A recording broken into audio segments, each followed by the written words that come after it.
Hello everyone and welcome to the official Action RPG live stream. My name is Aaron, owner and operator of the YouTube channel Action RPG, and we are back for the final, I'm putting it out there, the final day of Striving for Light. Now, friend of mine, Quiet, Last Epoch creator, he is the person that made the unique belt, Legacy of the Quiet Forest for Spriggan, and the rarest gloves in the game, Ravenous Void. Loves this game, Striving for Light. I was talking to him last night. He also has a hidden item in game with that little goat that runs around. So I decided to check out the 1.0 release that came on Friday. Not a sponsored stream. And we played it day one. And I was like, you know what? I had decent fun. I'm going to play it a second day. And you want to know what? I had more fun the second day. So I'm playing it a third day. Striving for Light, non-sponsored, is getting 3 streams, and I'm going to make a first impressions video. When I play an indie title, if I feel like you could just see the work they have put in, you could see the dedication, years and years of progress. I mean, it's just, I'm pretty impressed. I am pretty impressed. So I guess I have to buy it now since it must be good. That's not what I'm saying. I'm not saying you have to buy it for sure. I'm just telling you I like it. That's all. All right, who do we got here? Big Boy, Battle Bunny, Log Out, hello, West, what up? Good morning, sir. You're early today. Yeah, I mean, truth be told, I have a video to record and a sponsorship, and I just don't want to do it this morning, so I'd rather stream and do it later. Devil Dog, what up? Reefer, is this game like RuneScape? No. Will, what up? You had me on mute. How rude. Goose, hey Aaron, the fact that you're playing this again has convinced me to pick it up when I get home from work. We're kind of in a, you know, if you are somebody that likes Torchlight, right now we're waiting for the 17th for the new Torchlight Infinite season. So no, there's hair. I haven't shaved. So, but if you're not playing Torchlight and you're waiting for Last Epoch and you need something to do, this could hold you over for sure. So I guess I might have to buy it now. What's up, WinFox? Native, thanks for the tier 1 sub. I got the game this morning, day 3. Now I have to make a song about this game. No, you do not have to. Hoofprint, what's up? Tobias, hello. Crabs, hello.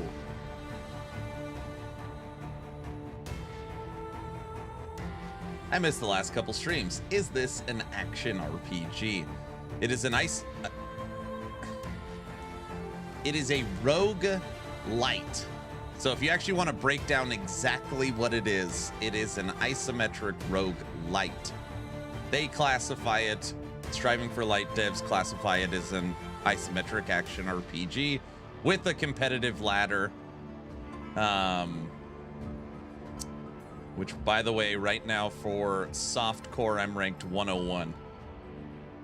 And I realized you can rank yourself hardcore, softcore, and each difficulty level has its own ranking. Oh, that's pretty cool.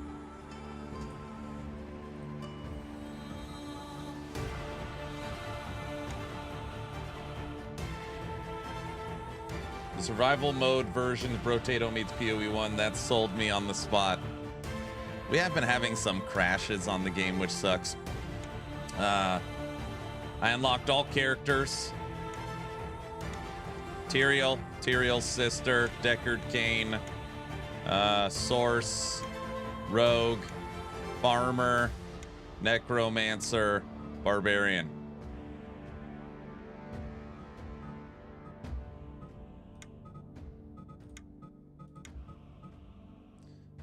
I started a rogue. I was like, we're going back to melee. I was like, okay, I have fully played Necromancer. I have fully played ranged. We are gonna play the new rogue character I unlocked and see what we could come up with. Yesterday when I was unlocking all the classes, I got the 32. So we got a good little starting position. Okay, what is this game? All right, let me start. All right, everyone, by breaking down character customization. You have 8 classes to select from, and the classes are very different. They have different stats and different things that they specialize in. But also in this game, each class has something, if you've played PoE, that is going to look very familiar. Each class also has a specialization, or as you might put it, an ascendancy. So 8 different classes with 8 different ascendancies. You also have a passive tree. Now, most people would be like, oh, this also looks like PoE. No, it is very different. This passive tree is random. You could switch in and out nodes. You can create your own spots, and you could refresh the entire tree. So you get these, you find nodes, and then you can build out, see my little node tree where you want. And for example, let's say I wanted to get to the nodes up here, but I didn't want to take all these. I could literally make a connection point right here, and now you could jump up to the nodes there. So it gives you huge ability on character customization. You have crafting, where you can craft your weapon, 2 different weapons, and you can technically hold 4 weapons at a time. And the weapons have different abilities they do, different crafting options, and you can ascend your weapon through the end game. So you've got your ascendancy, you've got your passive tree, you've got your gear. But now I'm switching sides again. On here's your actual character stats and your level. You also have your, trinkets? Trinkets. And you could hold 4 of them. And the trinkets are like big passive abilities. But what's interesting about your trinkets is you can find a legendary one. So on here, if you find a legendary trinket, as long as my other 3 are red, blue, and green, right now I need to find a red one, I would unlock Petrified Heart, where I could store up hearts. It's like a combo for picking sets of trinkets. All right, so you got gear, you've got your trinkets, you've got your ascendancy, you've got your passive tree that you get to build out yourself. And by the way, there are skills all over the passive tree. So when you actually look at your character, it'll show the skills that you have unlocked. And then you got your tree. And this is the Tree of Light. And I don't know. I just feel like every time I have to show this because it's just hilarious. This is the original Diablo 4 skill tree. Get it? A skill tree. It's a tree with the passives that are like the evil roots. So this is the original Diablo 4 skill tree. Here is the Tree of Light. I feel like they knew what they were doing. So the fact that the tree in Diablo 4 is like dark and evil, this is the Tree of Light. And these are bonuses that go with all of your characters. That passive tree is revolutionary. It's awesome. Fine, I'm buying. You happy? I'm not sponsored to sell this game. I'm just explaining what it is. Hello, hello. Today I'm playing this game with you. Oh boy. Shh. Let it happen. All right. Now, that's like the character customization aspects. And you can like, there's all this, there's so much. It's like, there's so much to this game. And then you can track all the different leaderboards here. Gatekeeper leaderboard, challenge leaderboard, rift leaderboard, and regular leaderboard. Now, when you're talking about the end game, this is where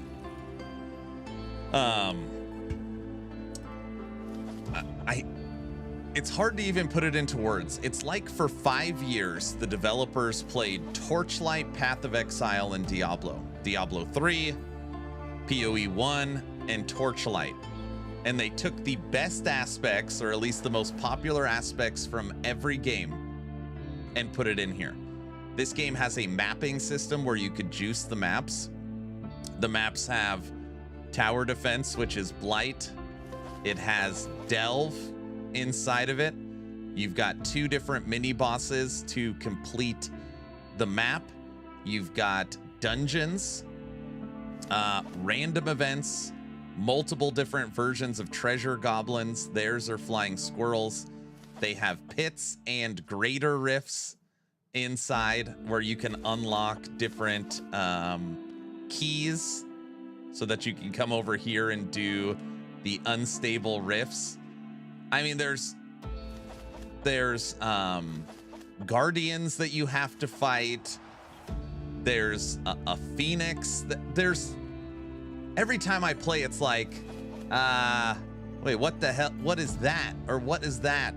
They have chaos, or not chaos. You have valing, so you can get corrupted items and corrupted maps. And they all use the same terminology. They weren't shy about like corrupting your map or corrupted gear. Like it's straight, hey, we liked this from this game and we're gonna put it in ours.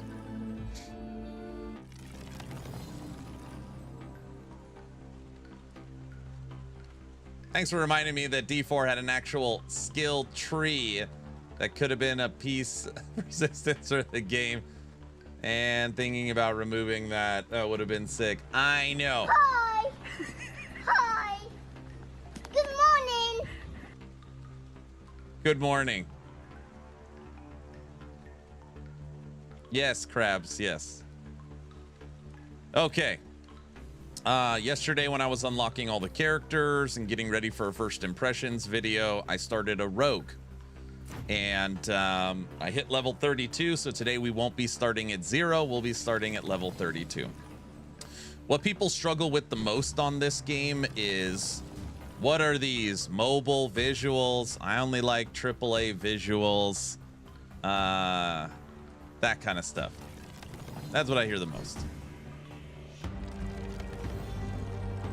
I played the beta of this game. I'm not gonna lie, I enjoyed it, but the art style is meh. Yeah.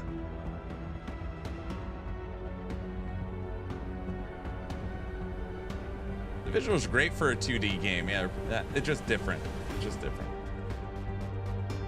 So every map you run, there's a mini boss in the map. You kill that mini boss, it drops a key. The key leads you to here. Kill this boss, you complete the map.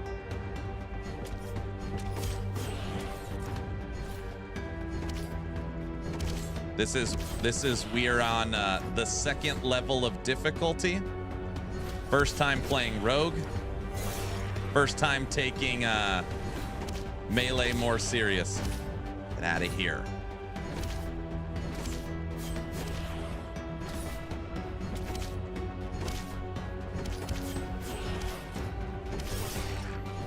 I also like it that your life is like arcade style. It's hearts.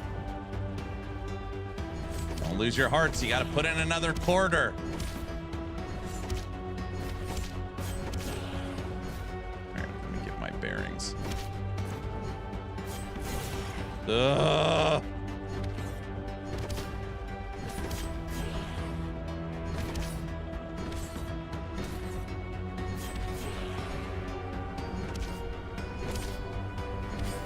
And map done. All right. That's what my wife said. My wife's like, are you playing Zelda? Like, no.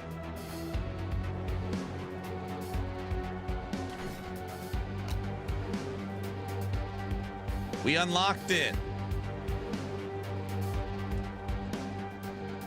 All right. Petrified Heart has been unlocked. We needed green, blue, and red. We have acquired that. So now I'll be able to store up extra hearts and use my new ability, which is right here. Very nice. We've never had this one.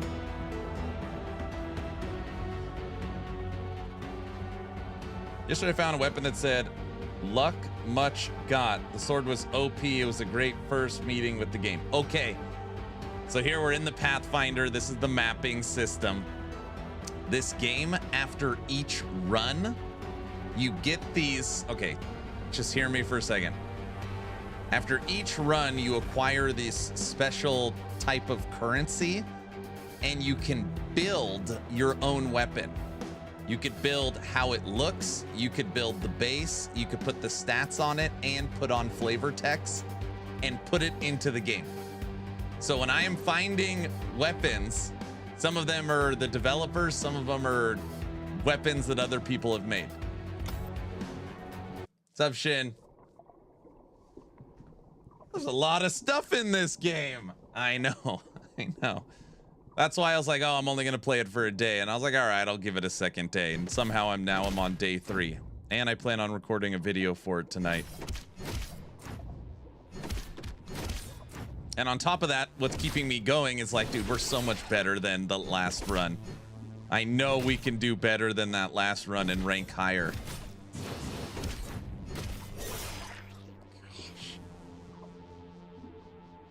Maybe not.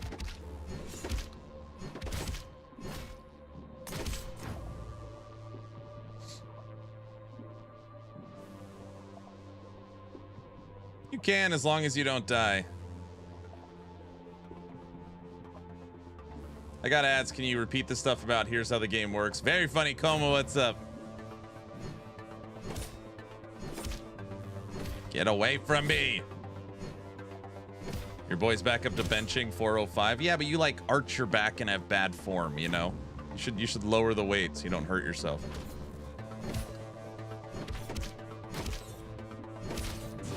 Sir, what? What did I say? All right, we just...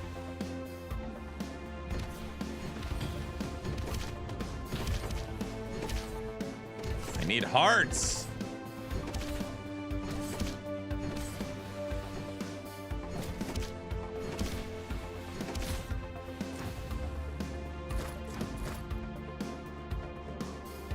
I lift donuts. Excellent workout. You're gonna die, clown.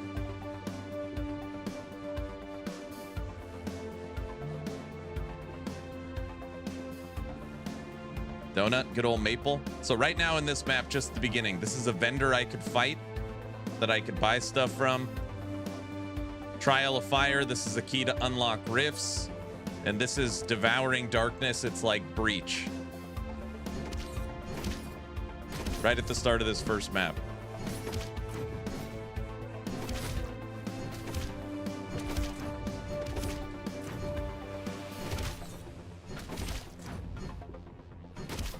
You're also one hit away from death. But don't worry, death isn't actual death. You basically get 4 life. Oh, I got a spinning hammer, guys. I forgot to tell everybody that. I got a chance to make a spinning hammer now. See it? Huh? Yeah, guys. Look at him. See? Guys. You guys saw the hammers, right? That's what we want. Give me those hearts.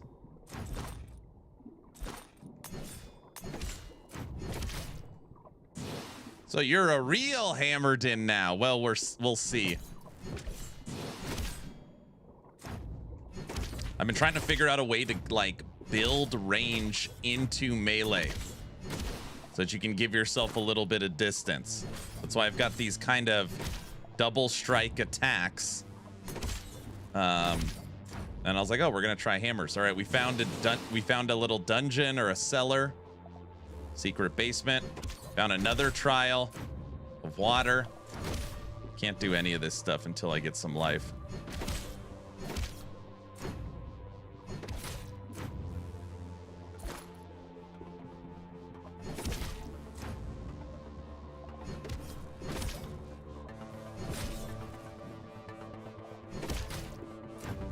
Another one. Yesterday on our level 72 character, it was a 5-hour run. Took us 5 hours. It took a really long time.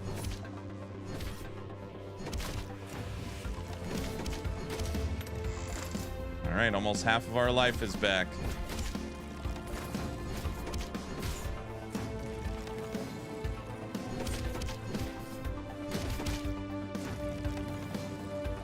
No regen? The bottom I have regen. So if you look right here,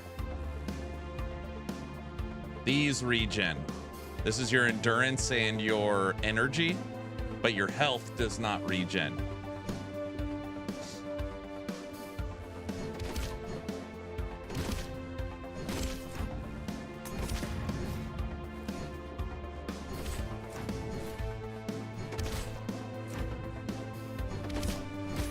This is a fun little item if I was playing minions. The Grim Reaper puts little spinning axes on all of your companions and yourself. That's what we had on all our wolves day one.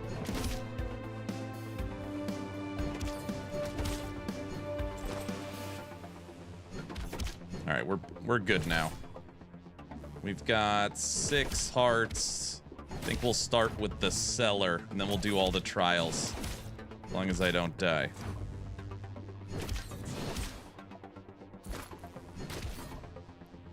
Better.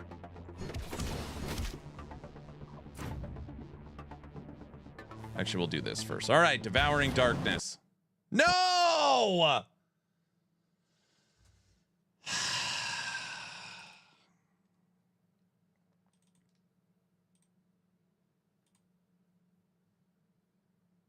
Great start. Oh, yeah. Disconnect, boss. Yeah, we had 4 disconnects yesterday. We had 4. We had 4 disconnects yesterday. No, it's not a death. The world as we knew it lies in ruin.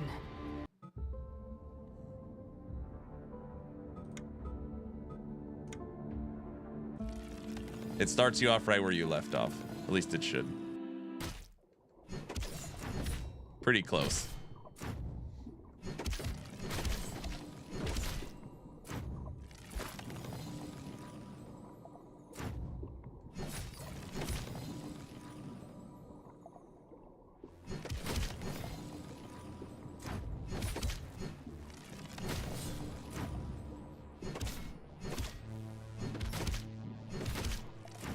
I don't like disconnects.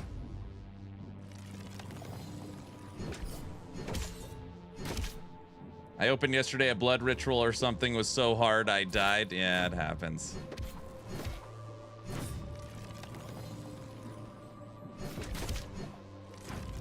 Oh, now it's gonna say, sorry, you get no hearts. You got a hammer. And we're getting murdered now. It's all right. All right. Get it together.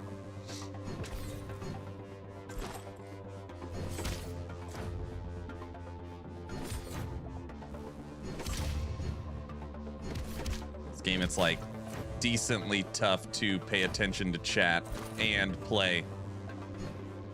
So much crap trying to kill you.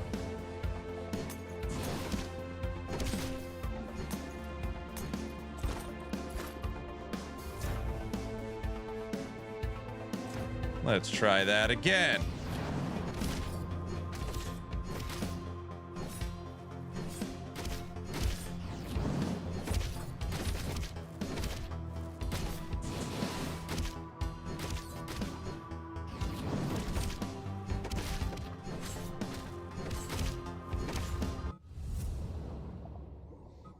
Life Leech increases your life leech from defeating enemies. Each additional life leech node reduces the required defeated enemy count. Oh, there is life leech.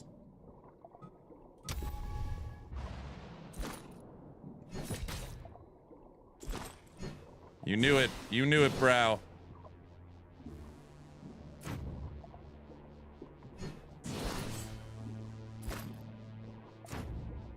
All right, Trial of Fire.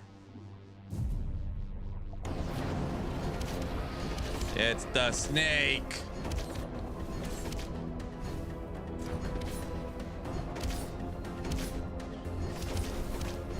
Only a couple of things you need to dodge.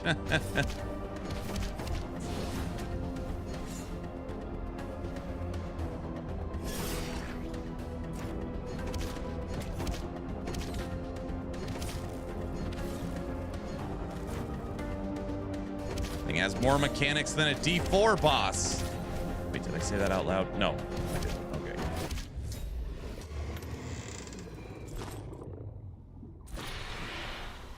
Trial of Fire complete. D4 mechanics? You know what I meant. D4 has mechanics? Oh, gosh. All right. We'll hit the... No, we'll just do this first. Trial of Water. It's a fishy. Jeez. Oh, come on.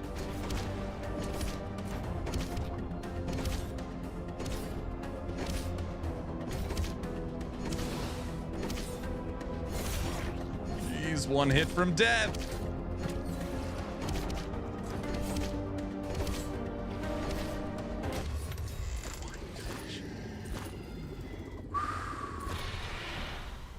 Trial of air trial complete. We could do no life leech on bosses, it seems. That's a dead goldfish, right? I was laughing though, Aaron's bear form. So when you find a goat, it says you are unbearable. And when I was talking to Quiet last night, he goes, that was put in the game for me. If you bring the goat, like a bear set, it gives you the goat item, which is my in-game item. I'm like, what? He goes, yeah, it's like a little hidden thing. Where's his army in this game? I decided to not go Necromancer.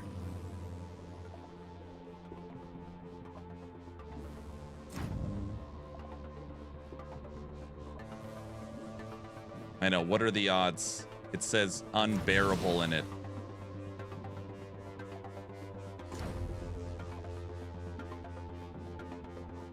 right, we made a mistake somewhere. We do not have the key. I am the key master.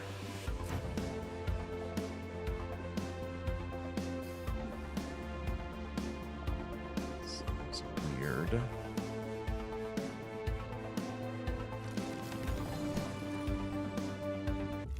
Oh, all right. Are you the gatekeeper? All right, we got 7 levels. Let's see what we can do here. Okay. We don't want swirling blade. We don't want companion. We do like max endurance and energy. So those 2 are possible.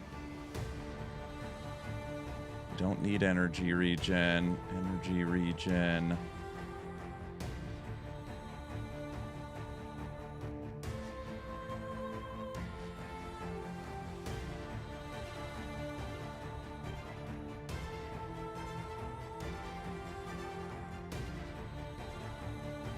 Area of effect, take that.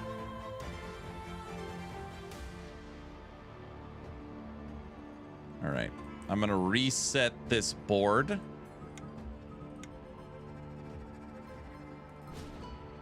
Okay, so now everyone that has not been selected gets new options. Double attack speed is good. With endurance regen. Those are pretty damn good. Double max life. Take that. Your melee hits create 3 molten projectiles. The projectile scale with projectile damage. No.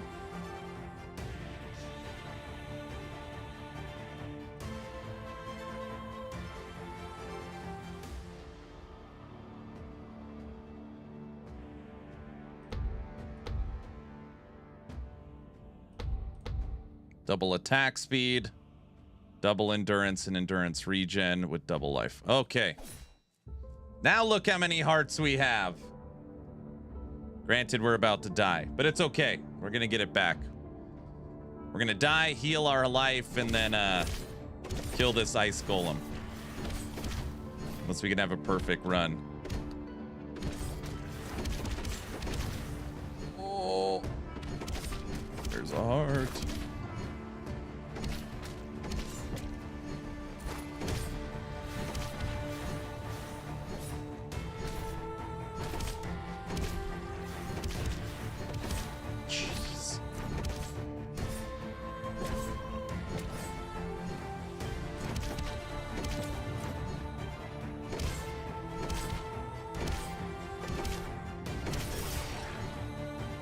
Not.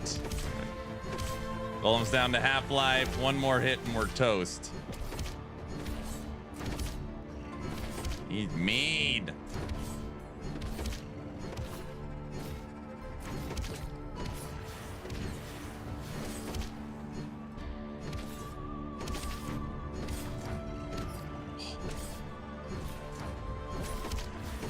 It's almost dead.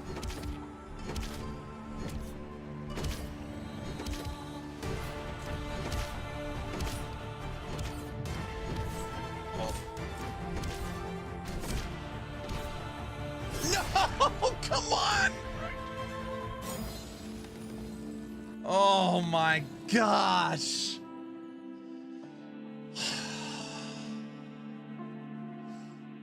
This game has spiders. Yes, it has spiders. I can't wait to play this. Currently playing Eden 0. All right. Now we've got all our lives back. So, top left shows all my hearts, right? Around that is a blue border. That blue border is your energy or your shield. Every time you die, you lose a little bit of blue. You lose all your blue. You die without any shield, the run is over.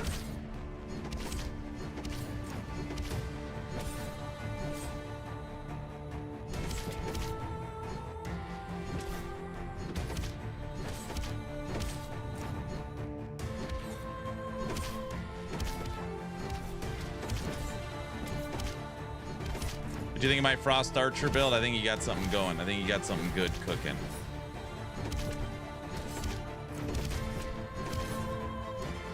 Will you just die? No.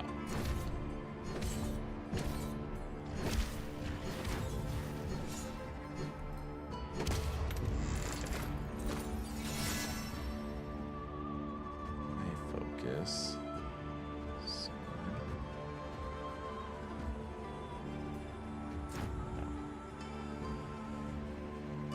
Feels like cheat codes playing it.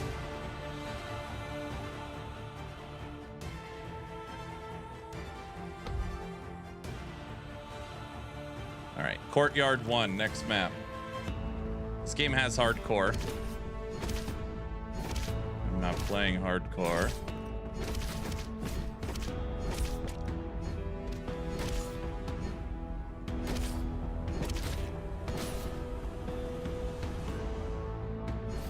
That was the first time we were able to store a heart.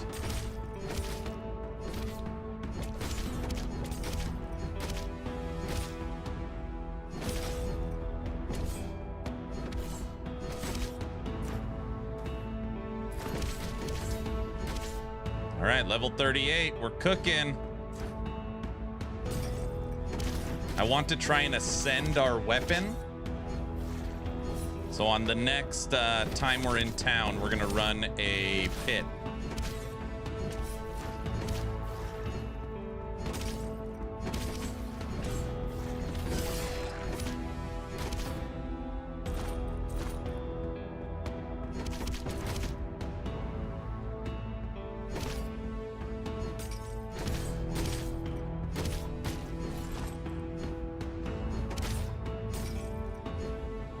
We're gonna go in this dungeon.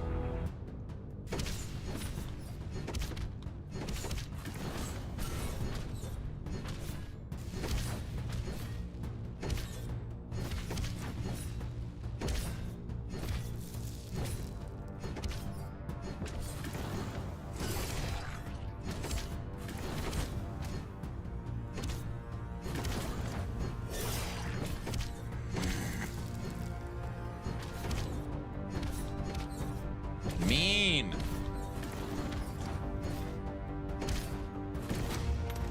Right.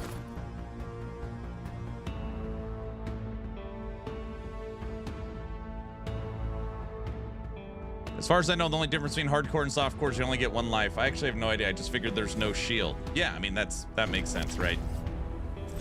You die, you're done. Right?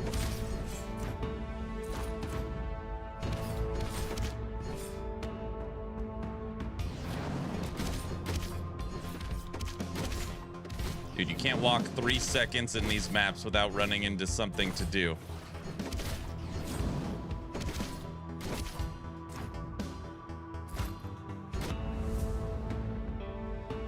Your melees create a swirling blade, which is cycling around you, applying bleeding, lightning strike, meteor cast.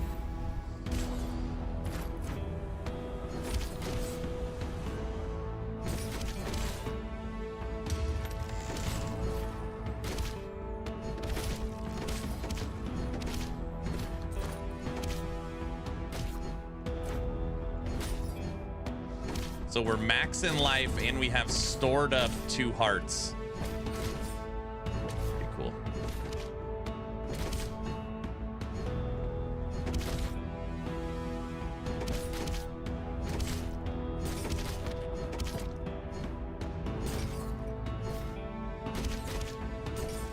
Level 39.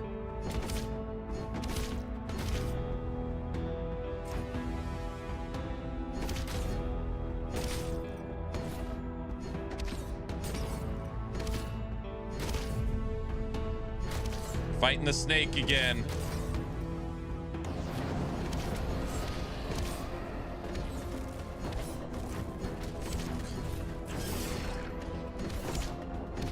Snake is cheating. Can't shoot projectiles everywhere. Now I gotta deal with this. Look at this.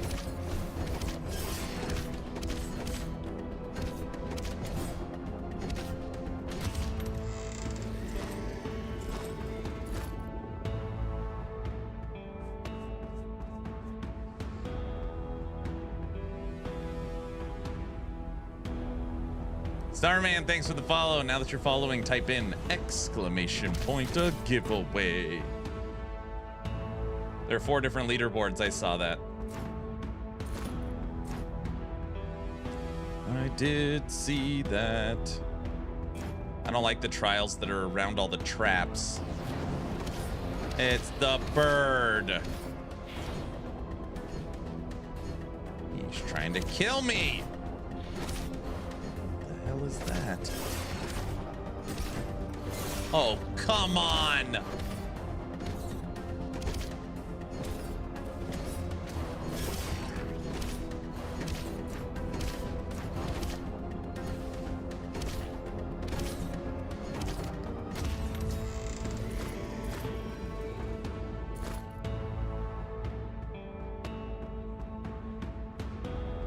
It's the bird. You're scared of the bird, aren't you? Jeez.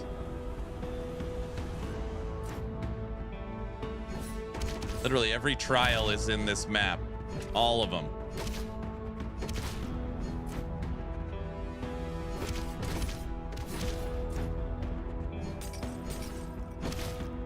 Level 40. We get our next ascendancy point at level 60. Hold on, wait, let me, I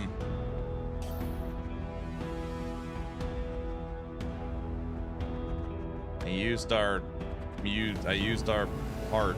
Oh, this is, Delve.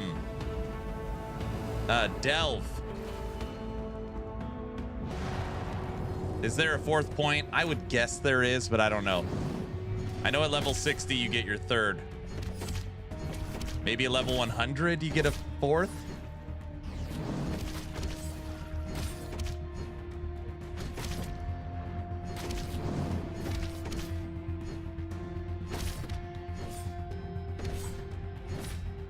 We need an ascended weapon.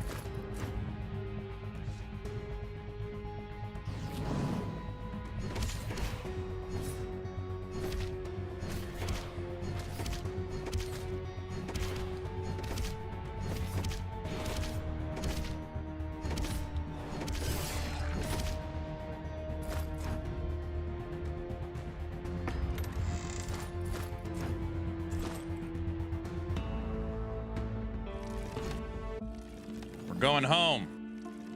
Why? It's pit time. Level 9, open rift. All right, this is a system you've probably never seen before. There's a timer. When you kill enemies, your little bar goes up, and you gotta outpace the timer. And then when the bar's full, you fight the boss.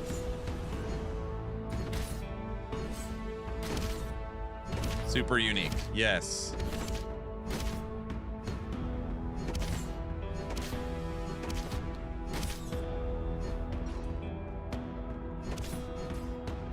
We actually might not be ready for this. I put on level 9. Normally we're one-shotting all the enemies. Maybe we should have waited. No, whatever.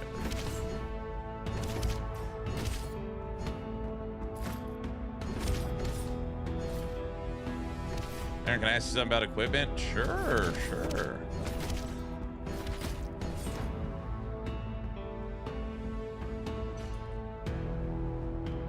Diablo should really take notes. That's what I'm saying.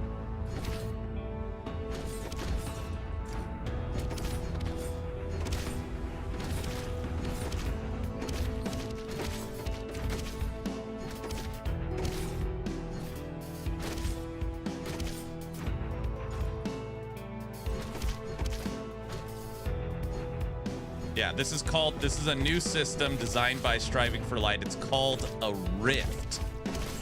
Kind of an interesting word choice, but at least it's unique to them.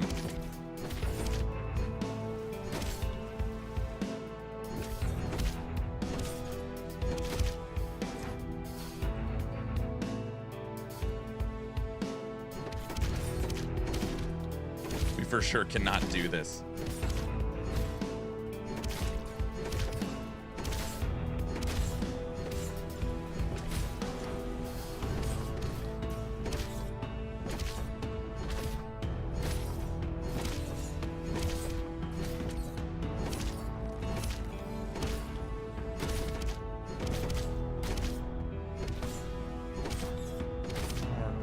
kind of beating pace right now.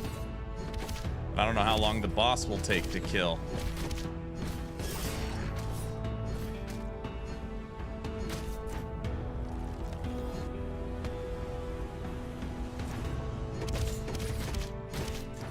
These enemies are dying faster.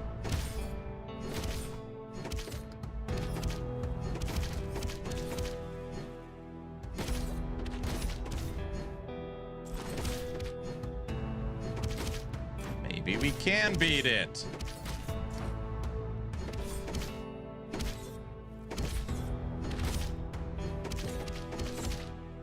There's a leaderboard for rifts as well.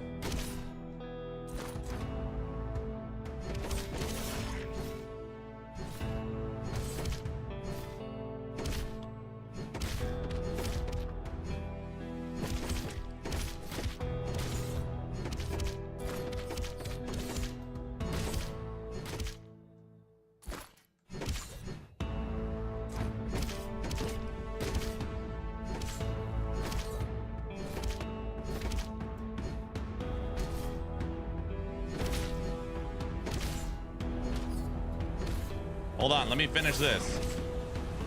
Hello, is there build diversity? It has all the build diversity.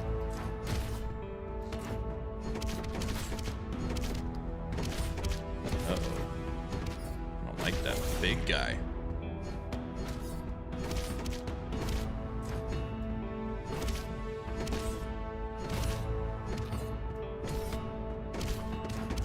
It's some of the best build diversity I've actually seen in a long time.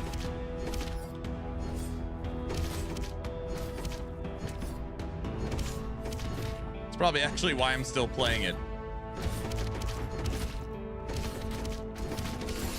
This freaking guy.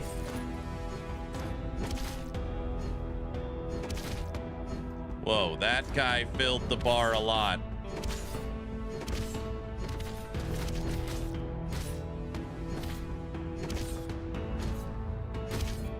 All right. Need more enemies.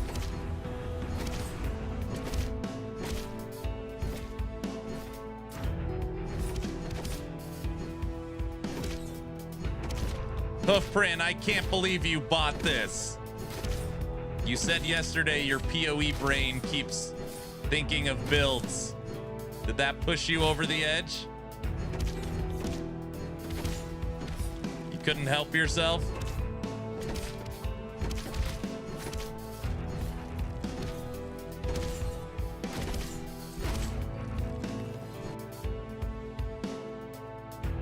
All right, almost there.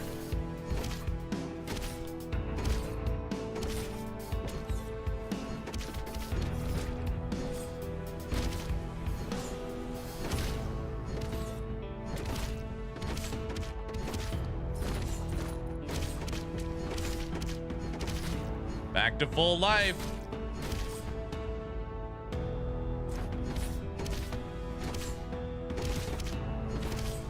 Here we go. Rift boss. It's the bird. They know I don't like the bird. They did that on purpose. There's no way we can kill this thing. Life isn't even moving. Got tornadoes and shooting crap.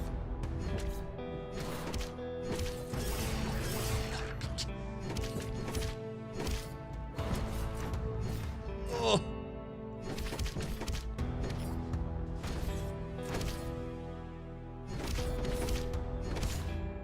And if somebody says the bird is the word, I'm gonna freak out. Don't say that joke. Not funny.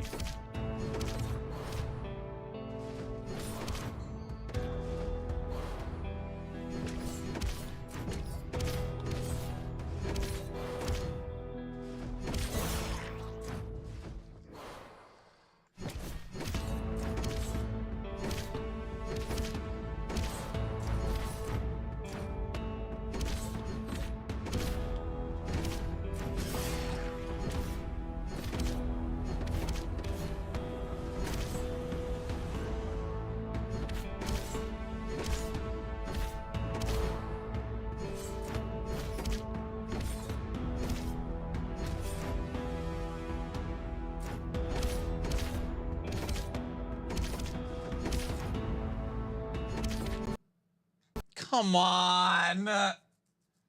Dang, we've already had 2 crashes in 1 hour. You kill the bird the same way you eat an elephant. What? That's way worse. Yesterday was 6-hour stream, 3 crashes. That's not good. Maybe we need the new NVIDIA drivers. Yeah, my disappointment in the vision, I was looking for something else for the PoE 1 type of pain. Maybe I get to refight the bird. I have no idea what it's gonna do as far as like throwing me in.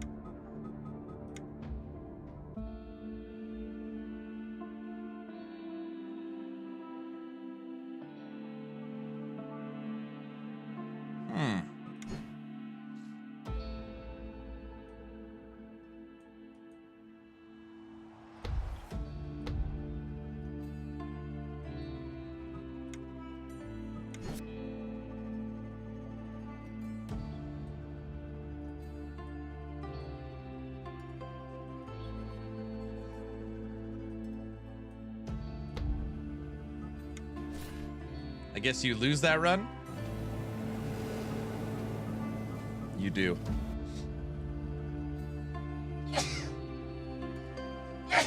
Woo! Excuse me. We weren't gonna kill him anyways. Still sucks. All right.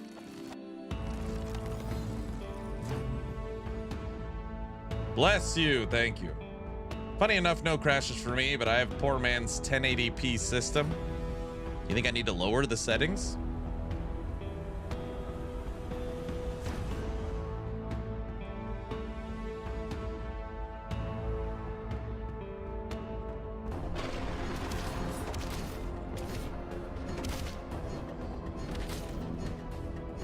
Cursed chest.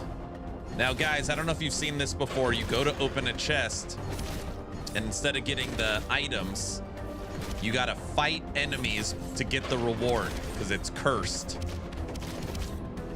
I kind of wish they made it purple instead of red, but it's fine. A pretty cool, pretty neat idea.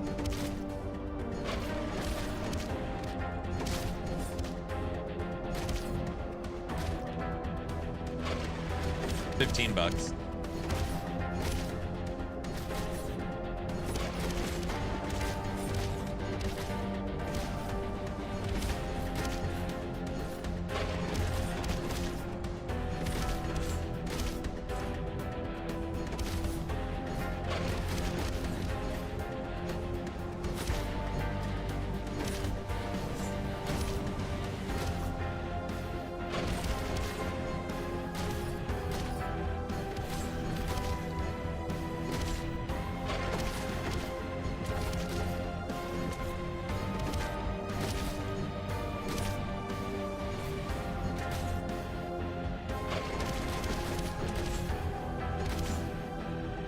I feel like any game that introduces traps, you should be able to push enemies into them as well.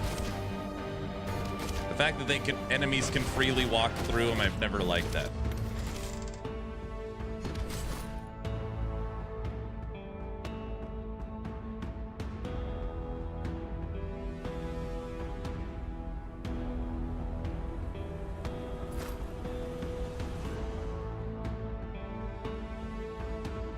You become invincible for 6 seconds. That or store up hearts. All right, we took a new power, invincible.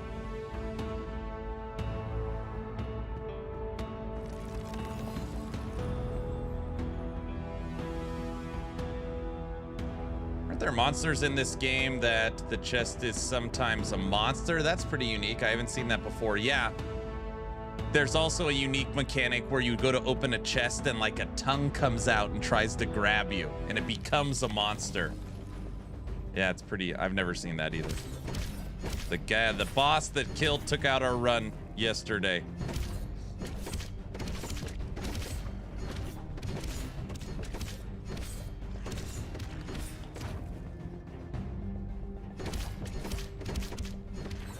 Mimic? I don't know what that is. Mimic. Sounds made up. Striving for Light did it first. Everybody knows that.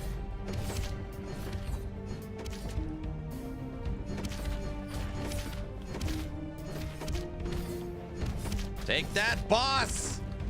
Thank you.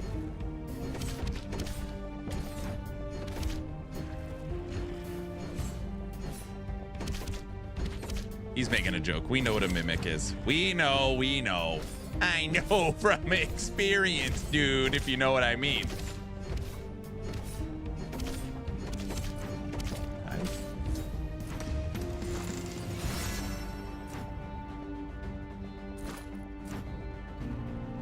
Yeah, I get it. I know.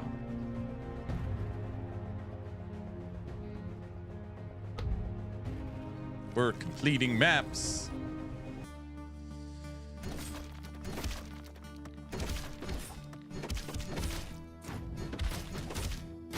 Man, we need to find trials. We gotta just keep knocking out trials so we can get an ascended weapon. Look, now that I don't have the thing that gathers hearts, there's hearts everywhere. Game wants me to freak out. It knows what it's doing. Look at them all. Look.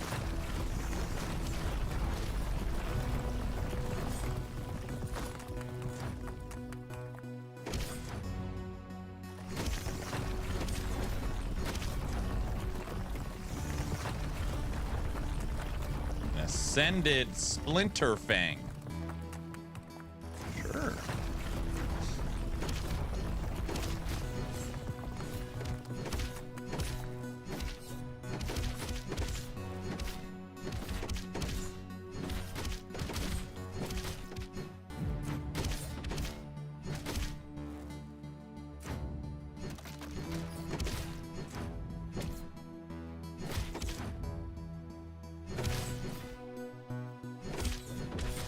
There's a lot of birds in this one.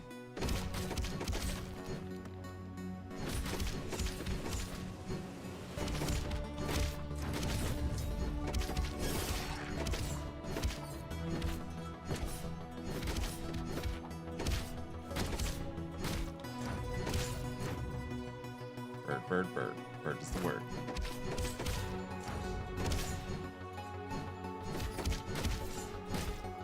We haven't started juicing maps yet either.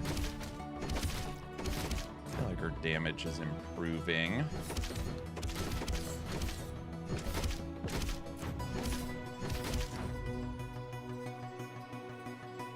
Hey, log out. Are you in for TLI on the 17th?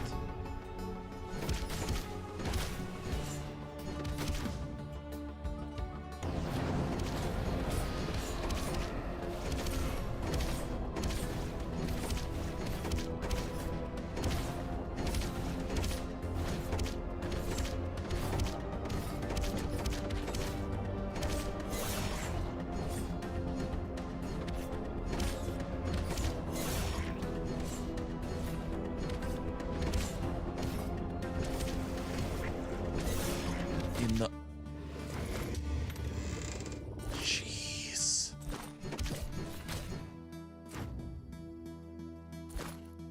Good thing these hearts are all over the place.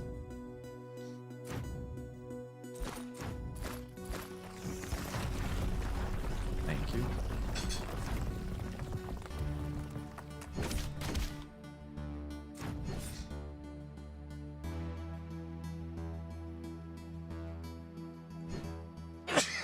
Woo! Man, my allergies are in fuego today. Re-downloading Destiny 2 after not playing it for 3 years to pass the time till TLI. I see. Hey, puppy. I got a puppy here. Are you being a good puppy or a bad one? A good one? Okay.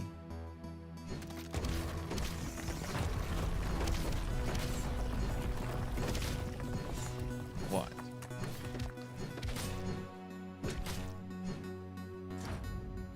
Oh, jeez. Come here. Oh.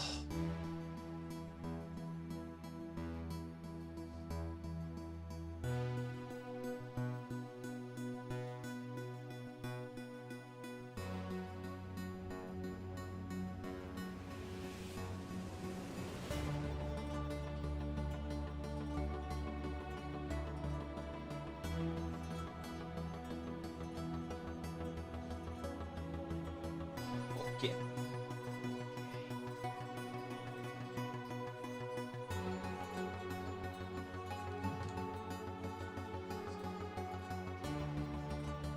You're a good girl. That's the biggest dog I've ever seen. That's Luna, the girl. She's a good one.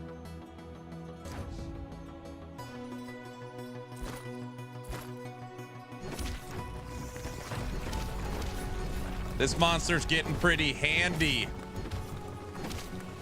It's got spinning hands that... Never mind.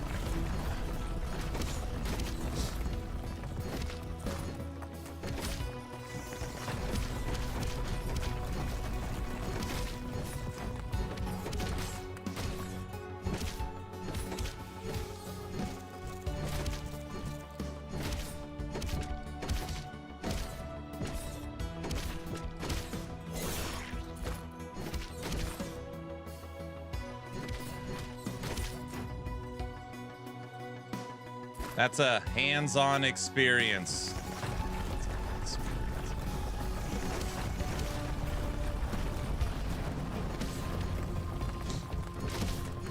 Breach!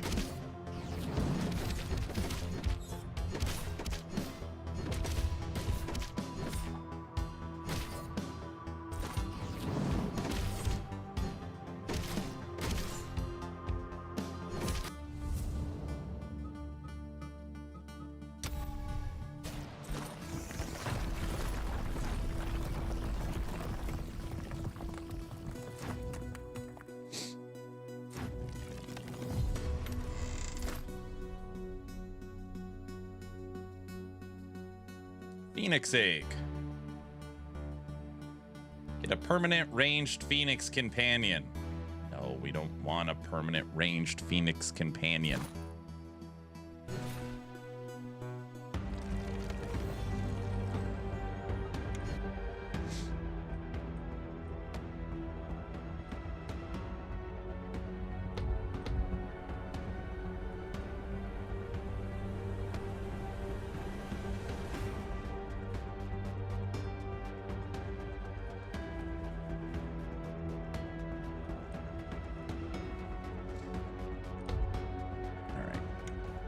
Our hearts, we added 3 more. We're up to 16.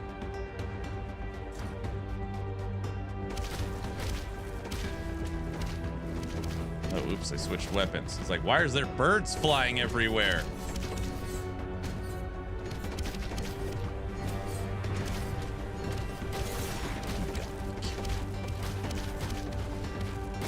Can't do that. Wait, can he?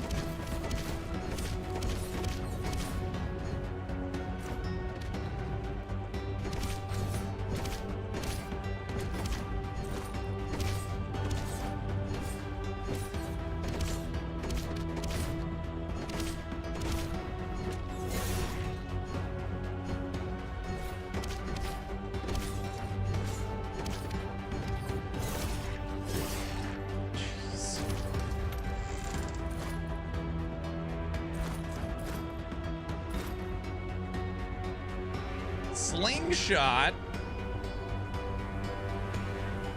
shoots 2 additional projectiles in an aimed direction. Didn't even know there was slingshots in this game.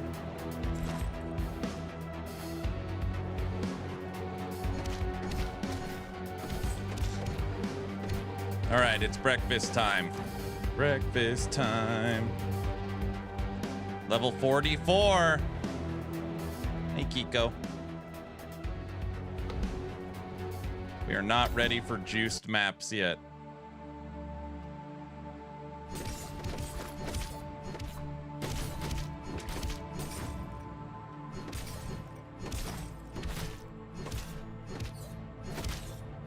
I had Costco pizza and iced coffee for breakfast? Sorry, Costco pizza for breakfast?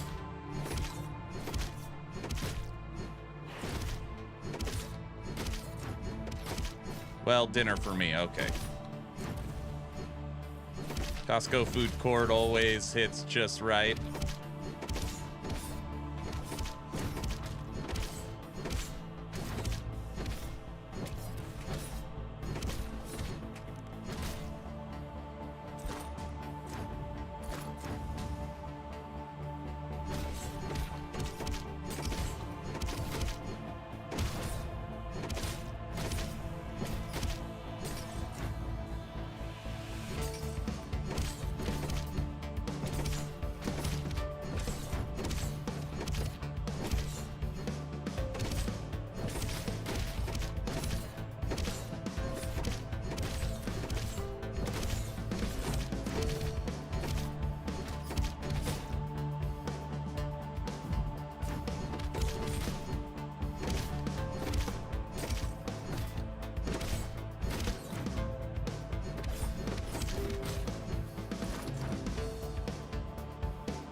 Stop hitting me, spider!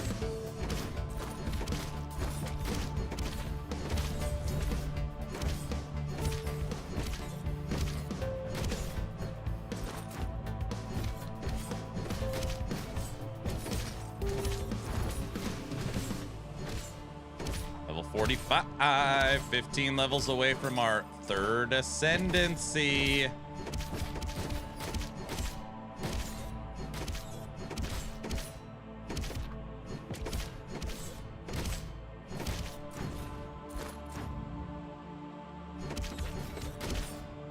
That the arena.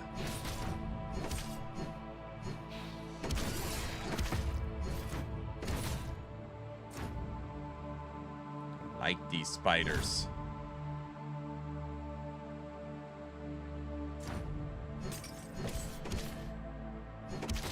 Got the arena and tower defense.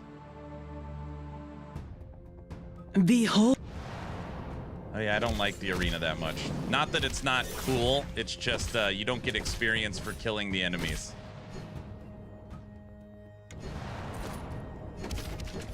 You kill a wave, offers you a reward. Move on to the next arena for a chance at a bigger reward. Gaze into the abyss. Yes, and it says gaze.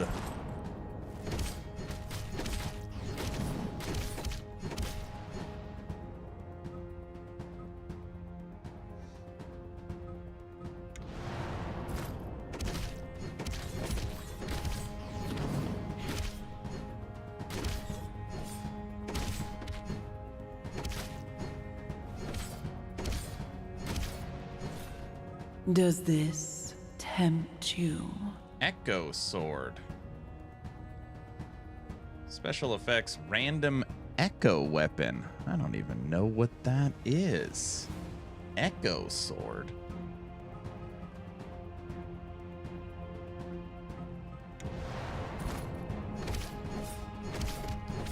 There's so much of this game I probably still have no idea about, is my guess.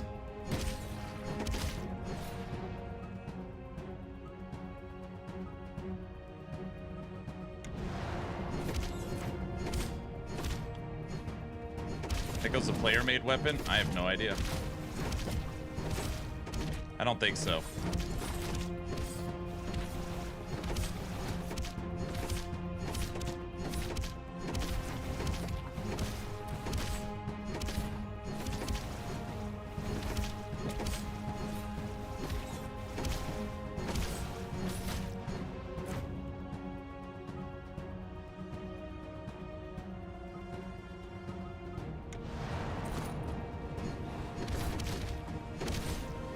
Totally not ultimatum. No, it's totally different. We embody the abyss. Oh, keep trying to run into the frog's poison pools. Brother.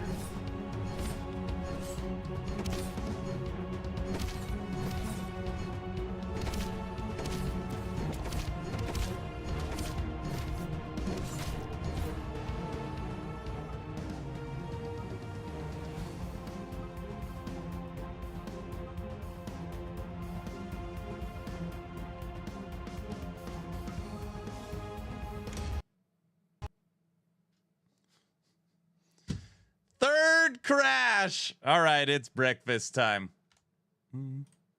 So we covered the recent. I got a video prepped. Womp womp. MMOs you can still look forward to. This was dropped by Force Gaming 3 hours ago.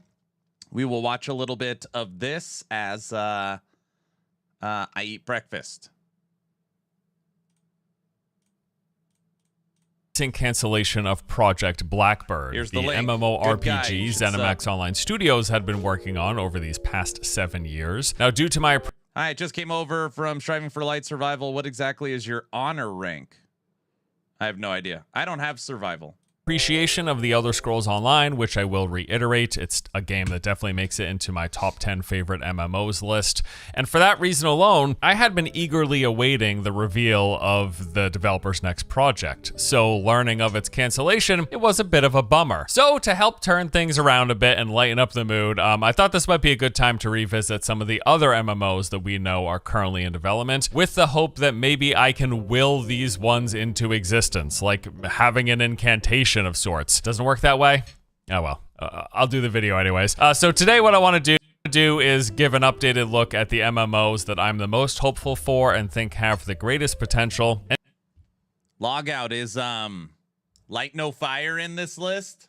And to be clear, this isn't just another video going over all of these games' proposed features and content. We've done that plenty of times in the past. Instead, what I've done is gather up whatever public available information there is, specifically pertaining to how is the development going and what, if any, projected timelines do these games have? Like, when are we going to get to play them? So let's go ahead and talk about all of the upcoming MMOs that you can still look forward to, so long as these ones too don't get canceled sometime in the next 5 years. All right, starting things off, we've got Guild Wars 3. The game looks to currently be in early production, although as of now, our only confirmation is a casual reference by the publisher during the investor call back in 2024. At the time, NCSoft was getting grilled by their investors over the company's recent poor financials, to which they responded by saying, hey, we got some good stuff in the works. Of relevance here was this quote that said, ArenaNet has a meaningful IP called Guild Wars, and after Guild Wars 2, they are currently working on Guild Wars 3. So basically, they're saying, don't worry, guys, we got another Guild Wars in the pipeline. The stock portfolio is going to turn around soon. Now, beyond that, there hasn't been any official announcement, no press release, or anything of the sort for the game, just the acknowledgement that they are in the early stages of beginning work on the project. And it is evidently very, very early, because following reports of the game getting mentioned during that investor call, it was further clarified by the publisher that Guild Wars 3 was, quote, in the review stage and the start of development had not been finalized. Also, ArenaNet came out making a direct statement of their own where they said, as an active game studio, we are always doing internal exploratory work for possible future titles we'd want to create. However, we have nothing to confirm right now. The team's focus is on Guild Wars 2 development, including the game's next expansion, which we're excited to talk about soon. Now, again, all of this was back in March 2024, so a little over a year ago, and we have not had any further updates about a new Guild Wars game being made since then. But even assuming that Guild Wars 3 is in, let's say, pre-production right now, we're likely looking at least 5 or more years from it seeing the light of day. As you may have heard, there is a new Lord of the Rings MMO in development as well, coming from Amazon Game Studio. Now, I have seen a fair bit of confusion around this title, which I totally understand, because the game was first announced several years ago, and then it got canceled in 2021, and then in 2023, it got announced a second time. So the reason for all this back and forth is a bit messy, but basically, they initially had a deal with Leyu Technologies where they were going to co-develop this Lord of the Rings MMO together. However, in the middle of development, Leyu got purchased by Tencent, and then after that buyout, Tencent and Amazon failed to come to terms on financial agreements. Basically, they couldn't agree on who got what amount of money, and so the project got Tencent bought somebody? That sounds weird. canceled. And then a few years later, Amazon themselves struck a new deal directly with Middle-earth Enterprises, and this one did get the official stamp of approval. They're not co-developing with anyone else, it's just internal to Amazon, and so now they're back in business. And as of 2023, yes, Amazon Games has been working on that new Lord of the Rings MMO. So we know the game is going to feature stories from The Hobbit and the Lord of the Rings literary trilogy, and that's basically all we know. Now, I think it's also safe to assume that it's going to build off of the framework and any lessons learned with the other MMO that Amazon has developed.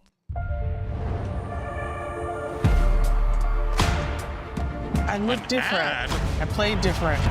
Boxing's the wild west of sport. This isn't a normal. That being New World. Well, They've published a couple of others, but New World is the only one that Amazon Game Studios themselves developed from scratch. I hope I didn't watch it, but I heard the Amazon TV show for Lord of the Rings was really good. So I hope they take that adaptation and for the MMO. So there are probably going to be some similarities with the New World's framework structure. Again, all of the lessons learned that will be taken into and improved upon, obviously, ideally, in this Lord of the Rings game. Now, the most recent news that we got on the game came late last year. In an interview with Variety, Amazon Games VP was asked when we could expect to hear more about their upcoming project, to which he replied by saying, "It's not going to be tomorrow, but it's not too far away. As I said, we're getting into a much more regular cadence of shipping games. That's all I'm allowed to tell you right now. It's all about quality. You don't want to just be rushed out. That doesn't work. It has to be AAA quality because the bar is so high." See, they're already learning lessons from New World.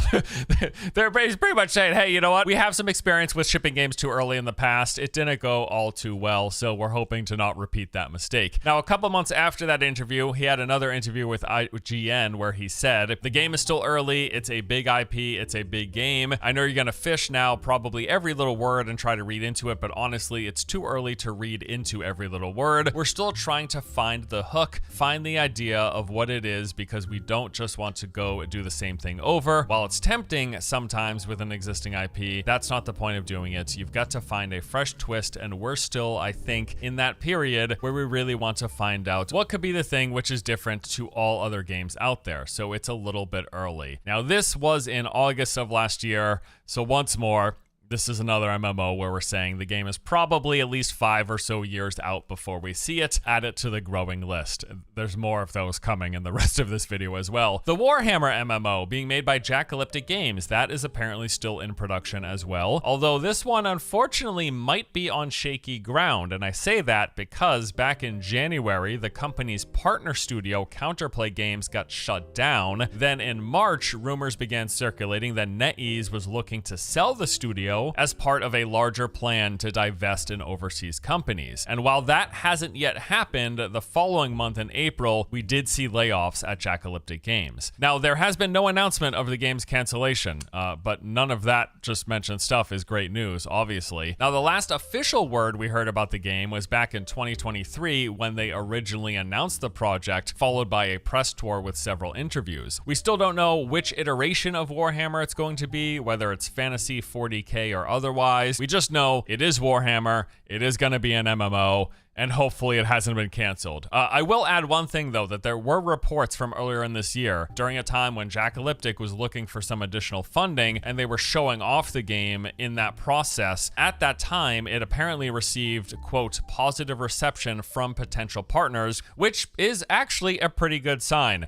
And I really hope this one doesn't get canceled, as there's just so much I love about Warhammer. It's such a great setting and IP, whatever Warhammer iteration they choose from, whether it was fantasy or 40K or otherwise. Warhammer is a cool setting for any MMO, so fingers crossed this one makes it through the development process and eventually into our hands. Rumor has it that Daybreak Games is currently working on another new full-blown EverQuest MMO. This comes from an investor call back in 2023 when the company shared their plans for upcoming first-party releases. On their list was a new EverQuest, and the detailed breakdown of it said this would be a fantasy MMORPG, of course. It was being developed by Daybreak Games. It would be a live service with a hybrid premium and microtransaction business model, our favorite, and it was going to cost them apparently roughly $30 million to make, which sounds low for an MMO, like exceptionally low. But the one thing I'm not sure about is if this was the cost that they were proposing to these particular investors, and the total funding for the MMO might be much larger, but they were asking these investors at that time for 30 million or whatever. Other thing worth noting here on this list is that the game evidently had a target release of 2028. And it looks like their proposal did go forward and is currently underway. Can anyone answer if Striving for Light seasons have cosmetic unlocks like Diablo? I have no idea. I'm thinking of buying the game. That's all I want to know. I don't know. But I can tell you that if you care about cosmetics and looking cool, through in-game currency, you can create your own item, the base, the stats, the visuals, and the flavor text, and put it in the game for yourself and other players to find. So, it's pretty cool. In an interview last November, Daybreak executive producer Jen Chan shared some details on the project, saying that active work on a new EverQuest game was in fact happening, although they aren't calling it EverQuest 3 given the relative failures of EverQuest 2. Instead, they're kind of thinking of it and referring to it as a rebooting of the original with modern graphics, updated gameplay, and a new visual style, all while feeling familiar to the first game. Now that said, again, it's still in early production. Specifically at the time of the interview, they said that the game was in the concept phase, so even that 2020 Neon, I literally just reset Steam. I didn't see any update. I just did that. 28 release target window seems very unlikely. We might be looking at another 2030 at the earliest MMO.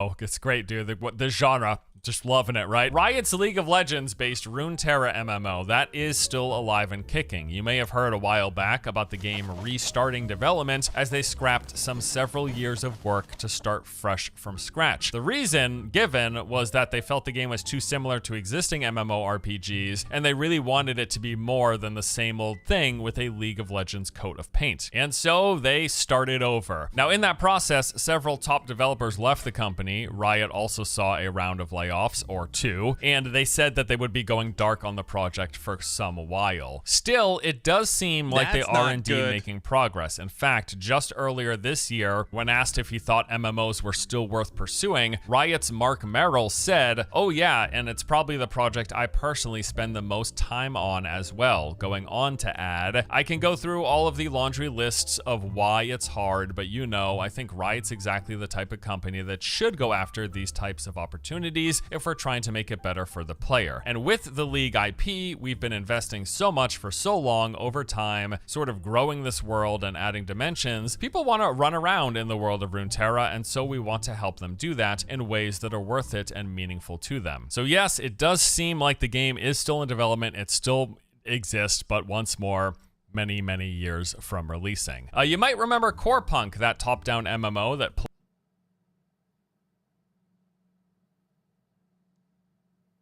Did he just say core punk?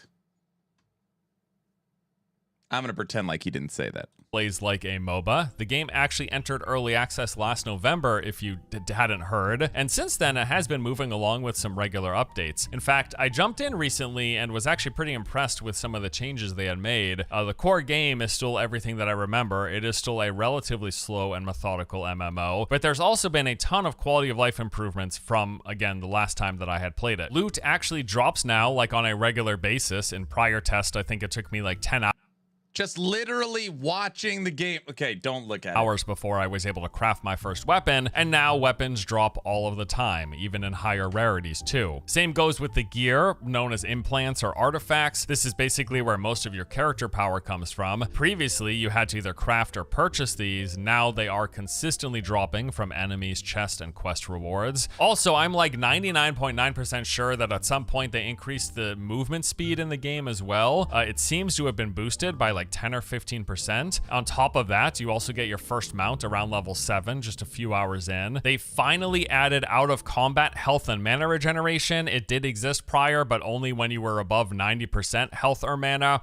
Now, whenever you leave combat, you get a little bit of mana return, and then you can accelerate it with food and drink. Resources and items are dropping much more frequently. They're just far more abundant, and that is just scratching the surface of some of the quality of life updates that I've noticed in the couple of days that I've played so far. Now, beyond all that, there also looks to be a lot more content, new areas, new activities, dungeons, PvP modes, and more. All around, the reason I'm saying all this is just like, I've been impressed coming back to this, the progress they've made throughout the months of early access. I'm planning to plug away and play a bunch more over this next week, and I will be doing your favorite game. Ew, Core Punk. Loot dropping. Imagine. Hate that game too. It's horrible. Time to play Core Punk, Aaron. Don't say that.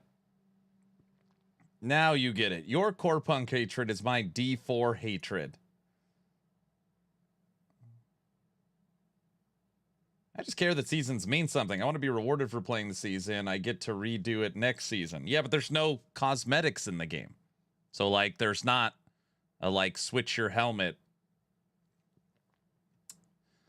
So I don't know. There's a leaderboard. Show you're the best. Achievements.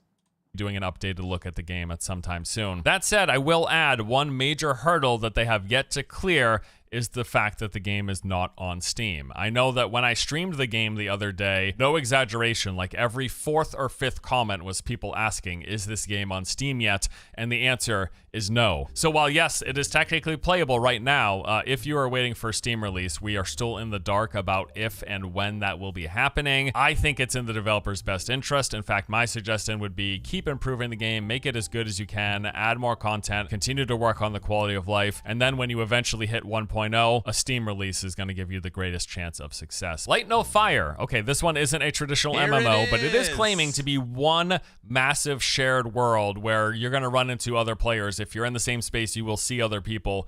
No phasing or instancing, from what I understand. They are also claiming that this is going to be one massive, like real life size massive planet. And yeah, I mean, all in a fantasy world, that sounds interesting. Either way, yeah, it looks like they at least fall into the shared world or MMO-like category, and that leaves me keen to see more. Now, as for recent news, nothing, zilch. Like, they announced the game in late 2023, they did a couple of interviews, but it has been dead silent ever since. All the while, they have been trucking away with consistent updates for their other game, No Man's Sky, and I know there's a lot of anticipation for this next game. I know that personally, I love the idea of a fantasy spin on the No Man's Sky formula. They're also said to be leaning more into the survival crafting element with much improved combat as well. It is a fantasy game with sword and sorcery. You'll be swinging swords and casting spells, all with this action combat system, and I really hope they nail it. That would be awesome. Hope amongst the community is that we get some sort of an update in the next few months, but really that's all it is as of now. Hope. There's been no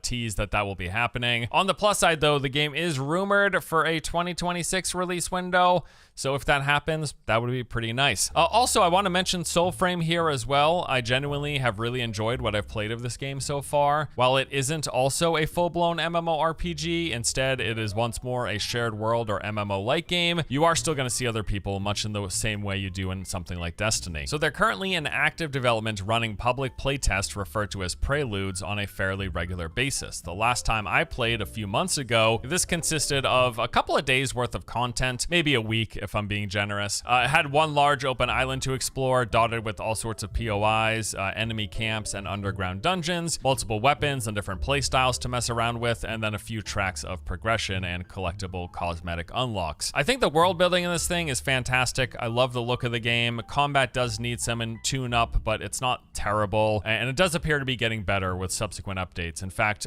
they're currently on the 9th or 10th round of Prelude testing. I think I was playing on the 4th or 5th, and most recently they had an update video for the current Preludes test with some new magic weapons and improved combat, and it's looking like it's shaping up quite nicely. I am definitely going to be revisiting the game at some point, maybe soon. I'd like to see some of the new updates for myself, and I'm also, I'll say it, I'm pretty confident that when all is said and done, this is probably going to be a game I like. Like, I've really enjoyed even just the limited amount of content that I've played in what's currently available for testing. I do think there's a good chance that they could repeat the success that they had with Warframe here, which would be quite impressive. In terms of release, we do know that they were initially targeting a 2025 launch, but if that happens, it would 100% be under the early access banner because the game is still in technically alpha phase. But as of today, no exact dates have been set. A couple of honorable mentions I want to talk about here. Dear sharp curves. Toyota has more all-wheel drive sedans than any other brand. What? Everything's broken Ashes of Creation. Today. You know, I continue to want to be excited for this game, but every time I jump back in to play it for these tests that they have, something just doesn't quite click for me. Nevertheless, I am holding out hope that it all comes together as they get nearer the finish line. And when will that be? Well, anyone's guess, really. Certainly doesn't appear like it's going to be anytime soon, given the current state of content in the game compared to what they've proposed launching the 1.0 finished version with. It looks like they're a far ways off, although everyone keeps telling me that they are in a phase of development where Intrepid will be cranking out content faster than you can believe, which, okay, yeah, I don't believe it. But then they're also saying that I shouldn't believe it. So your move, I guess. I don't know, dude. You know, this thing pulls directly from ArcAge, which was one of my all-time favorites. So for that reason alone, I'm rooting for them. Like, let's go, Steven. I hope your dreams come true and this thing is a massive success. In terms of that release, the game is currently in Alpha 2 to be exact. I'm guessing 2028 at the earliest for 1.0, probably later. Although again, it is one of those games where you can technically play right now if you're willing to fork up $100.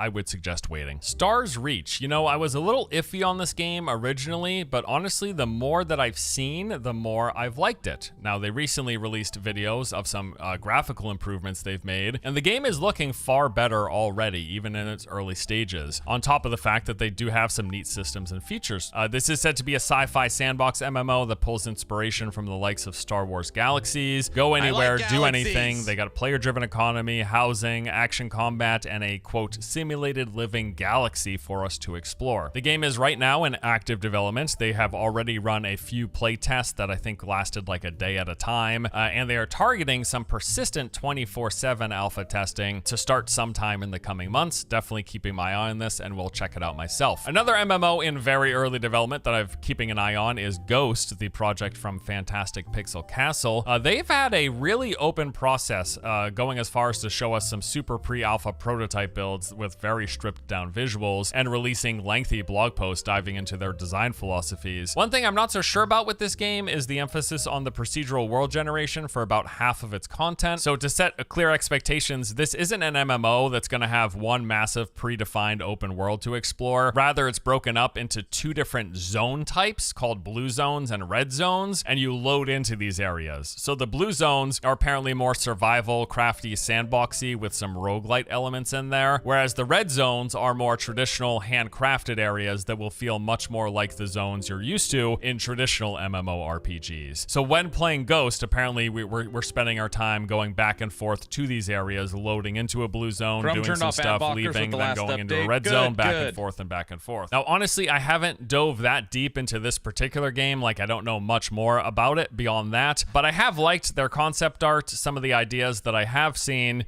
and I'm hoping it turns out well. The game is in pre-alpha, probably. Definitely is a long ways away from release. Oh God, Ashes. I really hope it does make the light of day, but I become more and more doubtful. I'm more a fan of Star Citizen if I was gonna pick one, you know, just something that you don't have to wait long for. The game has trapped my mouse. What in...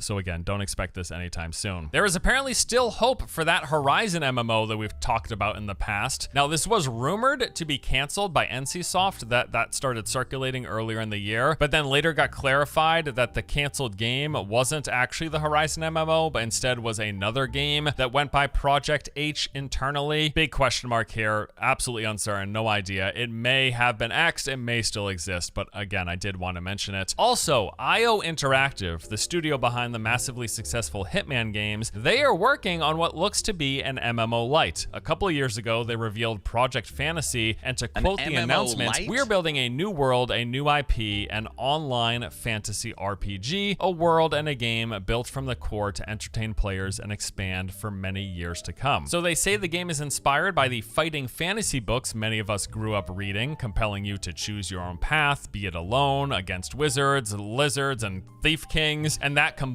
with the togetherness, camaraderie, and agony and delight found around the tabletop. Now, given how great those Hitman games are, I think just the pitch alone is enough for me. If they are making an online multiplayer fantasy game in a shared world, I am interested. This was initially revealed in 2023, and hopefully we learn more sometime soon. Now, it probably goes without saying, but this isn't an exhaustive list of every upcoming MMO. Check out our list that has become an annual tradition for like the past 10 years or something if you want a more exhaustive breakdown. These are just the ones that are most on my radar currently. There's actually quite a fair few more in development games, but I did want to focus on the ones near the top of my personal list, or more specifically, the games that are in development that I am theoretically most most interested in, and praying don't get canceled before we get the chance to check them out. It is quite a shame that many of the games on this list look to be at least 3, 4, or 5+ years away, such as the state of the MMORPG genre. But there you go, that does it for today. The look at some of the MMOs you can still look forward to after the cancellation of Zos's Blackbird, which I think it's gonna hurt success. Light no. Do not buy new windows if you live in Idaho.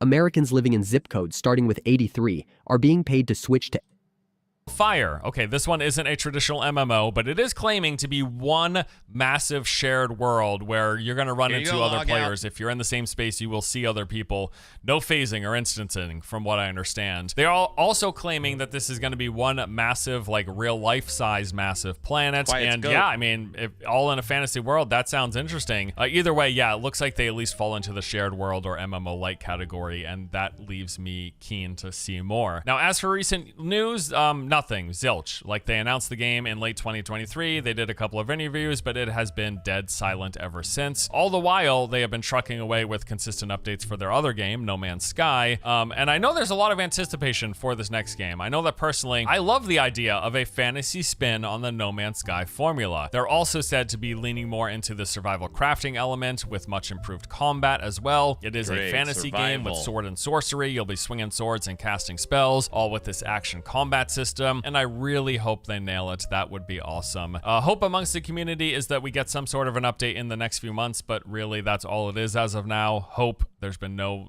tease that will be happening. On the plus side though, the game is rumored for a 2026 release window, so if that happens, that would be pretty nice. Also, I want to mention Soulframe here as well. I genuinely... Thank you, Force Gaming. Got to spend time with Force Gaming at BlizzCon. He's a good guy. There's the link to his video. Give him a like, share, sub. Star Citizen, I signed up when I was a young man about to get married. Now it's in my will for my grandkids to play it if it ever comes out. It might come out. It might come out. It's possible. This game looks like a thing. What's up, Hogan?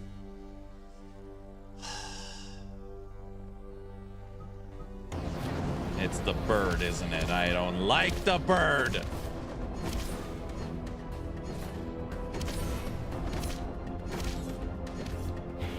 Yep, and it's trying to kill me.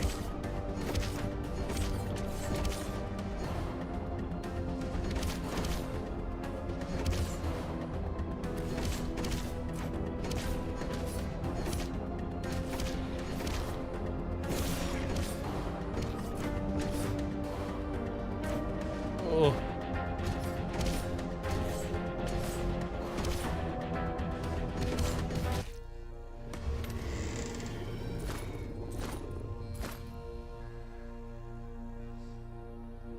Each enemy hit has a 25% chance to unleash a light ray. No.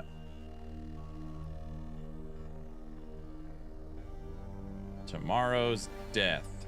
No. I'm good. How are you? I'm doing good. Chugging along, good sir. We got 2 days. I guess technically we have 1 day. Well, today and tomorrow. And then we have Torchlight Infinite Season 9. And then that'll take us to Last Epoch. I don't know what we're going to be playing, but something like that. Oh, it's a big treasure goblin. What do you mean? Oh, it's murdering us. This game, they do a flying squirrel. Oh my gosh. You're kidding, right? No.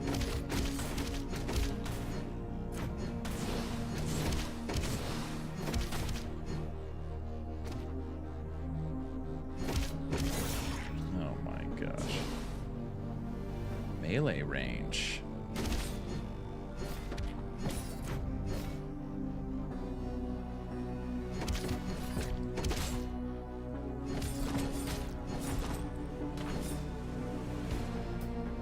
Less health or melee range? Melee range.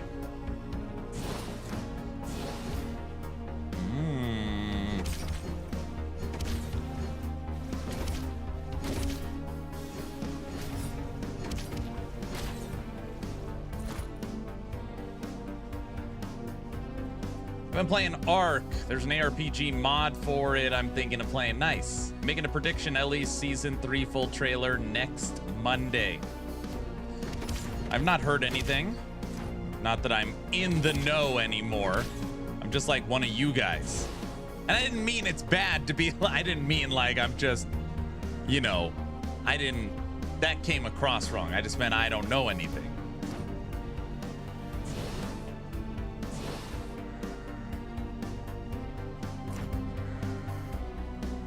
Guys. Trevor, what up? Wow, you know what I meant.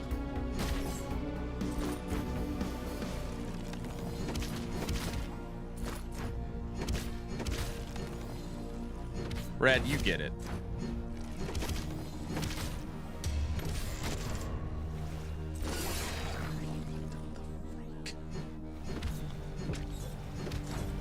Getting to the point in the game where everything's murdering me.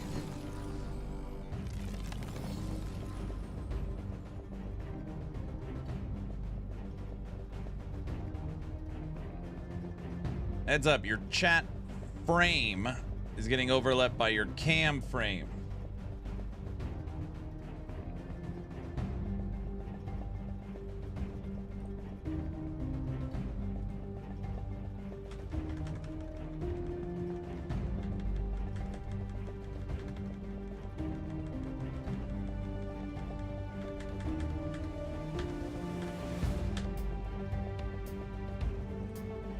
Good call.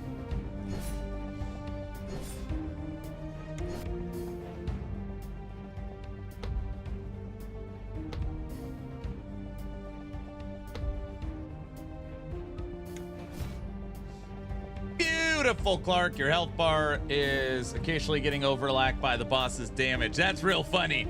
That's funny. It's about to happen again. No, it's not. Not this guy. Oh, look, he's already got crap on the ground. And shooting.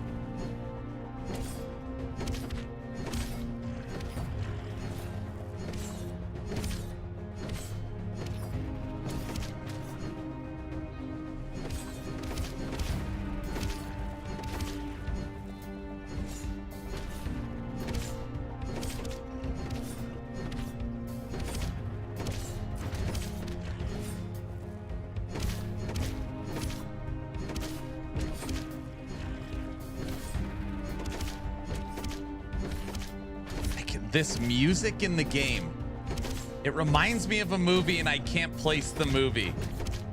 Gosh, what is it? It's driving me crazy.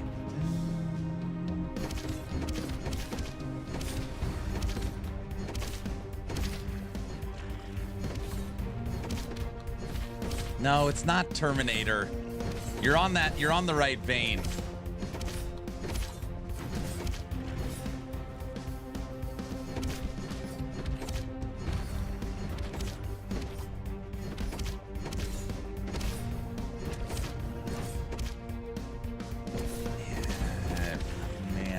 Ernest goes to camp. No.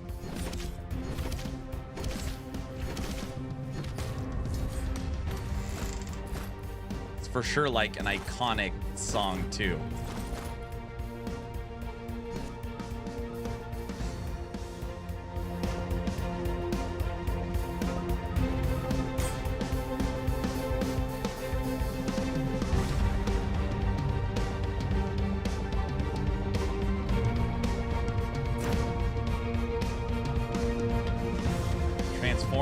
Conan the Barbarian.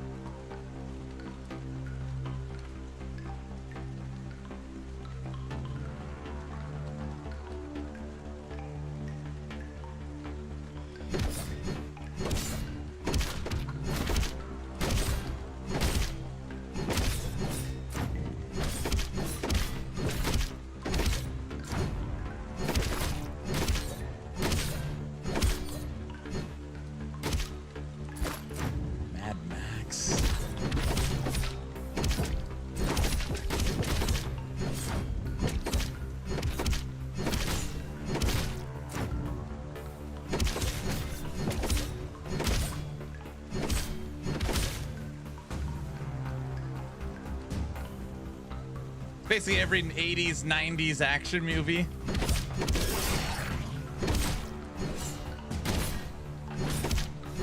And no, I have not played this more than D4. Played it around the same amount of time.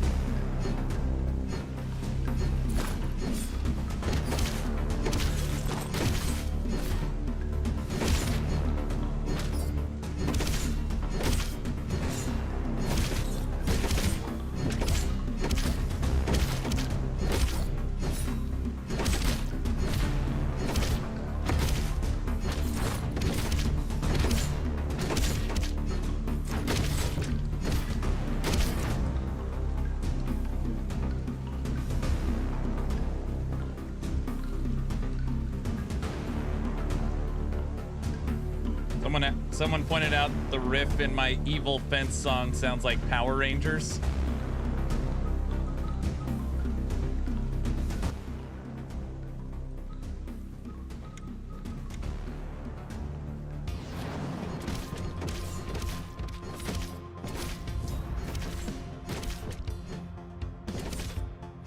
I couldn't give up on Melee, Xathius. Today will be the last day of Striving for Light. I'm gonna make a first impressions video tonight for it.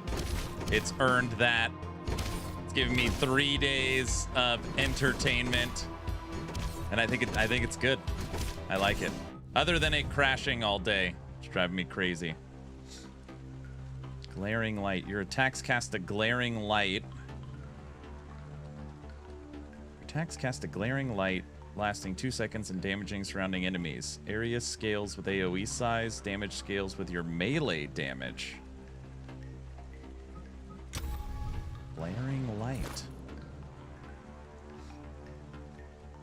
Home and downloading now. Oh boy.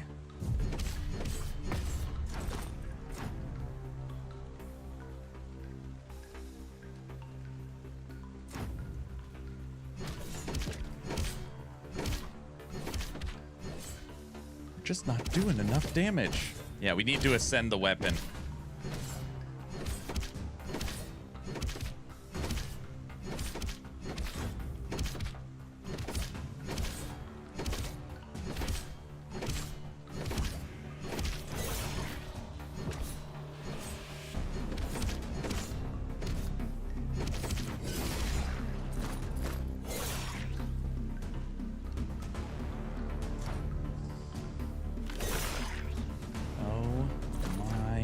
Goodness, and there's a treasure goblin.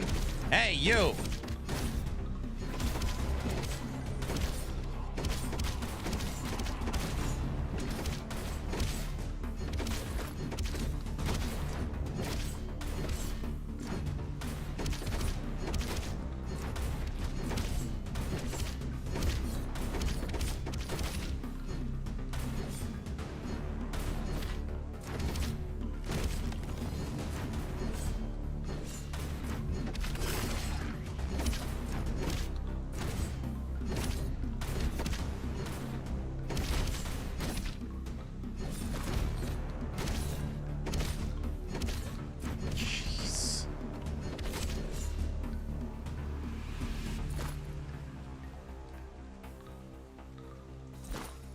Well, we hit level 50.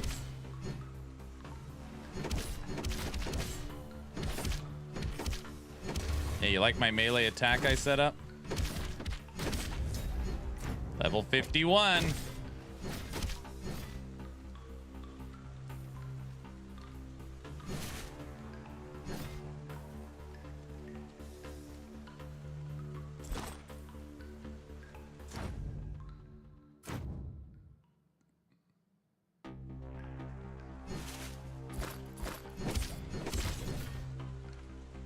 Come to me, heart.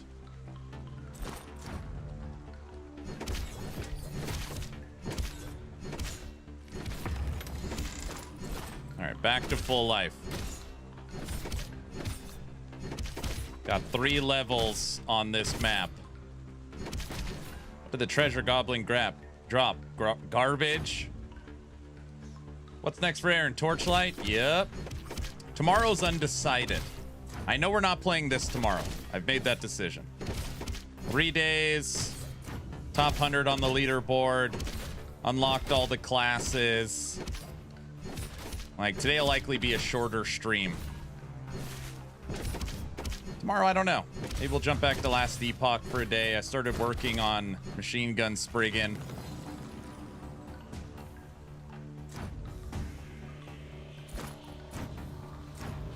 Torchlight is Friday morning.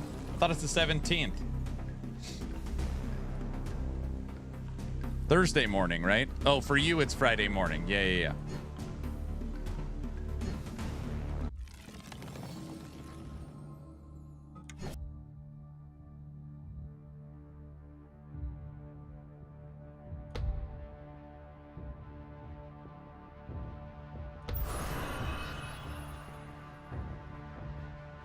We unlocked an achievement.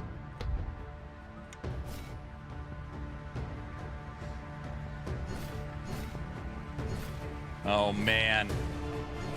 I took another skill and added base damage. So we're stronger, but we attack way slower. I need energy regen. I need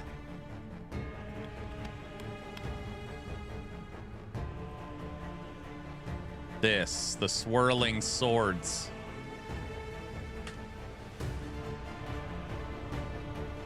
Yeah, for me, it does not launch till Thursday night at 10 p.m. Wait a second, Toxic. What's the time on it? Is it Thursday evening? Probably right. They always do that.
I don't like this tree.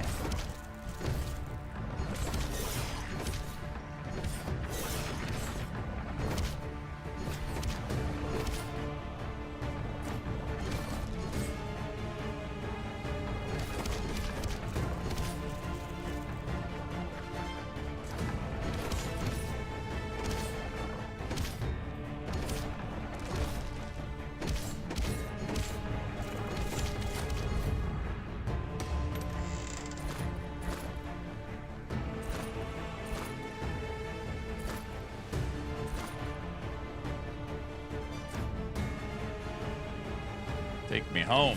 All right. Too many thorns. Hey, look, you have to kill the D4 skill tree. Very funny. So what you're saying is I should play this game. It starts in 2 days and 8 hours. Oh my gosh, it's Thursday night. Frosty, I don't know if this is a game you will like. Do you want me to take you through the quick character customization stuff? If you actually care, I'll show you. If you're not, don't. Yes. All right.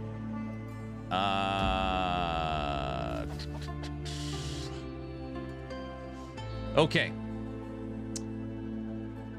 You're gonna see a lot of stuff that's familiar. Okay, 1, there's 8 different classes. Each class are very different and have something that they specialize in.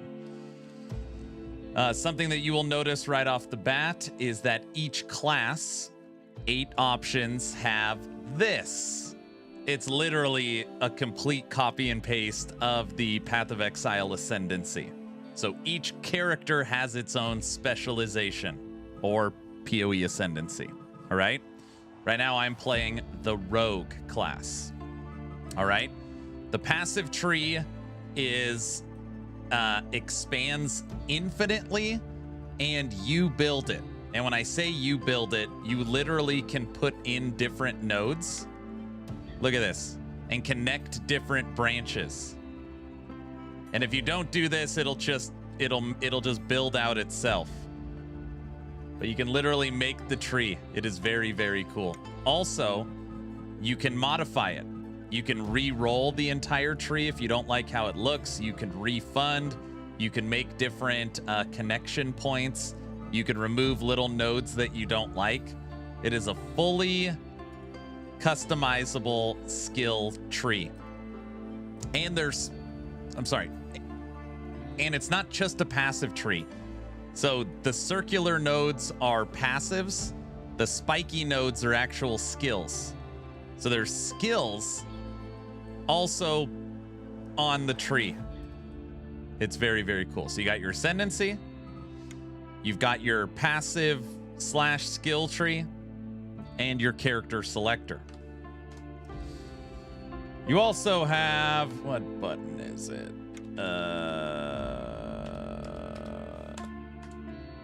Your character. So on here, you have 2 different weapons that you could hot swap, basically a ranged weapon and a melee weapon. And you can hold a double of each, which I haven't done yet. So technically, you can hold 4 weapons, even though you're only going to use really 1, okay? On top of that, you have your trinkets. And your trinkets are like massive passive bonuses. But if you find a legendary trinket, like I have the Guardian here, as long as the 3 other trinkets I have are red, blue, green, and you'll see here, red, blue, green, it unlocks this trinket's ability, which is invulnerable or invincible for 6 seconds, which is right down here, my trinket ability. You don't have to have this. You could just have 4 cool, like awesome passives. But if you find a legendary, you got to have the required trinkets to unlock it. So you got your character that has its stats, 4 different weapons, trinket with passive bonuses. You've got your passive tree with passives and skills. You have your ascendancy, but you also have your tree. Okay, this is the Tree of Light. Now, Frosty, you might know this. This is the original Diablo 4 skill tree. I don't know if you know this or not. It's a literal skill tree. This is what Blizzard announced would be the skill tree until they scrapped it because people hated it. But this is the actual skill tree for Diablo 4. Okay? Here is the Tree of Light in Striving for Light. You might notice some similarities. It literally looks the exact same. Now, the Tree of Light, these are passive bonuses that stay with you forever. Yeah, I got the image saved. So you can, like, as you play more and more, you slowly build out your Tree of Light, which then obviously supports all your characters and you grow in power. Why would people hate that? Too on the nose? No, the way they communicated was like through playing, you can unlock every ability. Also, if you look at the skill tree, it would be like, I want Meteor, but in order to unlock Meteor, I need to take Hydra. And people are like, well, I don't want Hydra, I want Meteor. So you're saying I'm required to waste points? And it's like, yes. I don't know. It just like the design philosophy from it. They could have kept the UI but done something different. But yeah, that was old. Anyways.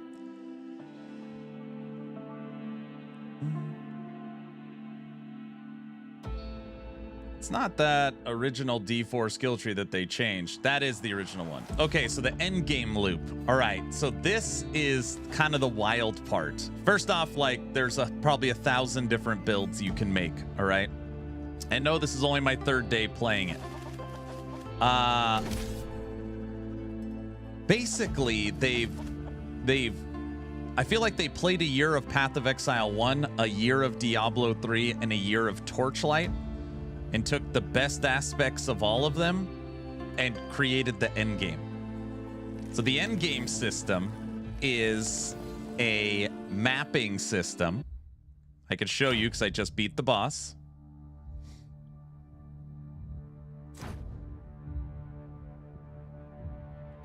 This is your Pathfinder or your Atlas that I am building out right now. And on here, TLI just copied PoE 1, sure. I talk about because there's mimics in the game. So I click on the map, it shows the modifiers for the map, and then you could come down here and juice the maps. This map has an available 4 different things you could do. So you click on the map, tells you the rewards, tells you the modifiers, you could juice the maps, and then you enter the map. Now, what will you find inside of this map? You have potentially find Delve. You'll potentially find Tower Defense, Blight. You will find Dungeons. You'll find Treasure Goblins. You'll find Breach. You could chaos a map. You could find chaos items, mini bosses, trials of fire, ultimatum, trials of water. This game has a built-in pit or greater rift system where you got to kill enemies against the clock to unlock the boss. Ascended weapons are better because they, so you see to the right of my Cyclone of Hammer on hit on my greatsword, Ascended gives you 2 abilities. So on here I can make a Falcon. This has a double companion on it. Blue is the highest Ascended. It gives you 2. So basically it is an end game mapping progression system with every season in the most, that there is. So now we're on this map. Every map has the same loop, kind of. So look, we've been in the map for 3 seconds. I've already hit 3 things. Let me show you. Kill these guys. Okay. This is an NPC I could fight. If I beat him, I could trade. This egg, if I investigate, will spawn a phoenix. If you kill the phoenix, it'll drop a phoenix item. And we've hit defense, which is a tower defense mode. 3 different things we've already found inside of this map. You can ascend a legendary weapon, making it an ascended legendary weapon. Question mark? Oh, I don't know. I think ascended is its own thing.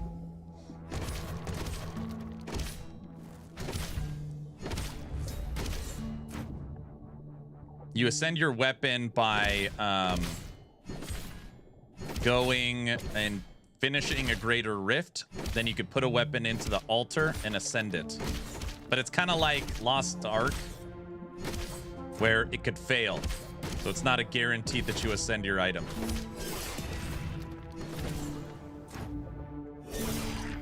Dang, it just nuked us. All right, this is also a roguelite. Frosty, follow me for a second.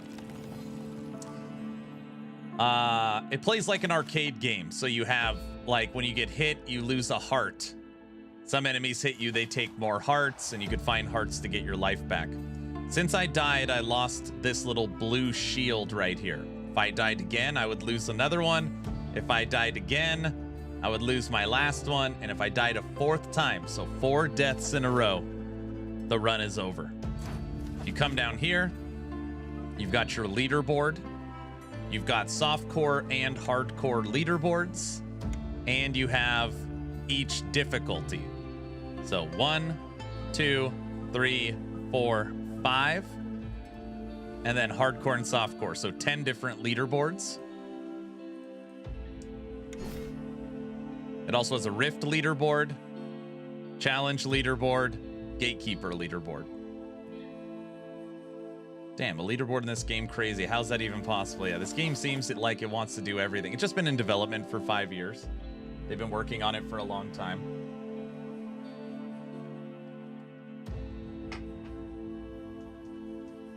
Yeah, it's pretty good. It's really held my attention the last 3 days. What's held my attention the most is just the build options.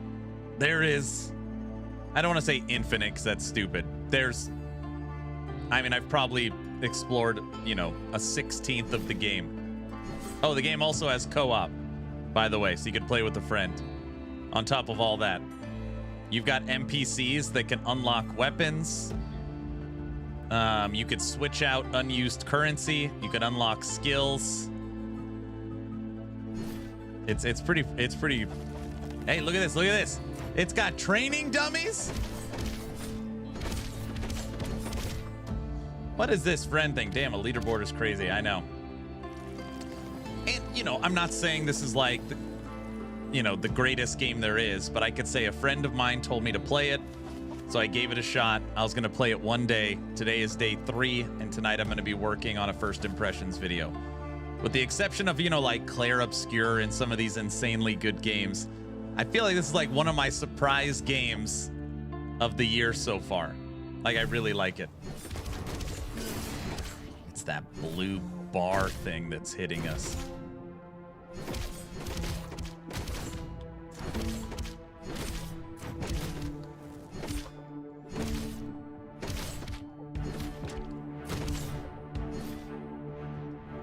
Look, we'll shoot him.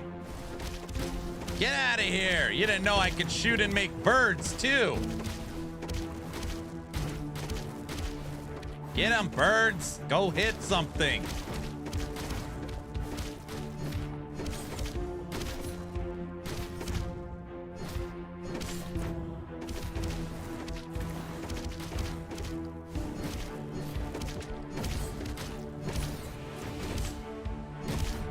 Got one. Come here, dinosaur.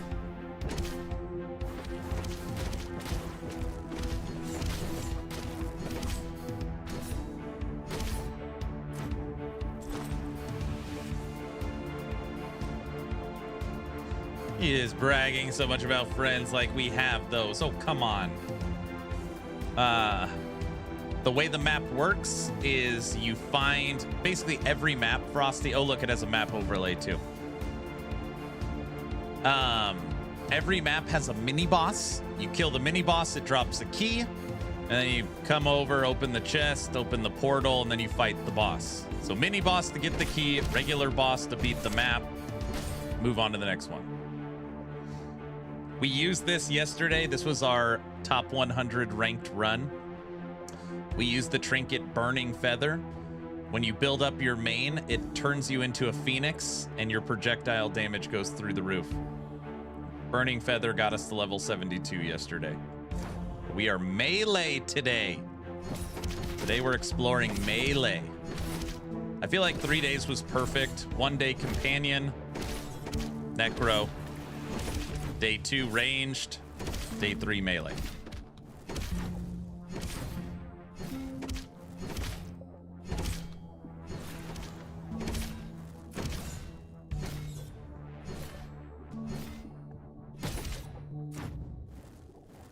Game's $15, currently on sale. It just dropped 1.0 on Friday.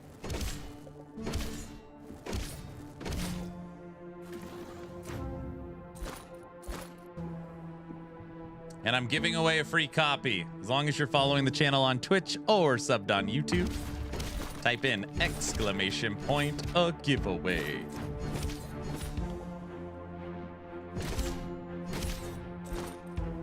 People are already saying they're playing just because they want to beat me on the leaderboard, which isn't gonna happen. Watch me fight this Phoenix. Come on! Quit, stop trying to hit me and hit me. Oh, I think it heard me. Holy smokes. Damn it.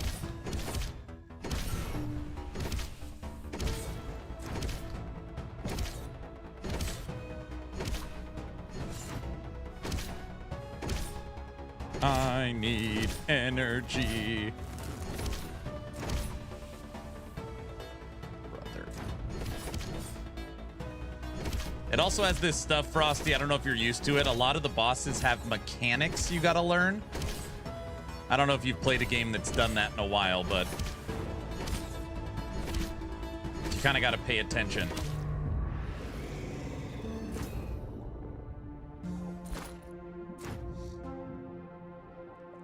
Ugly and Cajun, I'm just kidding. I was kidding.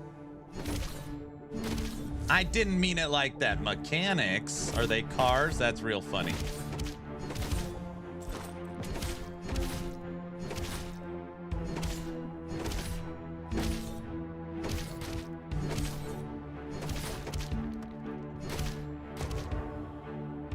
Hello, beautiful streamer, Mr. Myers. Hello, hello, hello. Frosty? Mechanics, yes, they're robots.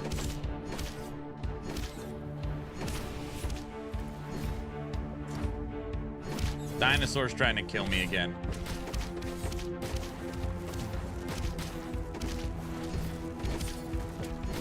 It's pronounced shenanigans. Oh! Trial of water. We got to fight the goldfish again. All right, after this run, we're doing a greater rift because I want my weapon ascended. Goldfish is tough. Look at all this. Might have to use my invincible mode.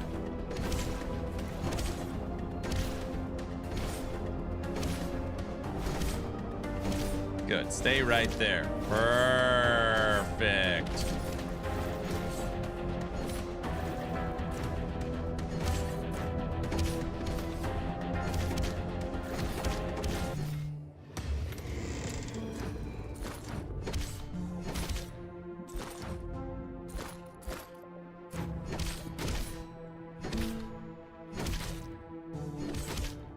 Uber Abby has nothing on this fish. Bingo. Uber Abby's a cakewalk compared to the fish. Everybody knows that. We're also playing on the second difficulty. Day 1 and day 2 was only the base difficulty. You know, so we're really stepping our game up. I think. No, we're not doing turret defense.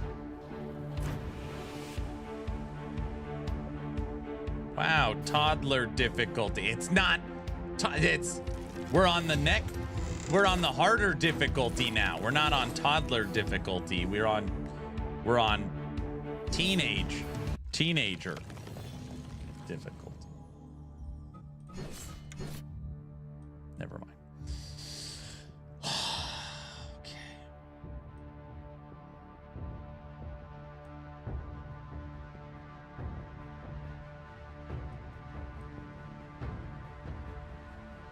Yeah, whatever. Oh, brother. I need endurance regen. That one. Maybe we could switch this out.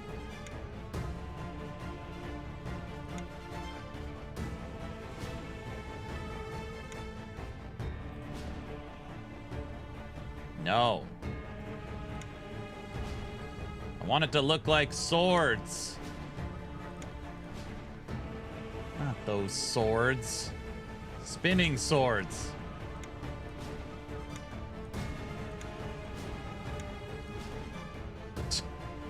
What an easy game.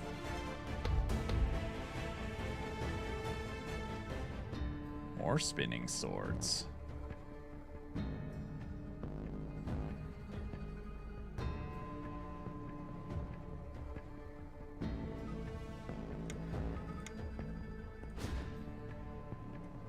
Maybe we get lucky. Spinning swords. Come on. All right, area works. And the next level we'll get it. All right, that'll be 3 regens for endurance. Very nice. All right. Invincible mode equals streamer client. No, I just have the trinkets that gives me guardian where I can't be hit. That's not cheating. Right? Check it, right? So Frosty, now you kind of got a general idea of the game. Leaderboards, every endgame mechanic from the most popular ARPGs, and lots of character customization and boss mechanics and crap you gotta learn. All right. Hope that helped. Look, now I gotta fight this guy. Oh.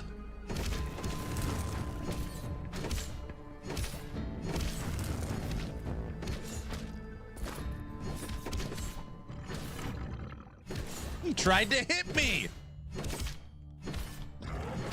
Also, Frosty, this game plays much better on a controller, in my opinion. And you aim with your right joystick. I think it plays pretty well, too.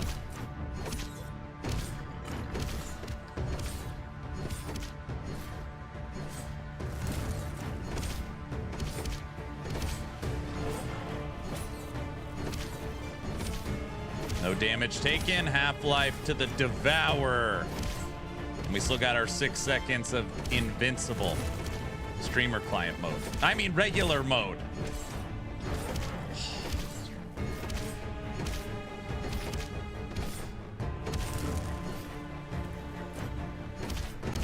No! Gosh! Oh. He was going down. I should also probably say the game has crashed 4 times today. He used his Alt F4 a little too early. Very funny. Very funny. People are saying that they are not having crashes. I don't know why I am. Driving me nuts. 4 crashes in 2.5 hours.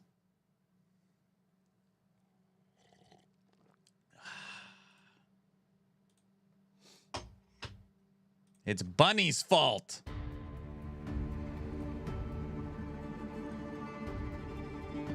The world as we knew it lies in...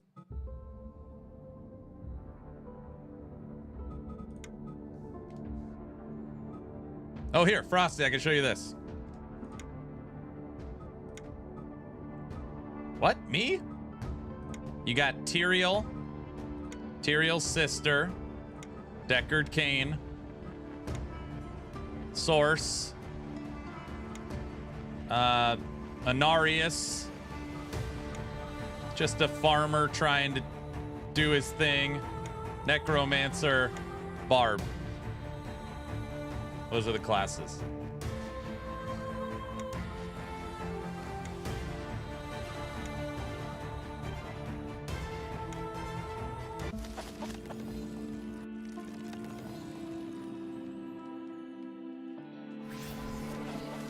Oh, and I accidentally hit my invincible mode, picking up my controller. We're going downhill.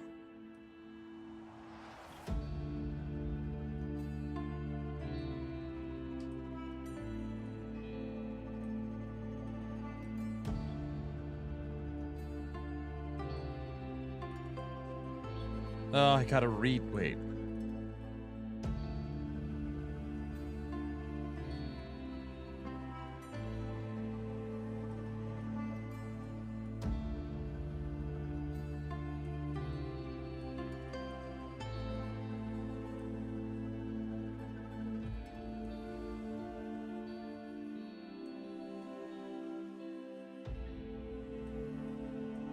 Boom. That is what we want.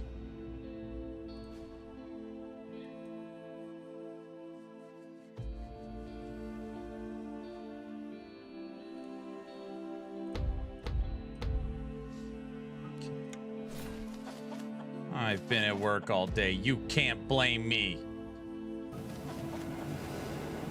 We can't start it. We don't have a trial of Earth, so we can't run a rift. We need a trial of Earth to be able to run a rift to ascend our weapon. Oh, and I gotta go fight this guy again.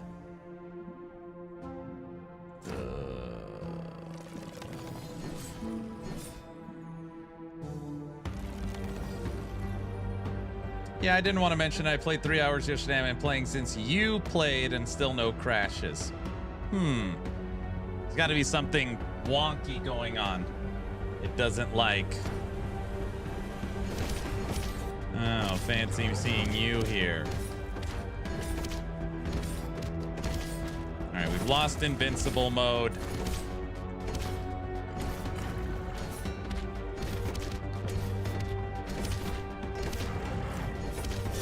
We've already gotten hit. Oh, gosh. Focus. It's just a big bug.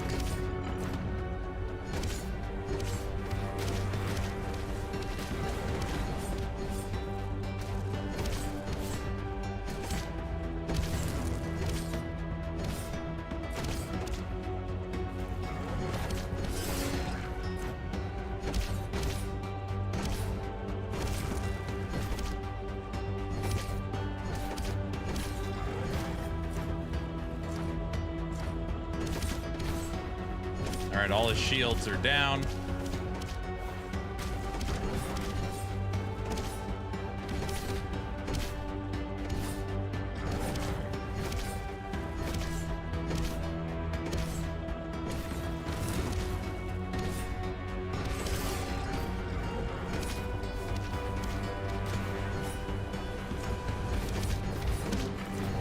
Die! What an easy fight. I got him, Diesel. I wasn't even trying and I got him. All right.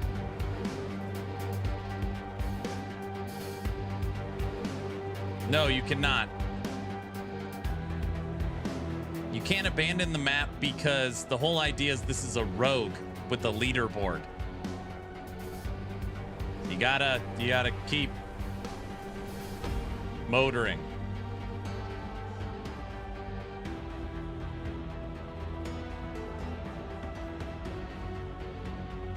So you could transform your map, you can add modifiers. Makes sense, yeah. Okay.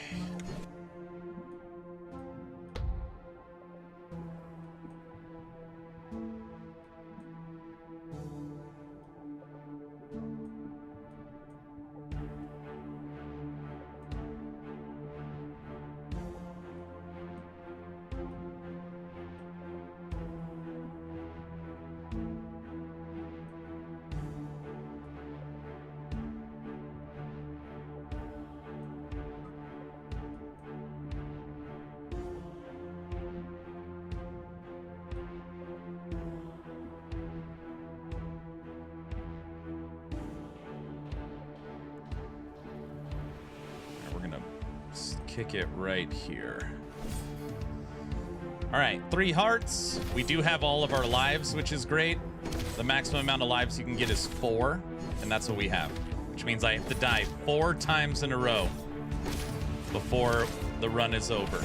Yesterday, our best run was so far our best run has been 72. We're currently 54.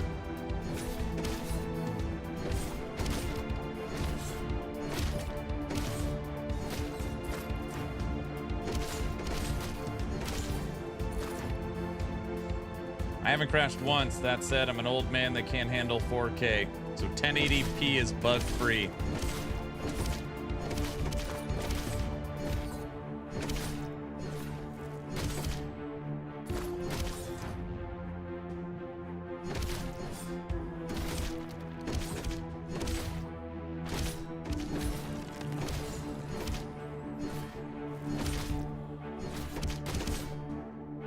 I still haven't done the new game ready drivers for my 4090. The last 2 times I did it, I had to revert the driver because it broke everything. I know they said they fixed it, but I just don't. I don't know if I want to deal with the headache.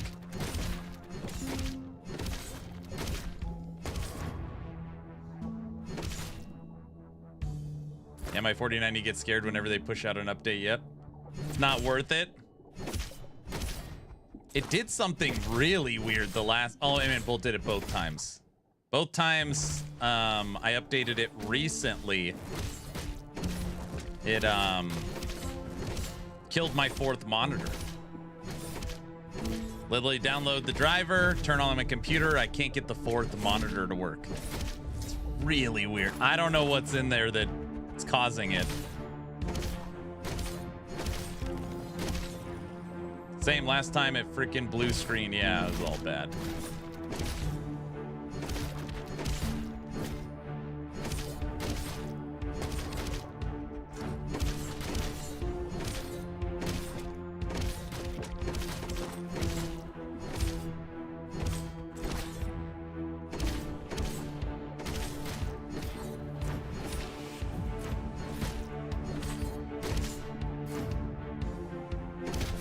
Level 55.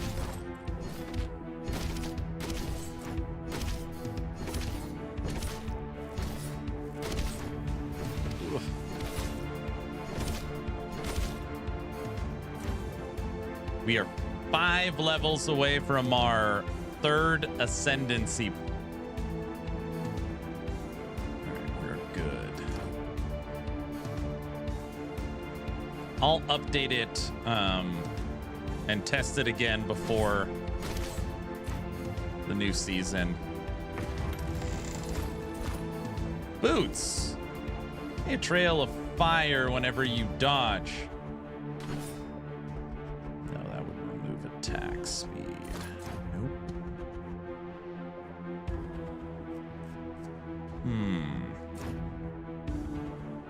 Oh, one more enemy, huh?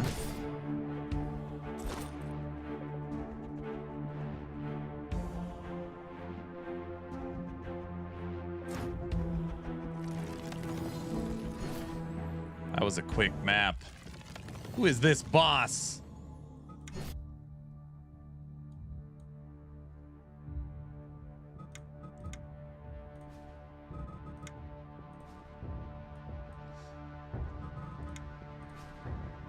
Perfect.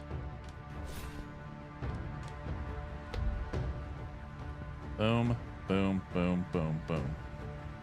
All of those are perfectly set. Very nice. All right. Who do we got? A Devourer again. He wants a rematch.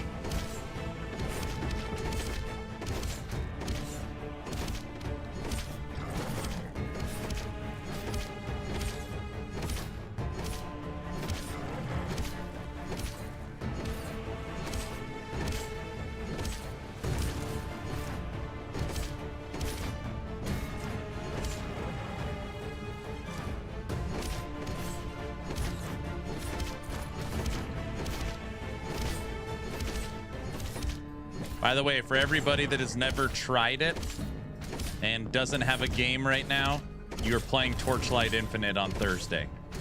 Just do it. But I heard it's bad. Just try it.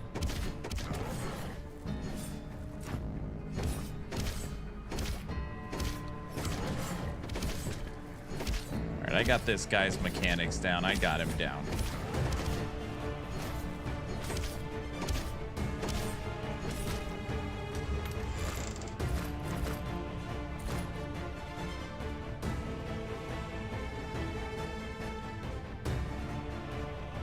That's a character made one. Much see much.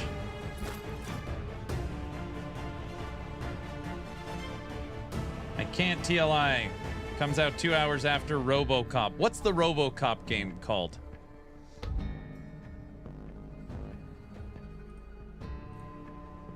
All right, we added 5 mods to this level.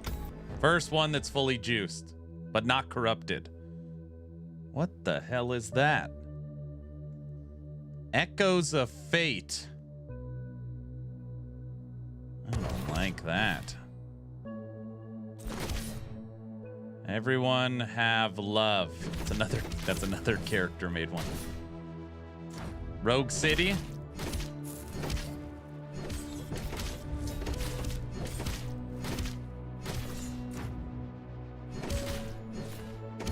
Buff Print, you've watched long enough to know the games I like. Will I like it?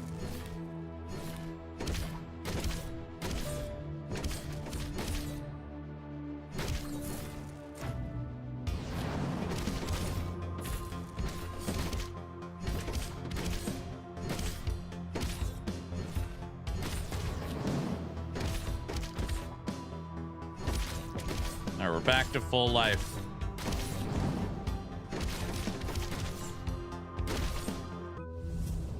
Quick.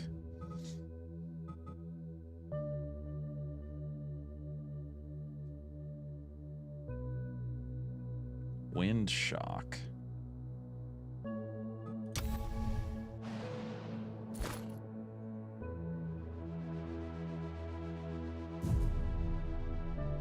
You'll jump off a cliff, but you won't go into the creepy portal. I'm gonna go into the creepy portal, of course. I'm just clearing the enemies around the creepy portal, silly. Jeez. Judgy, you know.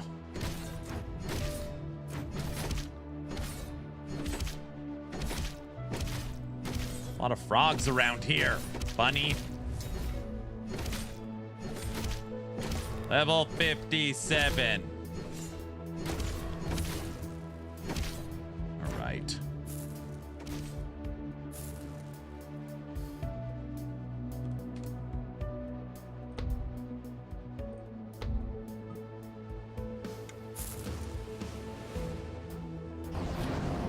What the? I made 2 big bugs. And they're trying to kill me.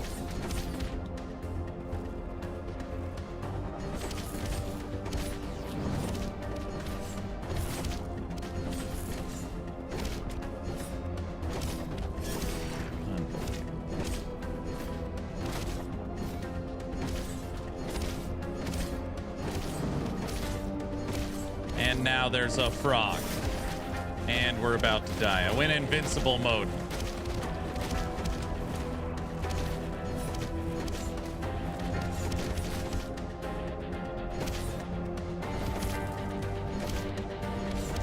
Just one frog. Don't stand in the green goo. It's easy.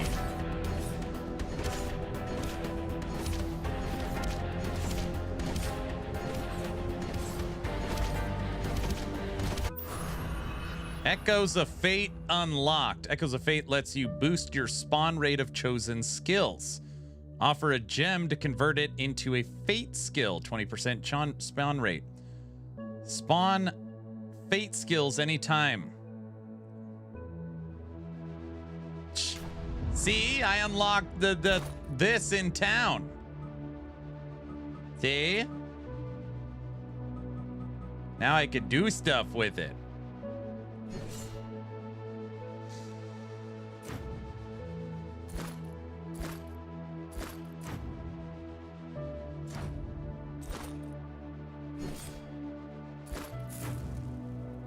Good thing I killed all these enemies. Now there's hearts everywhere for me to get. Cool, there's a new discovery you're making. Yep.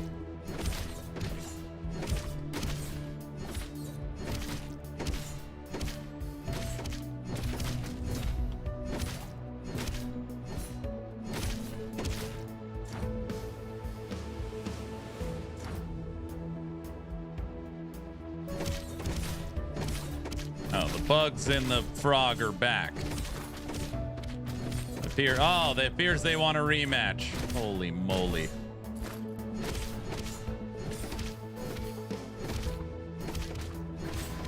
I'm invincible. You can't hurt me. It's almost up.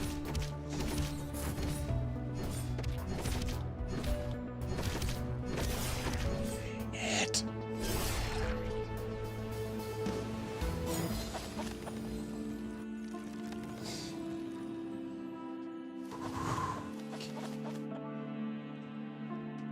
headshot. I wasn't paying attention. I was focused on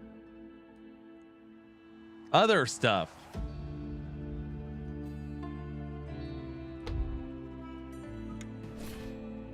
That was embarrassing. Wait, what was that you said? I don't remember. It's hard to remember everything I say. Look, they're already trying to kill. I just come back into the level. They're waiting for me.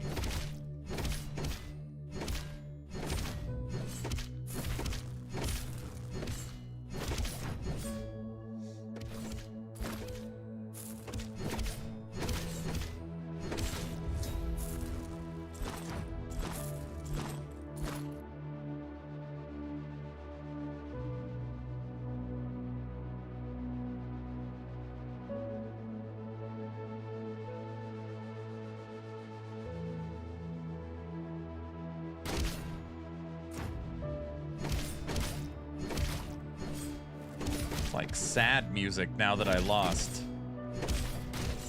Okay. Full life. Oh, I wish we had a few more enemies. At level 60, we get our third ascendancy. That's okay.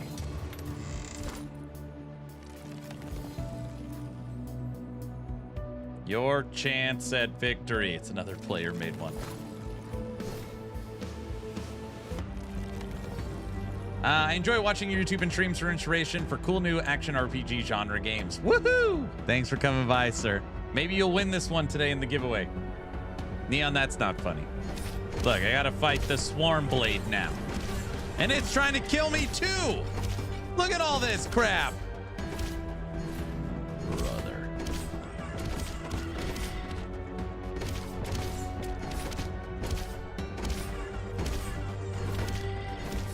First armor down.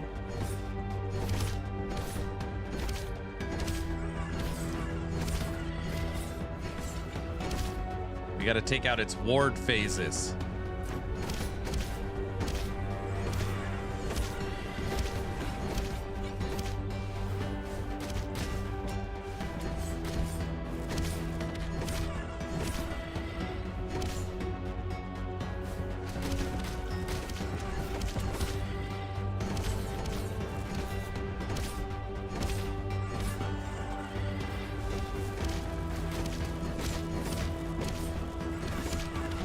We've taken no damage.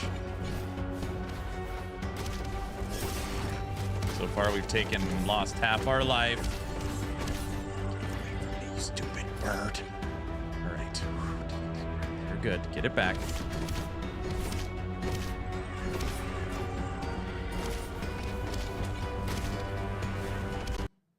No. Oh, guys, it's getting unbearable. Oh.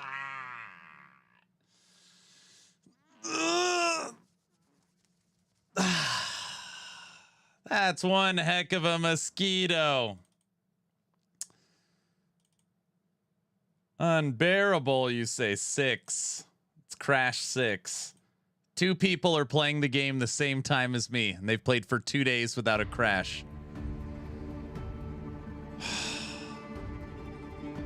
The world as we knew it lies in ruin.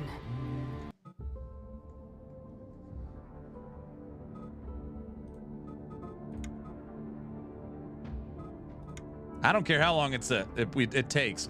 We're gonna stream until we're done with this run. We have to restart. Blah blah blah blah blah.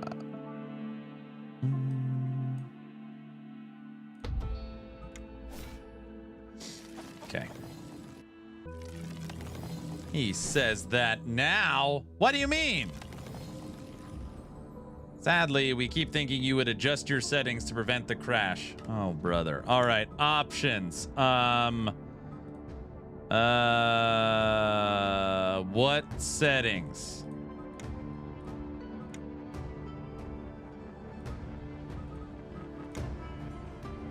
All right, we just dropped to 1440. It's not as crisp. You know, and now that it's not as crisp, I can't see the details in avoiding stuff. You know what I mean?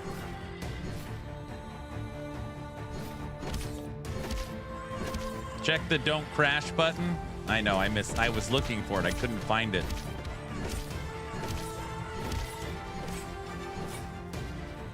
It looks better? No, it does not. It's more pixelated.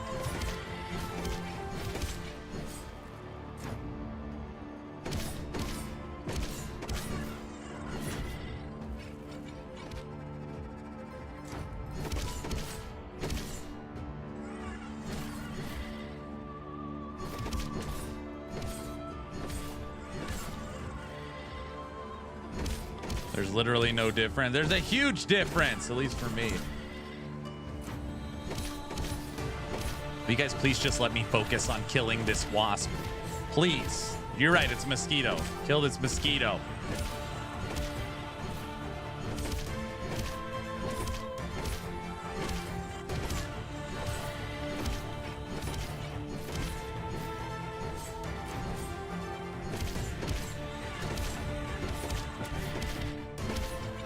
I'm guessing maybe the devs are watching, and every time they see the build progressing, they don't want people to know how much power you could build, so they crash the game. Maybe something like that's happening. Hit.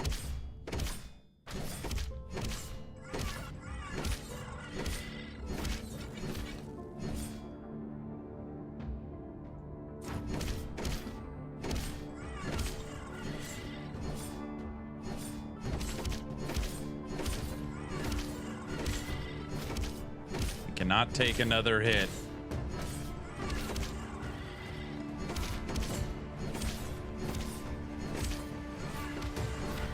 Kill him in 6 seconds. Go invincible.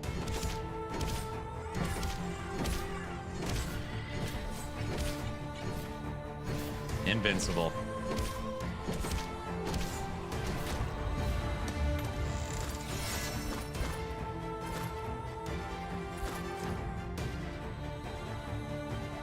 Sting.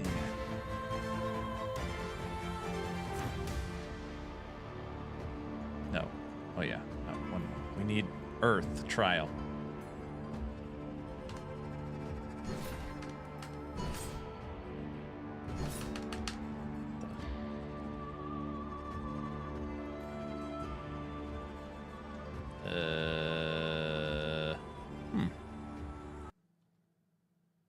Wait, did I closed the game. Okay, Aaron, take a deep breath. Okay, you're fine. You're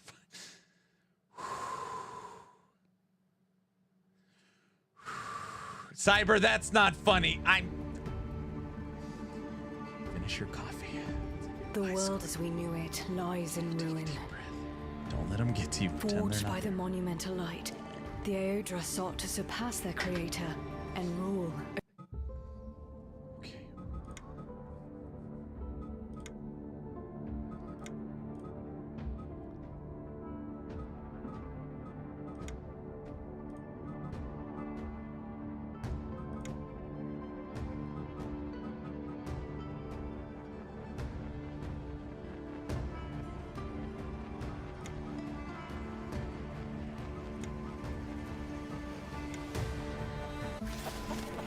Please don't make me fight that boss again.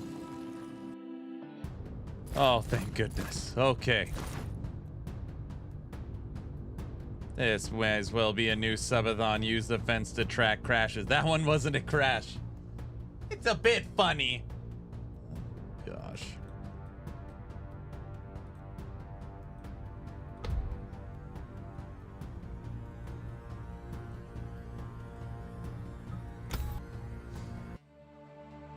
I guess we are getting a subathon. The stream lasts forever because the run never ends.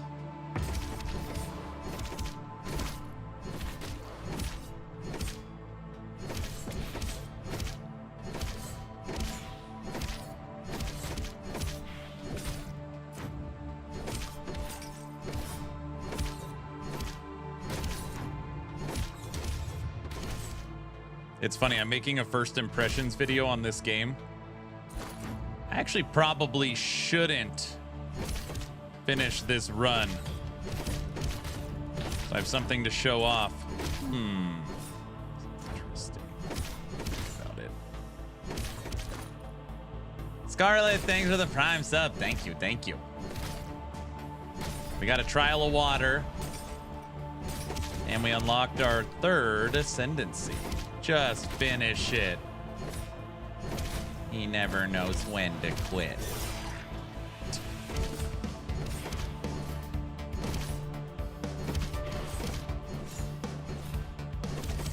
I don't like this guy.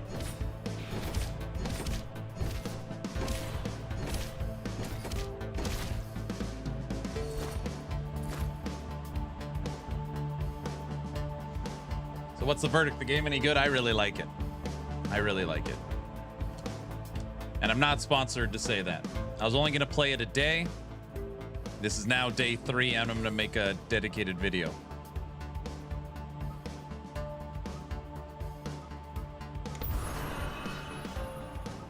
Full critical strike. Go figure.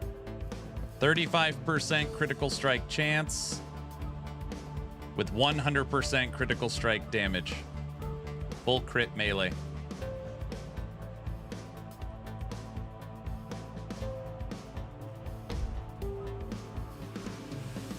Level 60.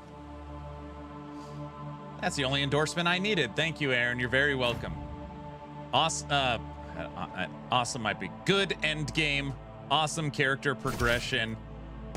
And if you're a tinkerer, you like making your own builds and trying different stuff, there is, for $15, it'll keep you occupied for a long time.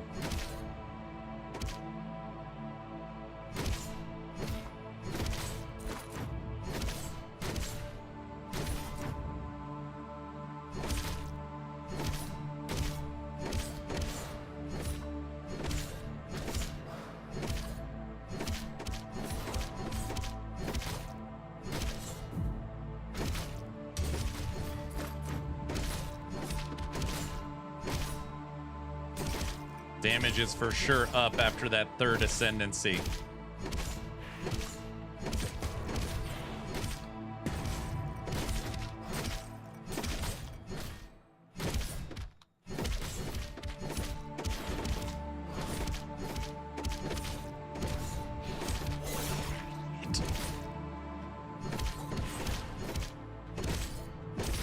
This was the first map I fully juiced.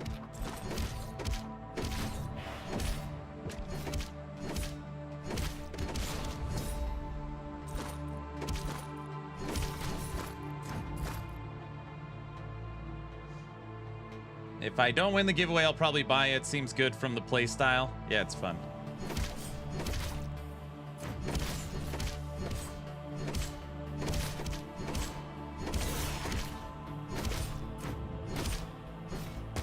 These little red tridents are hard to see. Hello, weapon ready. These are player-made weapons. Ooh, ascended axe. Wait a second. Condition +4 base damage. Bursting attack, ground slam. Oh man, it costs way more per attack. Hold on a second. You gotta be kidding me.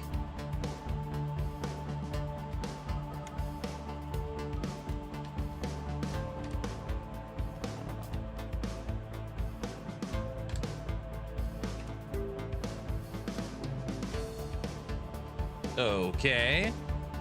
That's your big boy. Oh, brother.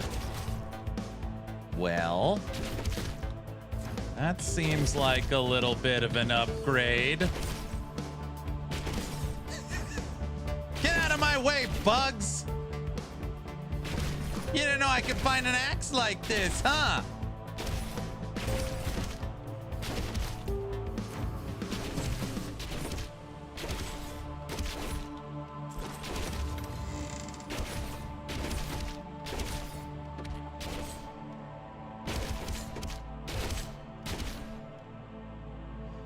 Seems like a lifted truck scenario.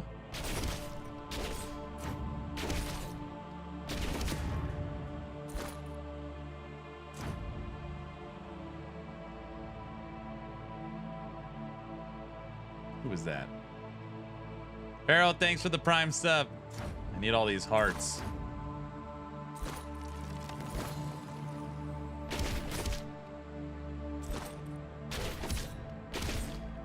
The Ascended Axe seems to be making a slight difference. I wonder if this turret D? Arena. Behold.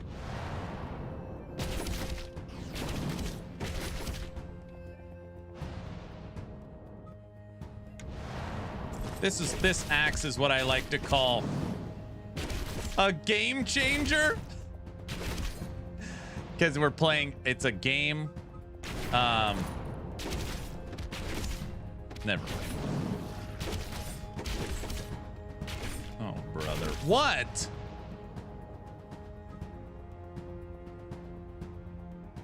Aaron, that was so bad. What do you mean it was bad?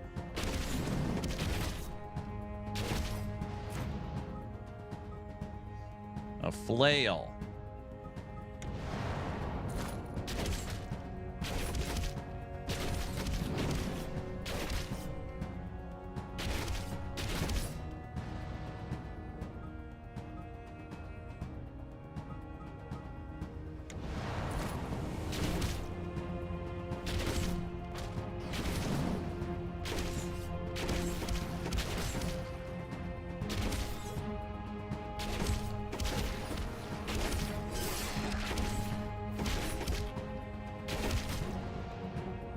Observe closely.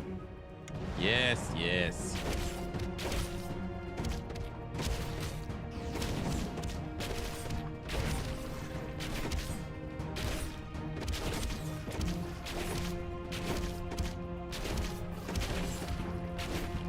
The axe almost makes it too hard to see.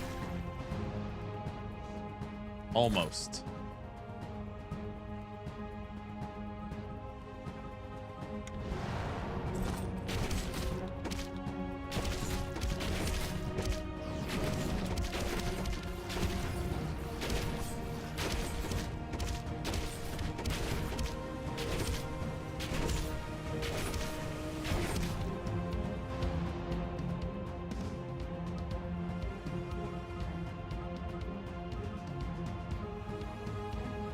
I want 20,000 experience.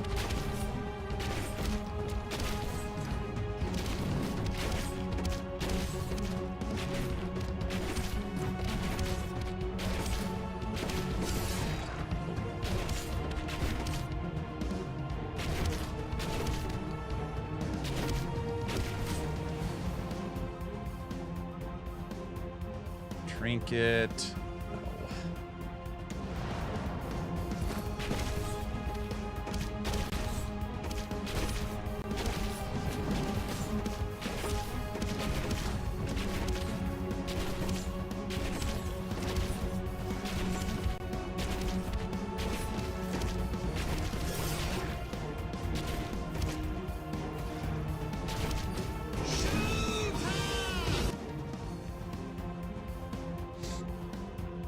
20,000 experience. That's what we wanted. Do you dare challenge?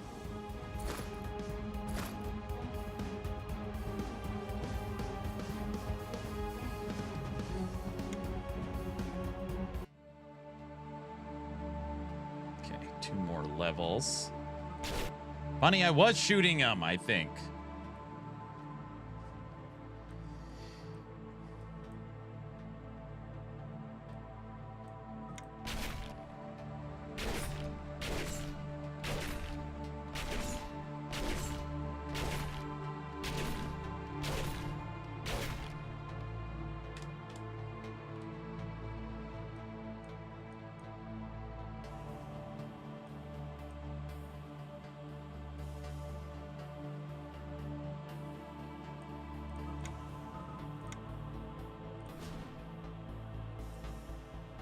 All right, I did a full respec of the board.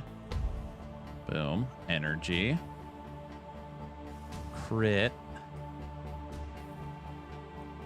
Energy. Okay. That axe is hilariously huge. That's what she said.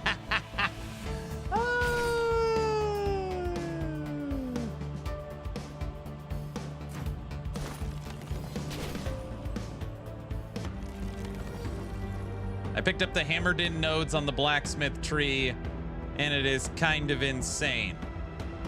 Wes, don't tell me you're playing this game too. I didn't say you could play that. Compensating much. Very funny, Brett. When did you get this? Spider.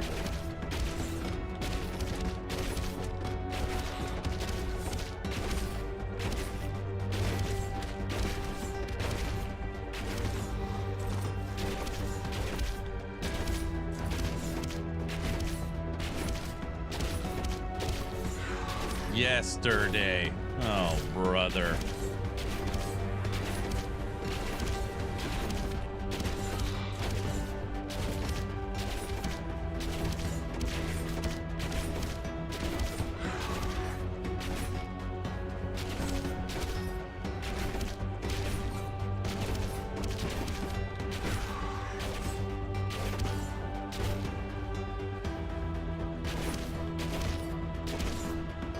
Get out of here, spider.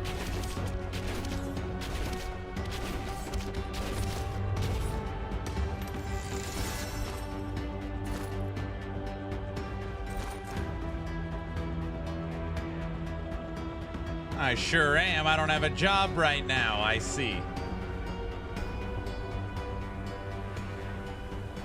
This map has a chest on it.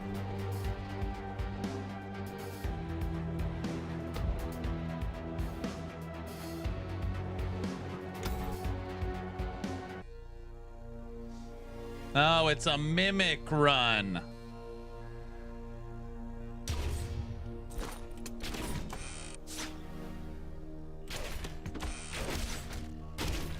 I don't know if you guys have ever seen this mechanic before. It's a chest that can try and kill you.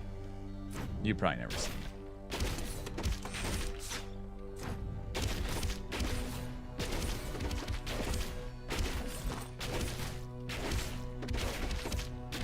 Die, squirrel.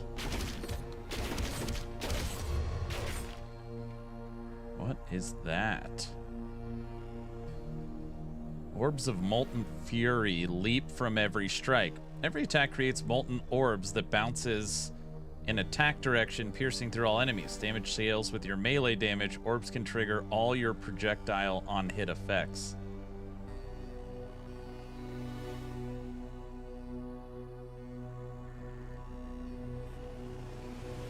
Every strike?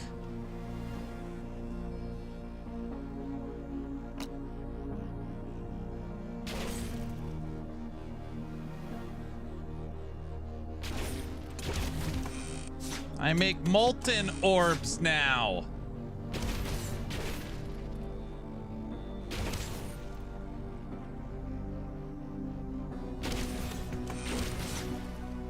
Mimic? What's a mimic? I've never heard of that before. You haven't?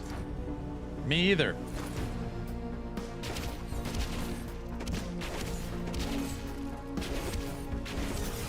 Dang.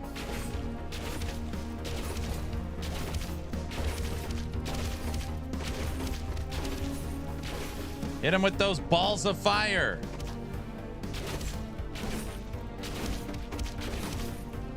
All right, we got him.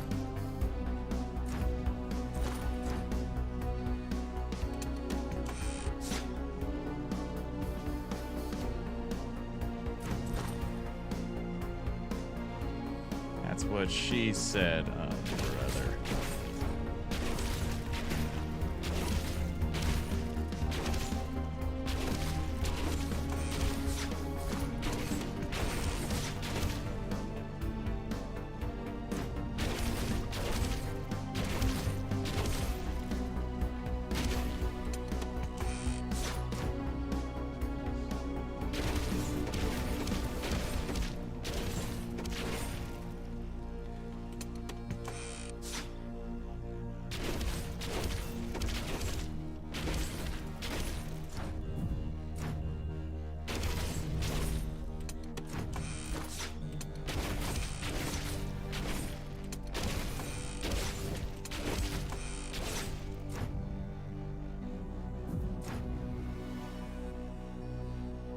We got 55 lights right now, too. I've just been saving them the whole run. I haven't used any.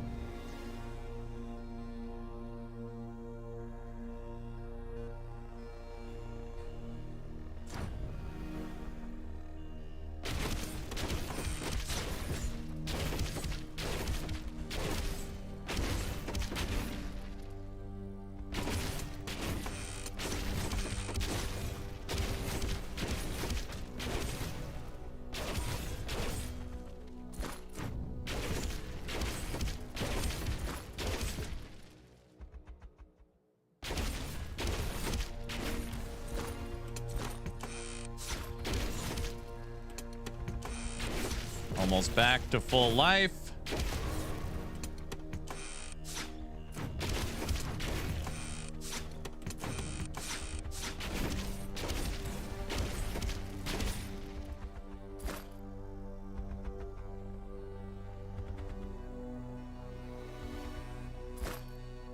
Whoa, sick looking sword, dude. First off, it's an axe.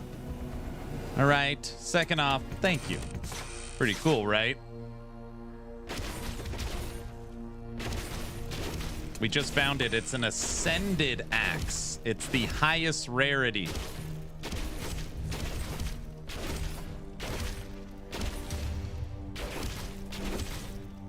We're working our first, like, real ever attempt at melee.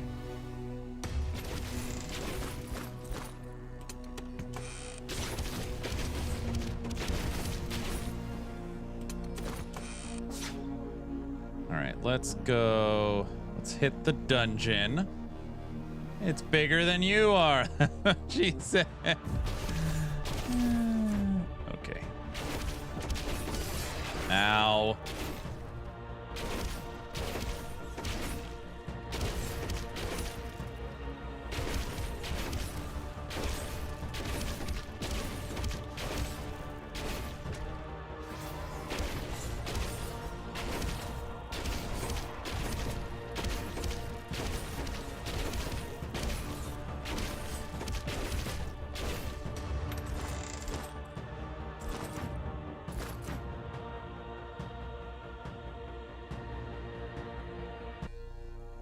Okay. Dungeon done. Now we'll do this, but first, 3 more levels. 2 more lives. What else do we got? I just reset the board.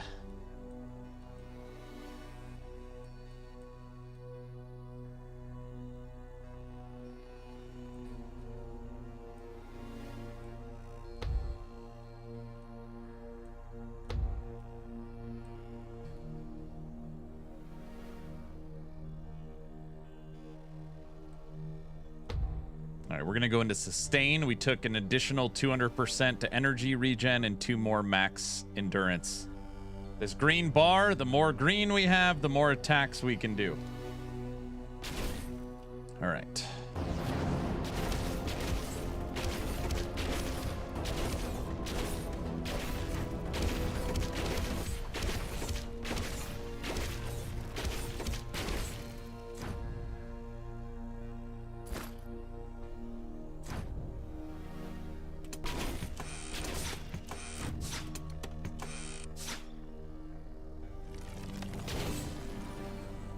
No crashes so far. Well, I mean, just... Yeah, I guess that's true. All right. Level 65. Second level of difficulty. The king that drops chess. He's so rich, you'd think he'd have a little more budget for clothes, you know?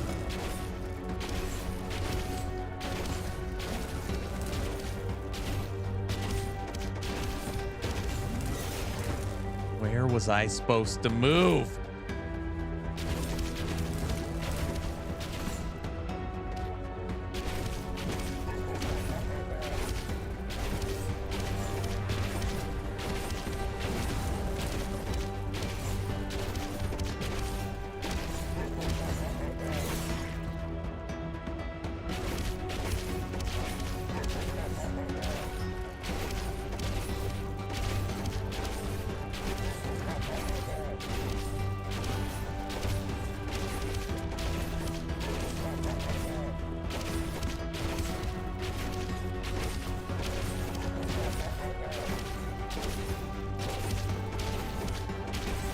Go in invincible mode.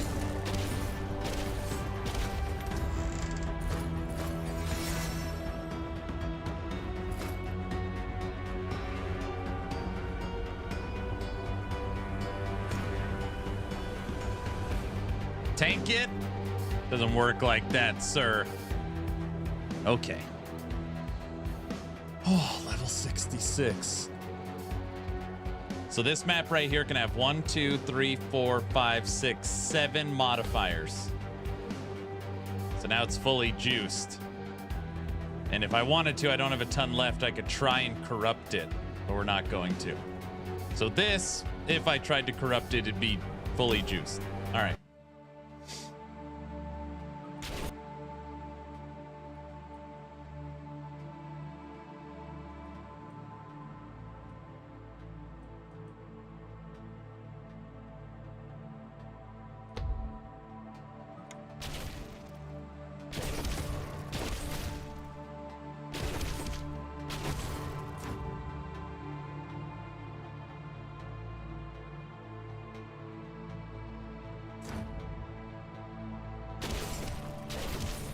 What is your crit?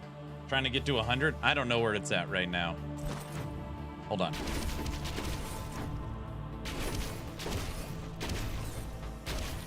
I feel like I'm critting every time.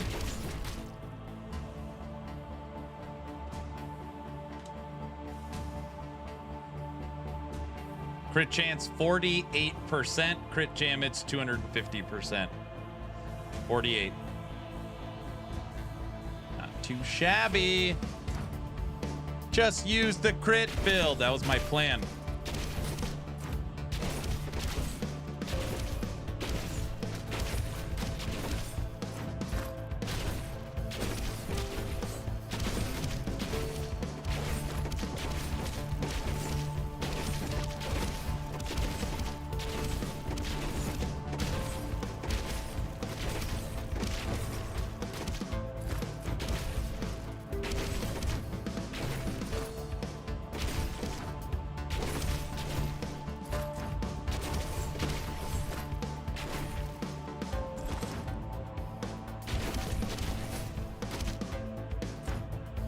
Hello. Hello.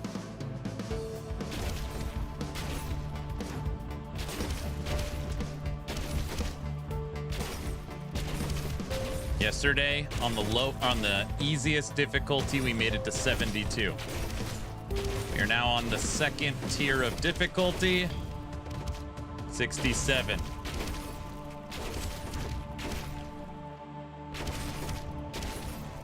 Red Wolf, thanks for the 5 subs, brother. Thank you, man. Thank you, thank you.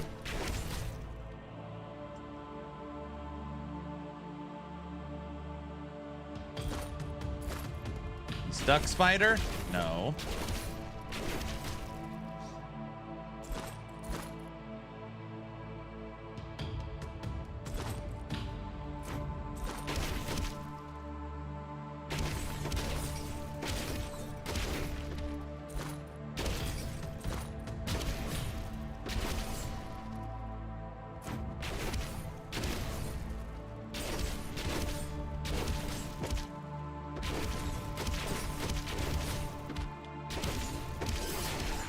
I just got full on life.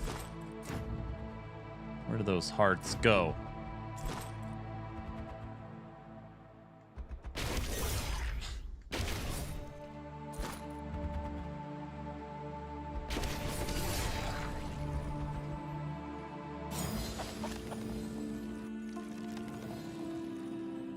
Just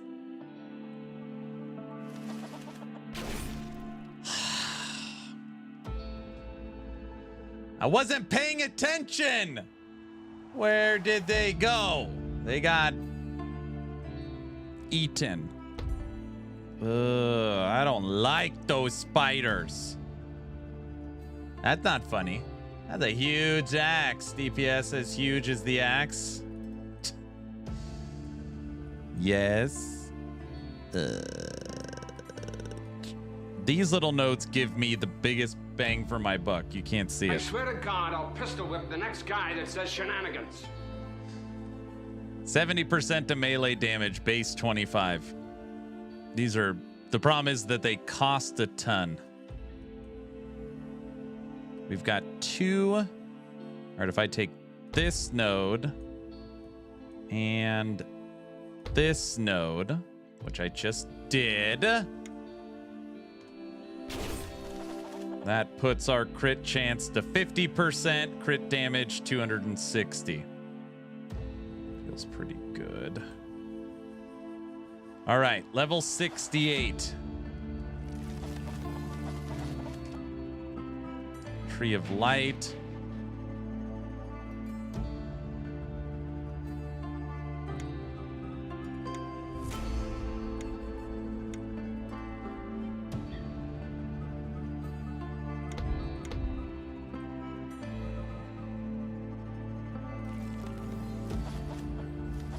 Is there a level cap? No, I don't think so. Because when I'm looking at the leaderboards, I still suck. No, they're level 285 to level 305. We're ranked 70th. Wait, hold on. We're on second difficulty, right?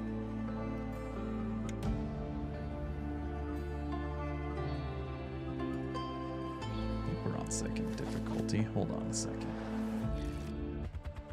Oh, crap.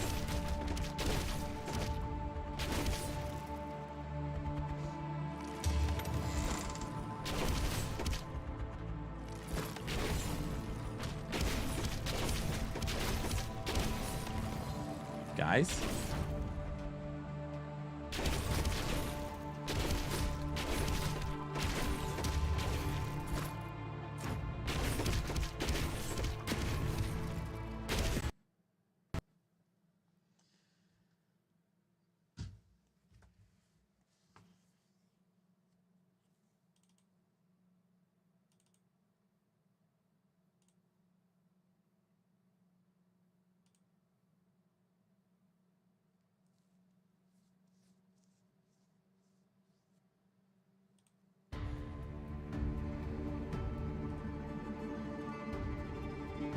Not the best advertisement for the game. Well, I'm not paid to advertise the game.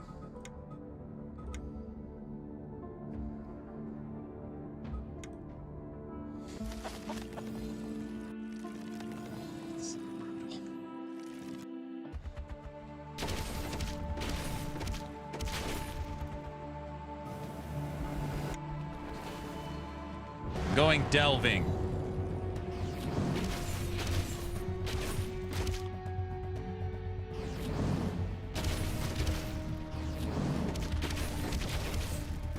He's gonna freak out. I'm not gonna freak out.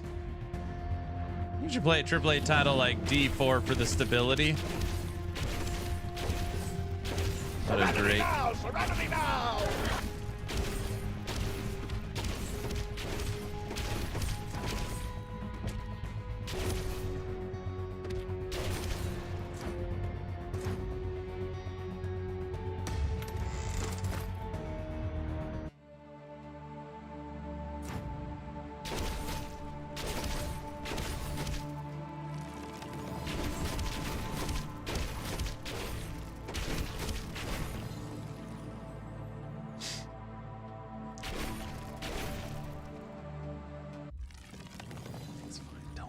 Spider again. Wait, it's glowing this time. It's normally not glowing. Your unwavering striving for light has led you to this pivotal crossroads, where your fate, be it your downfall or the continuation of your pathetic journey, will be determined in the imminent battle. Blinded by the... Oh. She... I didn't even realize she's the one yelling at me over here.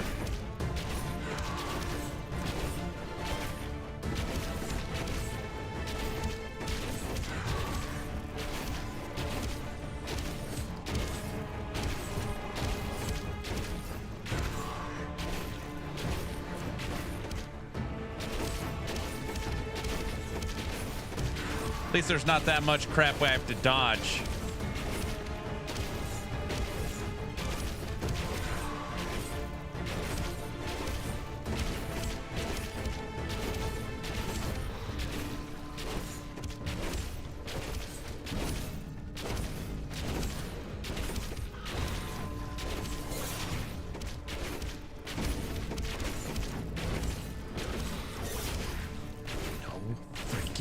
Way.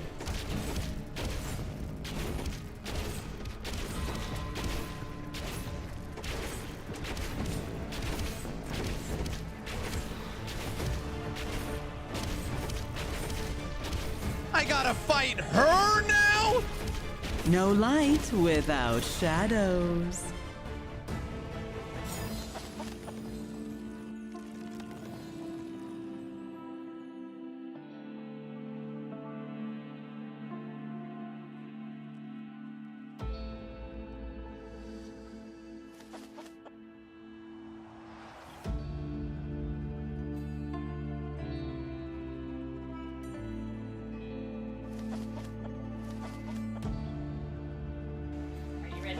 No, don't do it.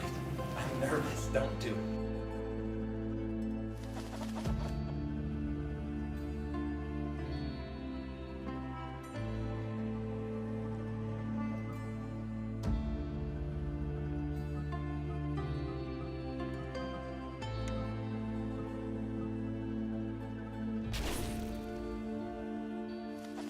Honey, do we have a mattress? And I will embark.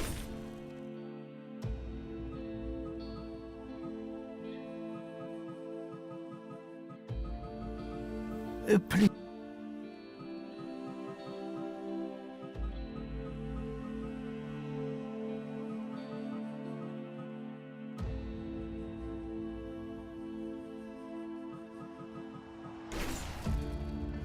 Get back in there, champ.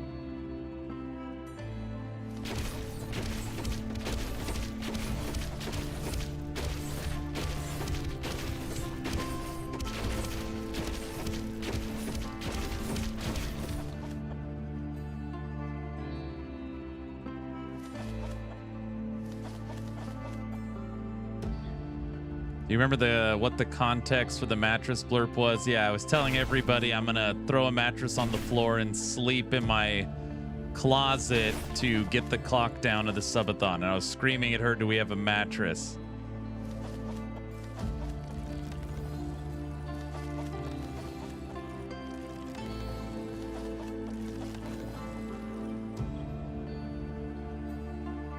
I just know I can't kill him. What the? I wasn't ready to just... We will devour.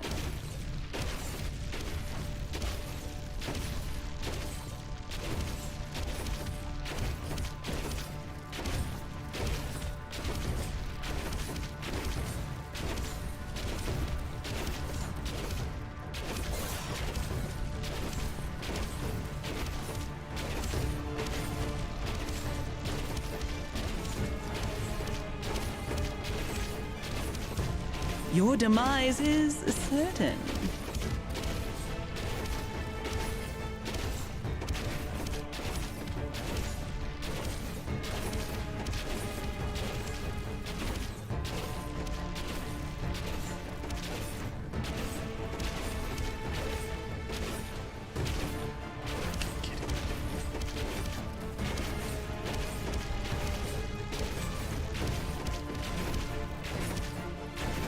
Your demise is certain.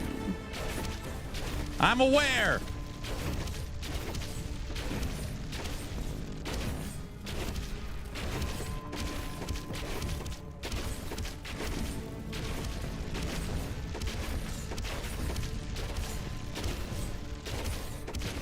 Leroy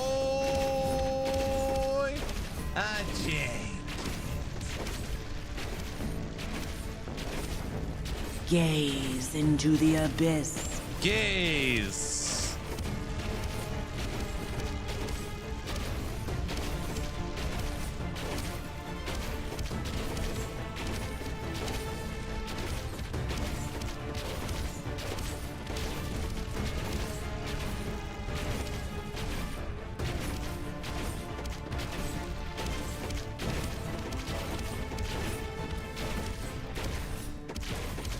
Darkness defines the light.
Look, a squirrel!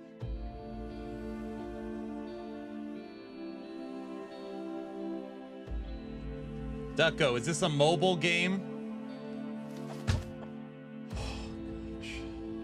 Everybody, Ducko's like 20. Don't get mad at him.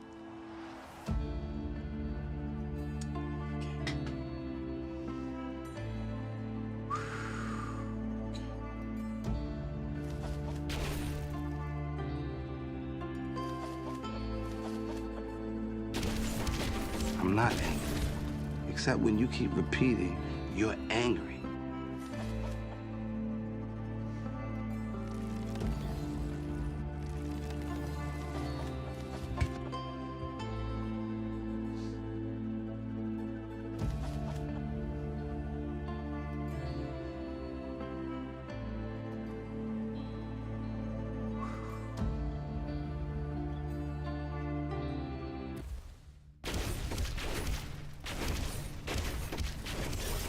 No light without shadows. Dude, what in the...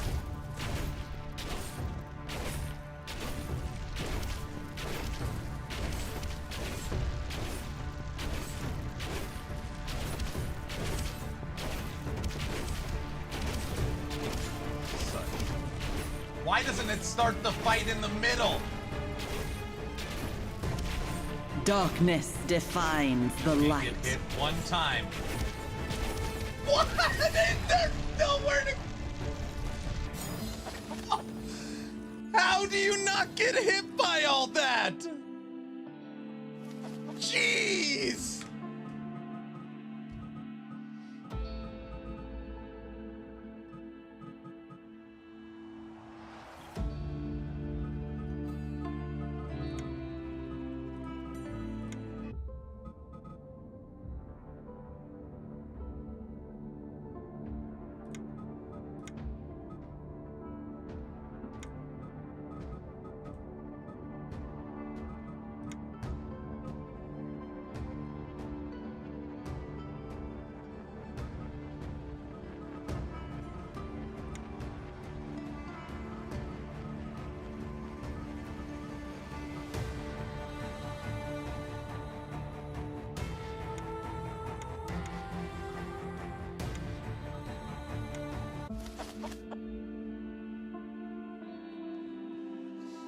I'm not quitting. I don't want to grind 5 hours. I'm doing a first impressions on this game tonight. Emotional damage.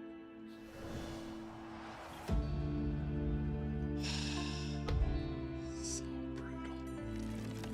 The game might look a little different at the beginning of a run. Wait, are you serious? Yes! We picked the farmer.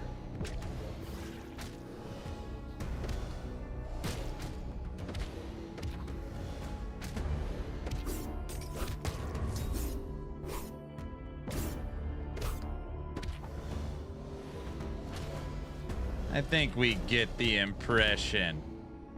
It's good.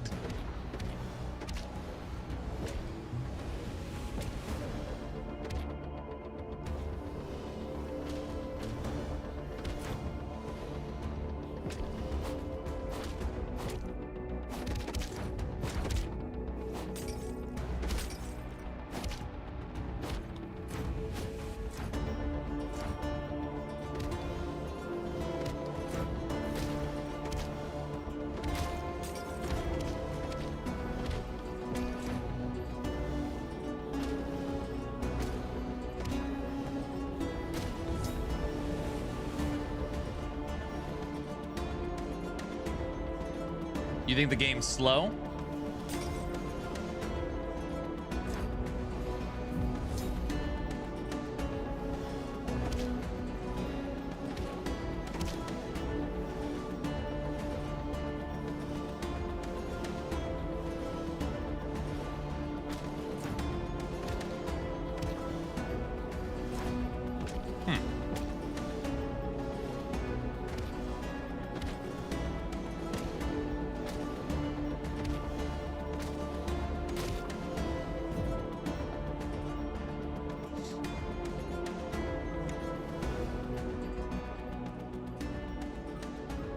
All right, specialization for the farmer. I want to make chickens.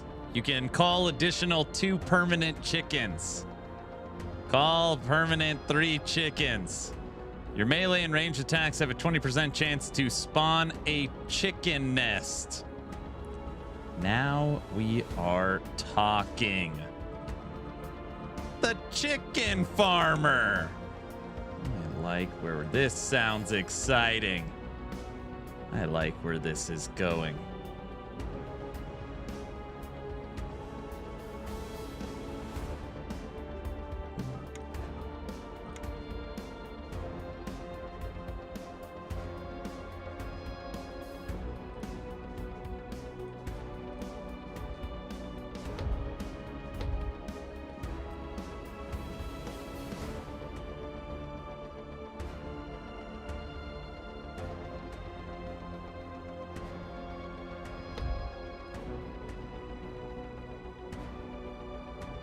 You making a D3 rubber chicken build? Duh.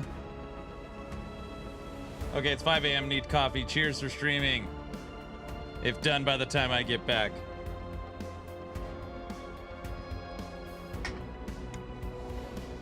All right. We can now make a wolf. And when we shoot, we can make a chicken. It's a start. This is the hardest character to unlock, titled The Farmer.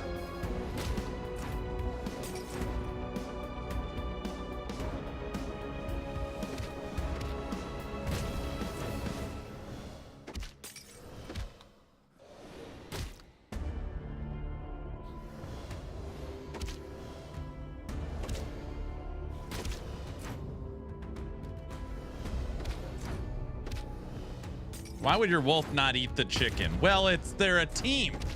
I feed the wolf well, so it doesn't eat the chicken. It's like you don't even know about wolves and chickens.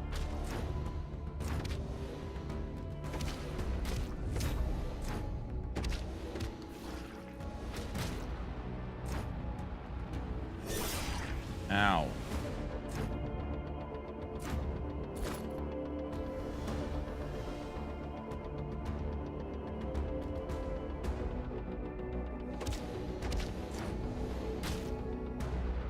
First character was like campaign, and now it doesn't do that. It sends you directly to maps. Yep. It doesn't make you go through the same thing on your alts. Can you believe it?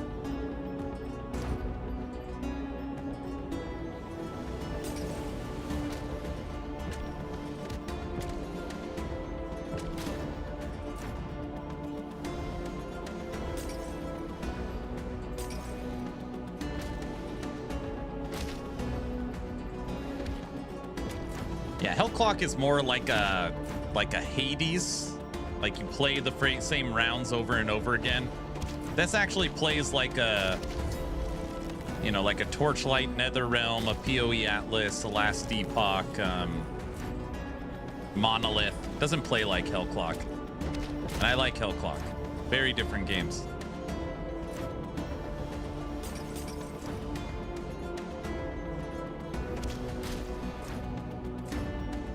There it is. You have my key.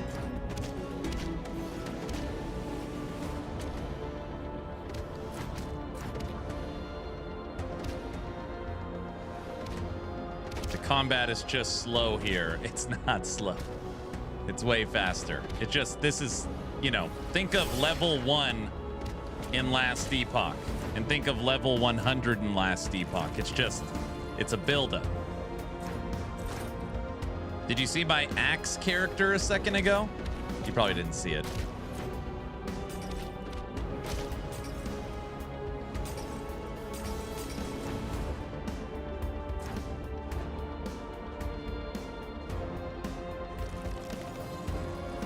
It didn't drop the key. Must be over there.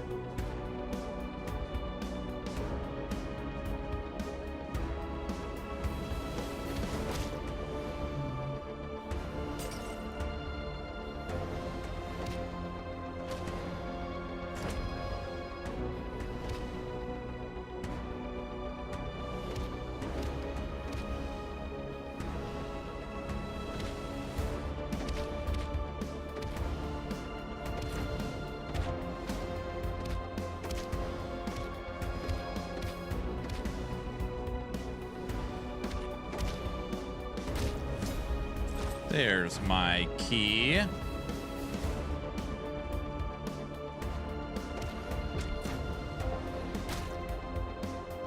We need that first ascendancy point.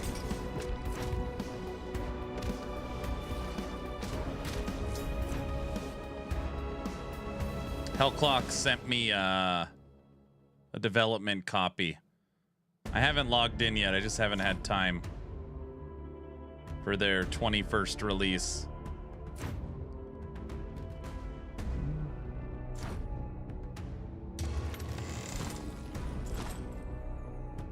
Lightning Staff.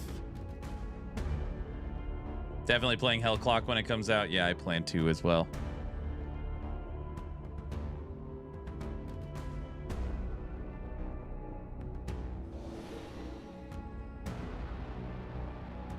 When do you start juicing maps? Oh, I mean, this character I've only started for a minute, so nothing yet.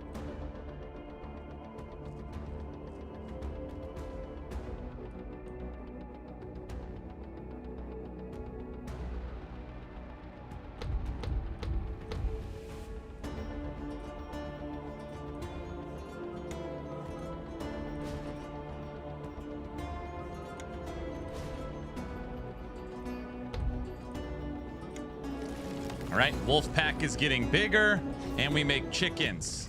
Yeah, I play this game with controller support. Wait. That's not what we want.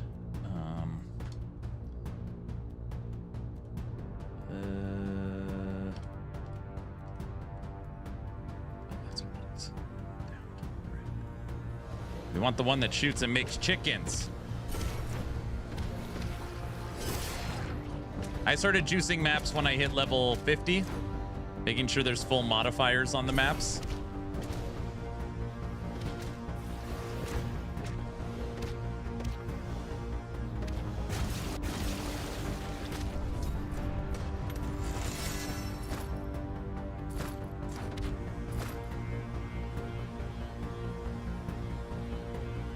I want to see the chicken nest. Wait, did that unlock it? It did. Oh, the chicken nest is up here. All right, we have called. You call 2 permanent chicken companions and empower your companions. Call 3 permanent chicken companions that fight for you, attacking enemies with melee attacks. Your melee and ranged attacks have a chance to spawn a chicken nest. All right, we've got permanent chickens now.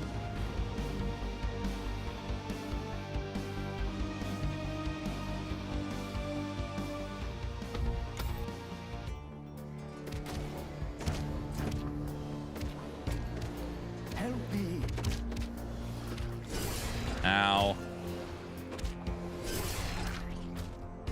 We only have 2 hearts.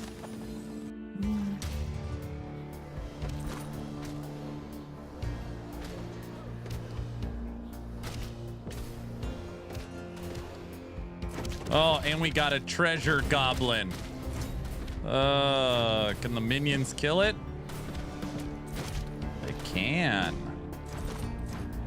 Give me that. This looks like a baby treasure goblin. I've never seen one like that.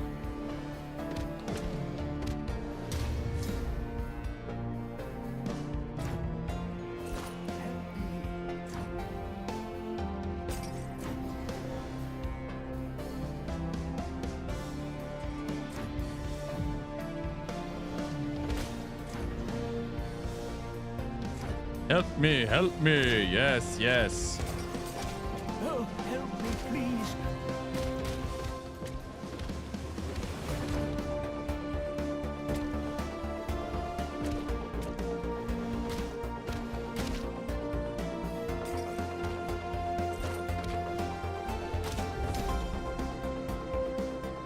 Here, we're gonna push the hearts up there, so when I help them and start dying, I've got life.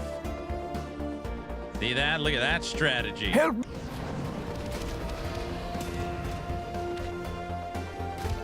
Would you help him already? I'm helping!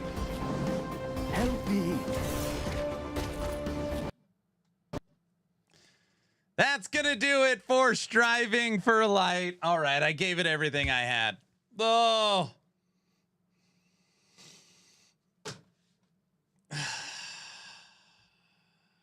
Okay, Jim, will you stop it? Don't do that. What happened? Well, the dinosaur right here came in. There's going to be a config issue on your end. There has to be. Nobody else is reporting crashes, and I've had 8 today. He tried his best. I know from experience, dude. Guilty pleasures? Oh, brother.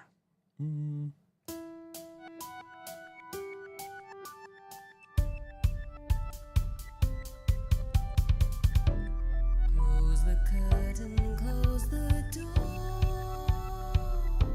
It's getting too bright in here for me to say. I've been standing here a while, trying to figure it all out. If it's you or me.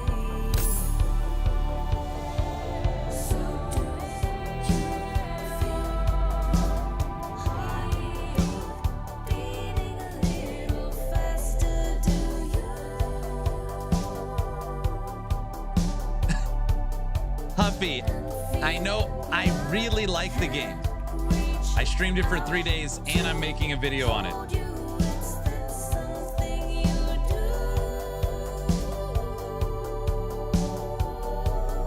I'm alive.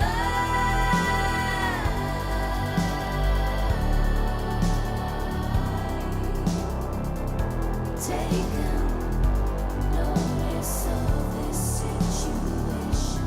I'm alive.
I like how you put exclamation point build. Believe it or not, I did not have anything planned for Last Epoch today.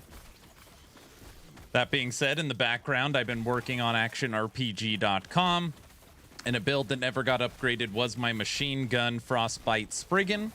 So that's what I've been working on in the background. Yes, without any of you seeing. And don't say that's not allowed or something. Wait, is that allowed? I think it's allowed, right?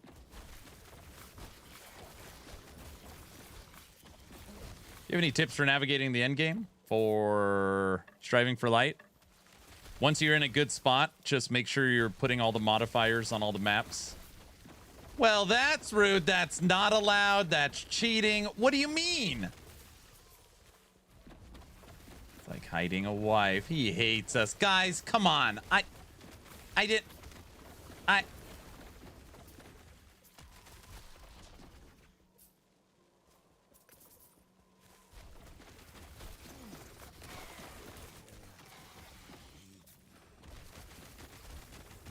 There are new freeze effects thanks to the new engine. Are they blowing up? Is that what that is?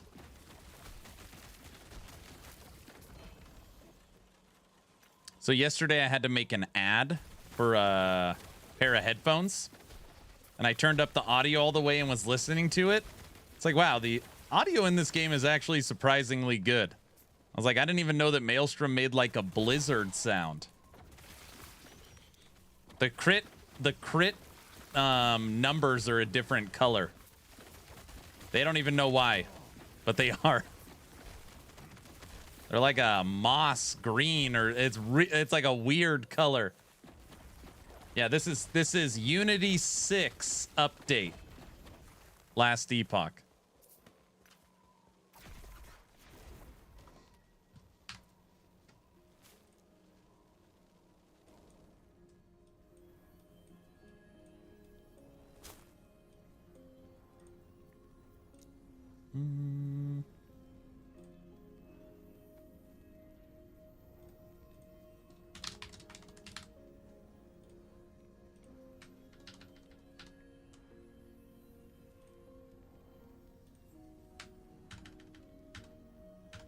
The effects are much improved.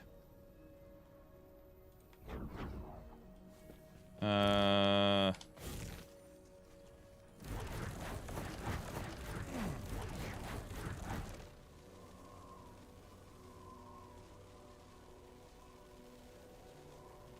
on a second. I was like, the wind sound. Listen.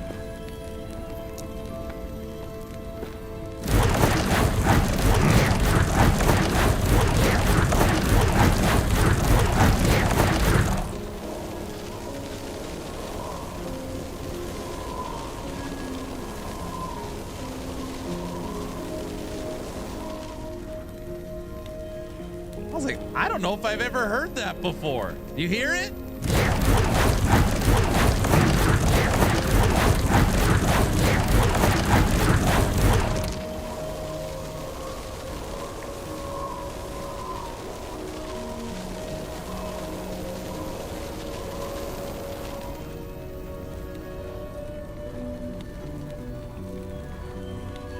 That is all new. It's gotta be. I have no idea.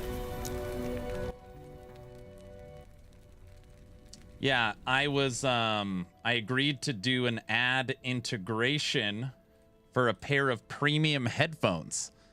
And I was like, sure. If they send them to me and they're good, I will, I'll put them in a video or something. They're so nice. They're so nice. These are the $400 Meze Classic walnut wood headphones. They're literally, it takes 45 days to make each one by hand. I was like, sure. So anyways, I'm making the ad yesterday for it. And I'm playing Last Epoch on full volume. And that's where I heard Maelstrom. I was like, it was like playing the game brand new for the first time. I was like, I've literally never heard these sounds before. And I was like, wait, is this the headphones? Or is this I just don't play with volume up? Or is this Unity 6? Oh, I've had those on I want what? Oh, on the I want list? Yeah.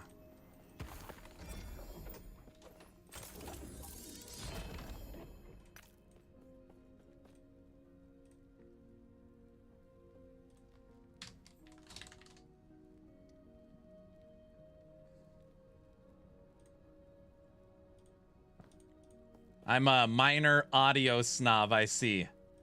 Aaron's headphone review title. It feels like the very funny. I need your help. I'm finally in empowered monos, sitting on lots of uniques and exalts T6, T7. I feel like I'm filling up my stash too fast. What do I keep and get rid of? That is like one heck of a loaded question. The Players Club. I just switched games. That's why I asked which game. Are you playing Circle of Fortunes or Merchant's Guild? So let me start there. And then what build are you playing? If you're playing Merchant's Guild, you could throw away all of it. So that makes it very easy.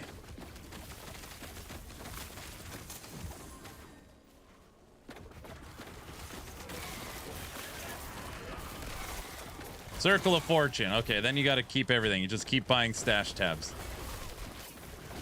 But so if you're only playing Void Knight, MPK, if you're like, this is the only class I'm going to play, then you should only be keeping Sentinel items.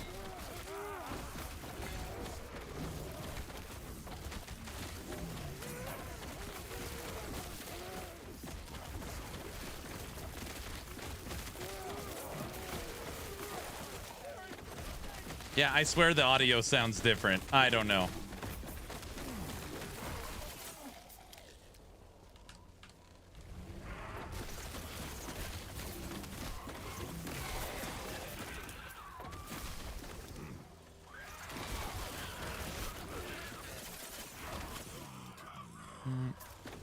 I just got back from a meeting, back to last epoch.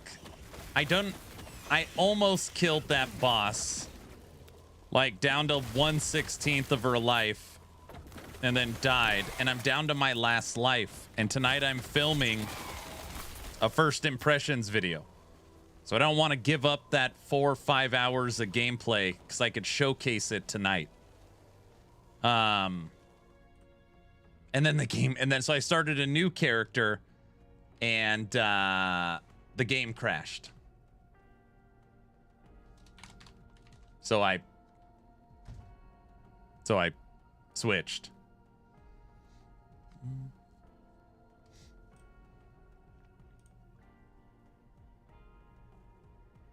Jumping into the conversation, is it worth keeping every legendary and exalt I find during early monos? I just started the game, been keeping everything I find level 67 currently.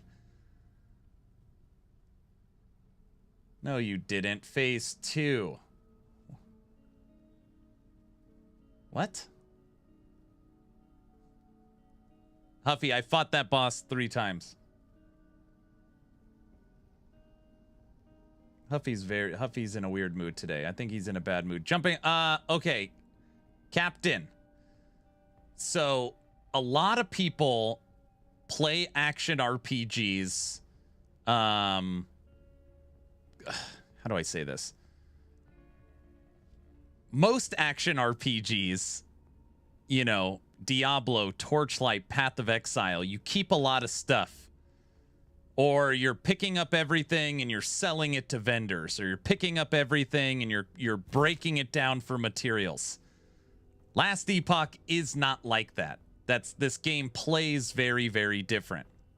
Most uniques are worthless, and exalted items are only good based upon the exalted affix and the tier of the affix and the roll range of the tier. And if you're somebody that's only playing a specific build, so like I'm new to the game, I'm playing Judgment Paladin, which means now 1/100th of the items are actually good for your build. So it's really hard to just say like, well, pick up this and throw away that, because it's like there's so much more to it. But I will tell you this.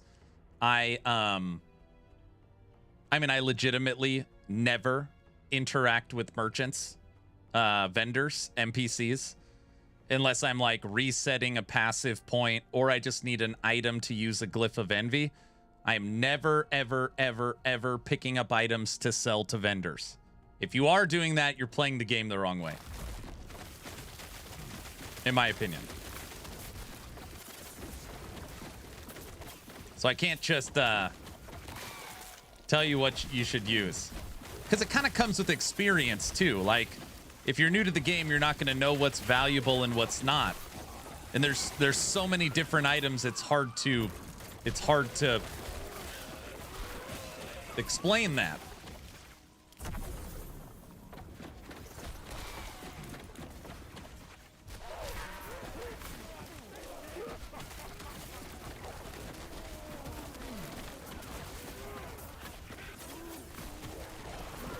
I feel like if I followed build guides, right? Like this season I'm playing a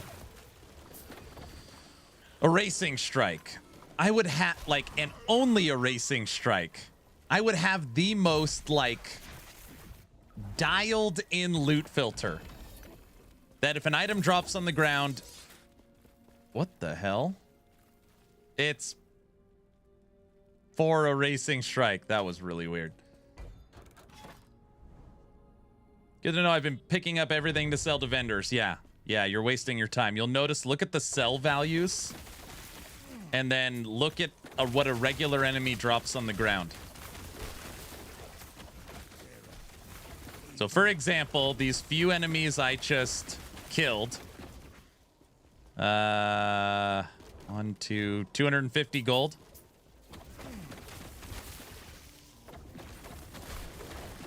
There's another 300 gold. Like, that's how I play. I go COF. I only see items for Shatter Strike. Exactly. And specific build Shatter Strike. I hide pretty much everything. Yeah. Yeah, because you only play one build. What's up, Cyborg? Hey, Cyborg. I've been meaning to ask you. Now I'm just going to ask you publicly. How are we feeling with, has EHG have a team that's been testing season 3? I'm not asking who's testing it, but do they got some quality control in the background? I'm so nervous.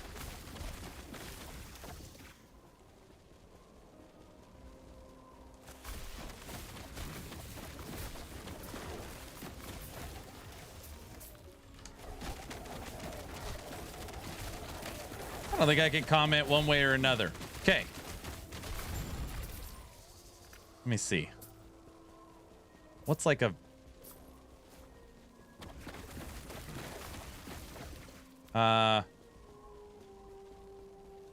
Okay, I'm going to take that as a yes.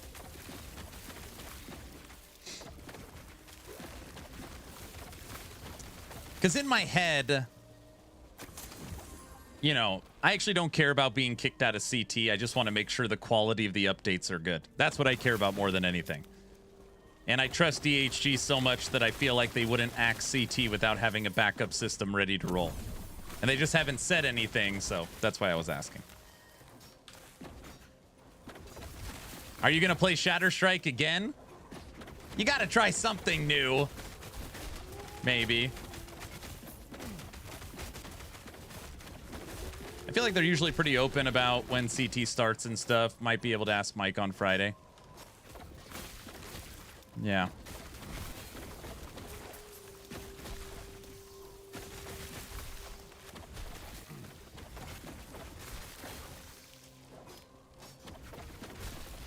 Hey, look, I'm playing a cold build.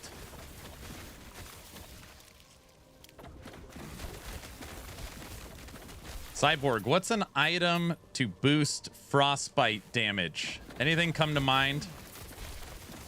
I've already got shackles on.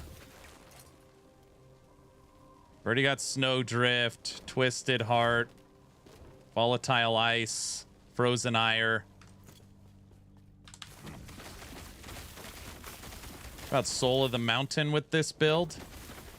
No, I'm always moving. Elemental dot, exalted affix, damage over time. That's pretty much it.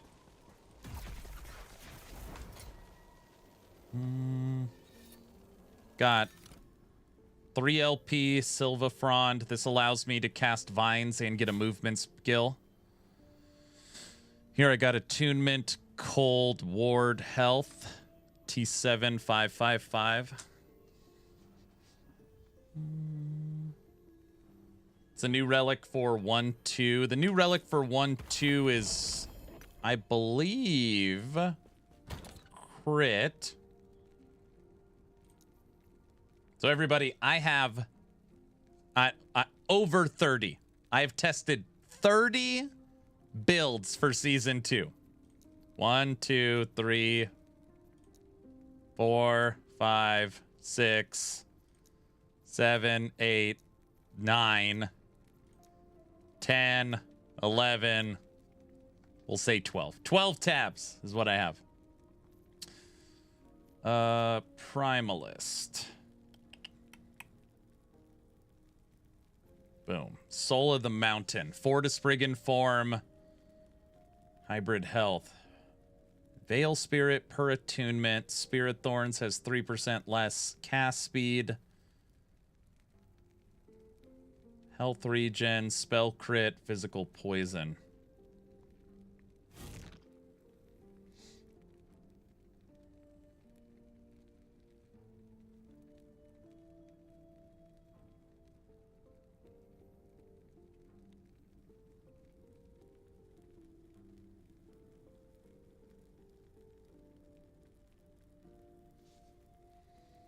I was thinking Sphere. I didn't think of Harloom.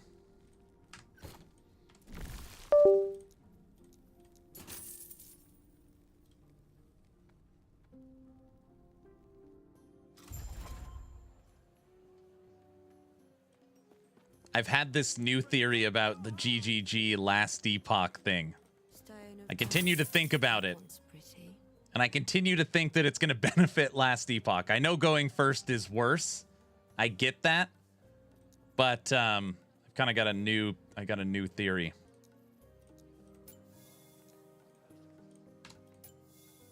All right, we can get a 3 LP, 115 million.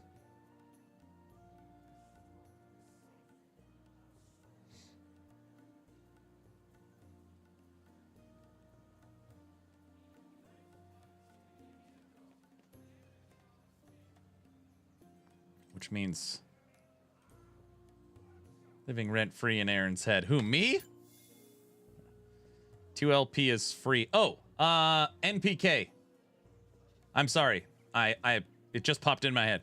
You said most uniques are crap. Which ones do you keep? Okay. Again, I know we're different factions. I almost keep none. And this is why. So this ring, 2 LP, is 0. So when you play Merchant's Guild, without exaggeration, 95, maybe 90% of uniques are 0. Literally cost nothing. Even at 2 LP, they cost nothing. So I never have to hold anything because Merchant's Guild is my stash. Oh, that bunny, come on! That's not funny.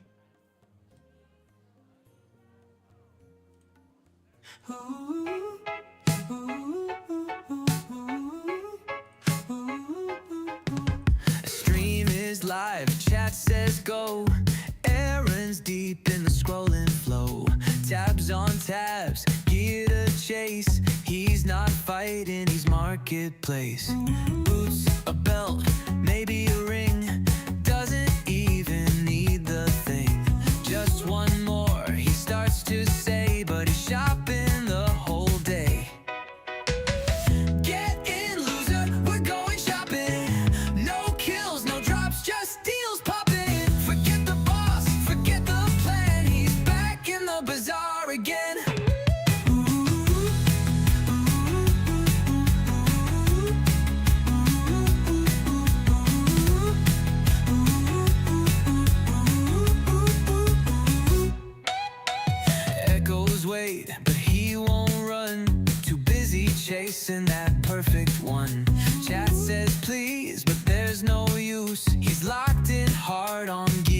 abuse. Clicking tabs and losing time. That stash tab life is feeling fine. Gameplay soon, nah my friend. It's scrolling, scroll to no end. Get in, loser, we're going shopping. No kills, no drops, just deals popping. Forget the boss, forget the plan. He's back in the bazaar again.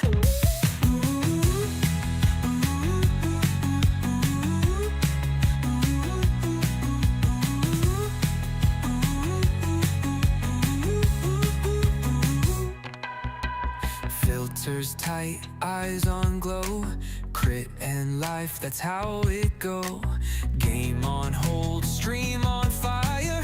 Buying gear is his true desire.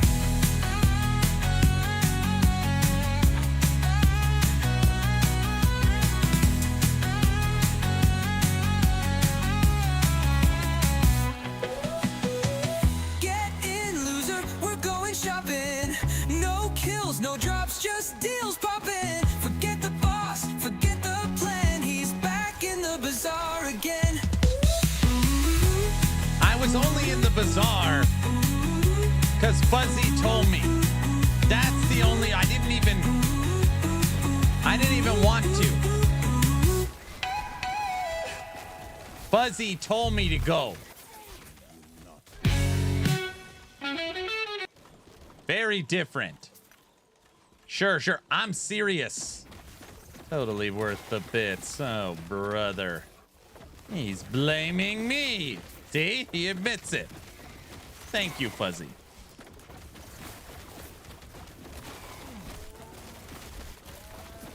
Here we go. He's always blaming someone else. Well, yeah, we believe you. Guys, come on. Guys?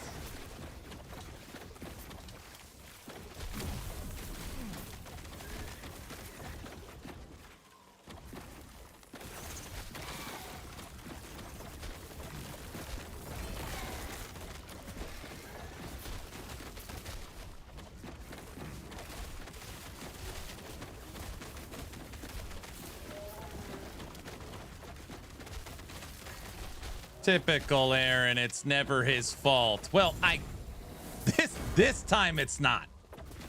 This time he's not. He's like, hey, you got to go look at this ring and this relic because that's how you do it. So I had to go look because of what he said.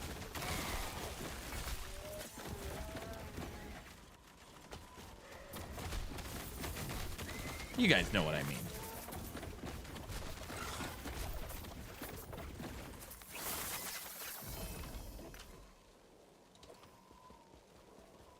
Okay, buddy, you come on.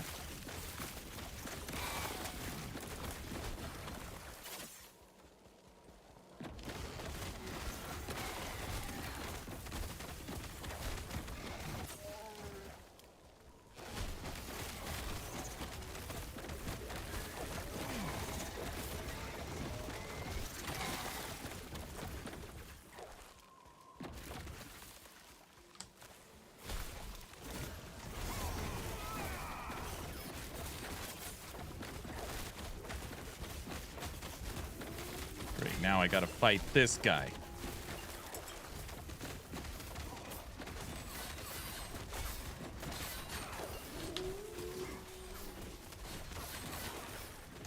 Ooh.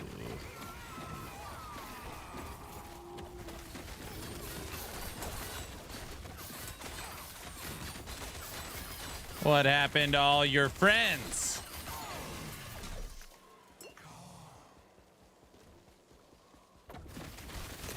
What are the odds we might see some unique nerfs in Season 3? I'm thinking Phantom Grip, Pale Ox, that new shield. I mean, nobody believes me, and that's totally fine. They haven't told me crap. And I'm not in CT, so I don't know anything. I know as much as anybody else watching the Friday streams.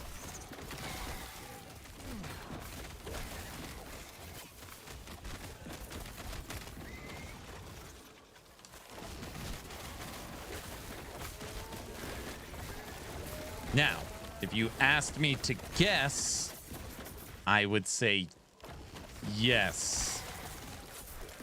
Phantom Grip should remain a minion item. I think how you fix that is you pull off the base crit. Like the character crit. Leave the minion critical strike chance, pull off character crit. That way it's used for only minion builds. That's what I would do. Paleox is so good. It's literally, Paleox can probably be used on every build. And you just trigger one minion from something. Paleox is, it's probably one of the best items in the game.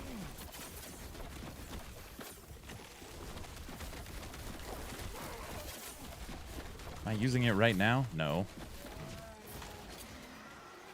Freeze per stack of chill, increase damage over time, transform, double health. I think I was going to slam this onto this veil root.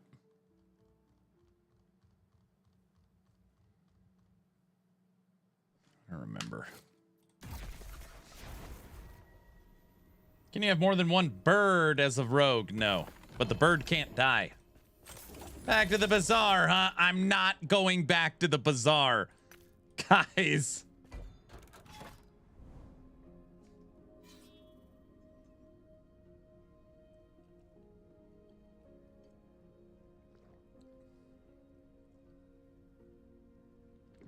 The mana percent on Phantom Grip is good too. I swapped to only using one cycle on my Lich in Season 3, so I could use perfect crit mana roll Phantom Grip. To be fair, I go to the bazaar quite often. He barely lasted one echo this time. I'm not going back.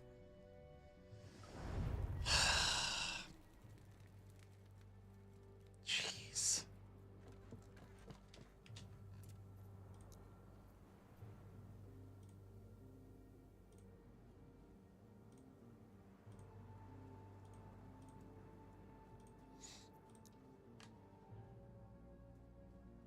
Woot! I won the gifted sub lottery. Woohoo! What's up, Moose?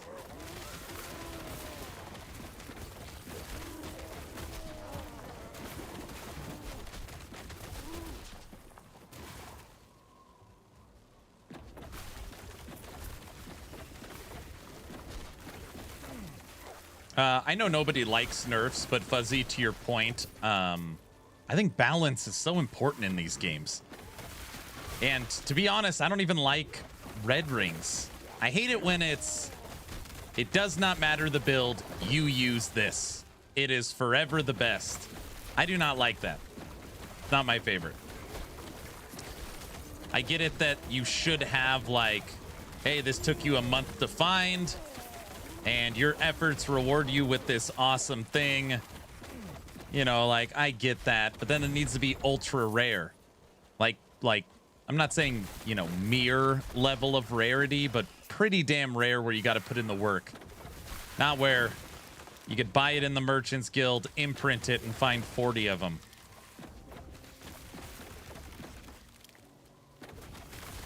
Ravenous Void kind of fits that slot too. Late season, every item. Yeah.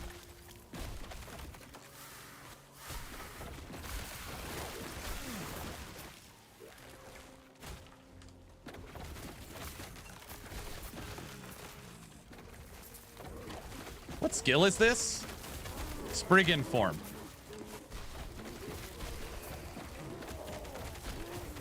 They should have 5 items in the game that are extremely rare.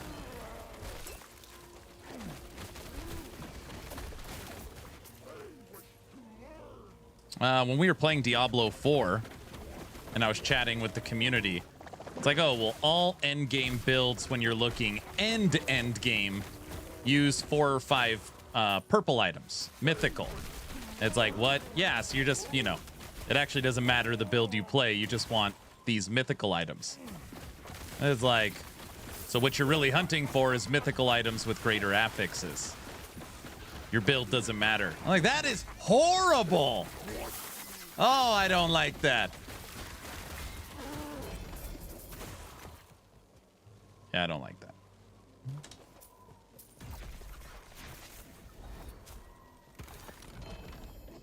The clip of Mr. Llama finding a mana song and ripping his shirt off was forever rent-free in my head. Mang song. I thought he found Tyrael's might and did that, or something crazy. Do you like the bazaar? I don't know what you're talking about. That was something EHG did really well. They tuned the LPL of uniques to make it more difficult to impossible to get 3 to 4 LP in order to balance against double and triple exalts. And then you see that 2 LP red ring and you're like, whoa, must be an offline mode.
I feel like Pale Ox can actually be balanced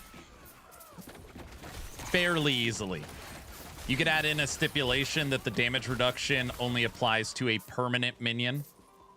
And if the permanent minion is downed, it doesn't work, right? That way you can't apply it to a totem or, you know, every minion in the game.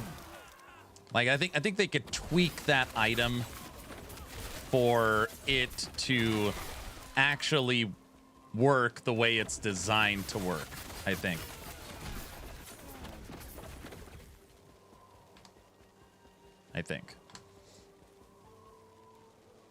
Imagine slamming dual T7 affixes on a red ring, right? Would still work on zombies. No, zombies aren't permanent. They have an expiration date. I guess they lose light. They don't really expire over time. I don't know. That is a perfect example of the problem with it. They're literally used on zombie builds, even though it's clearly a primalist companion item. Aaron's still talking about red rings. I'm not talking about red rings. Bunny is.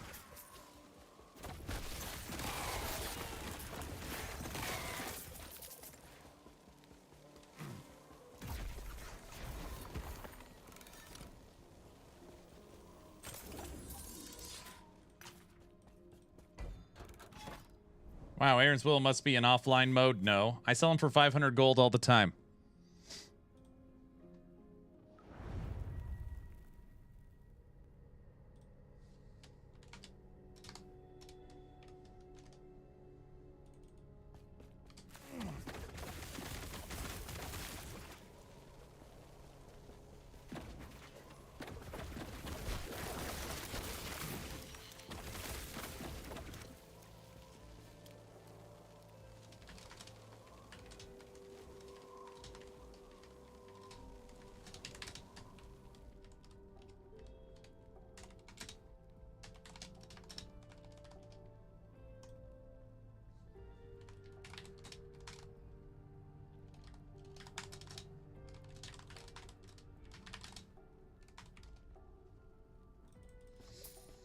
Sorry. Just so happened EHG is messaging me. They asked if I want to buy the studio. I told them no, like, can't afford it right now. All right.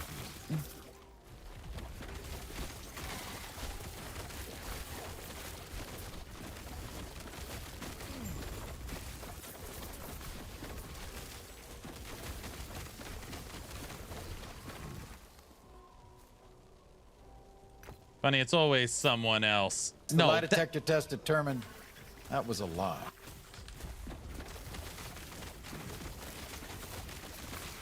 Never mind.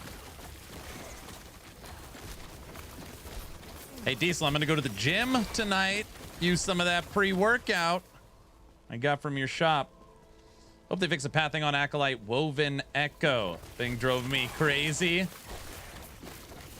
Very nice.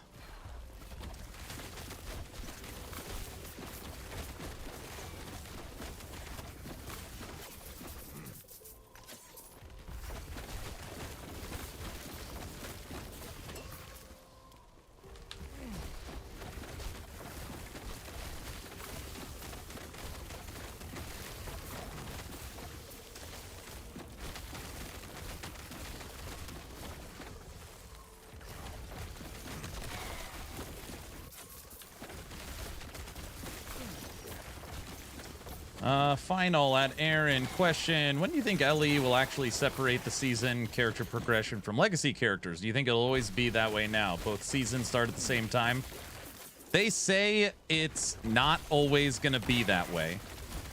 I think people that are coming into Last Epoch that are new don't really understand a lot of the backstory, and I'm not saying that's you. Right now, the core game, even though we're at 1.0, the core game is not done. So, you know, it is.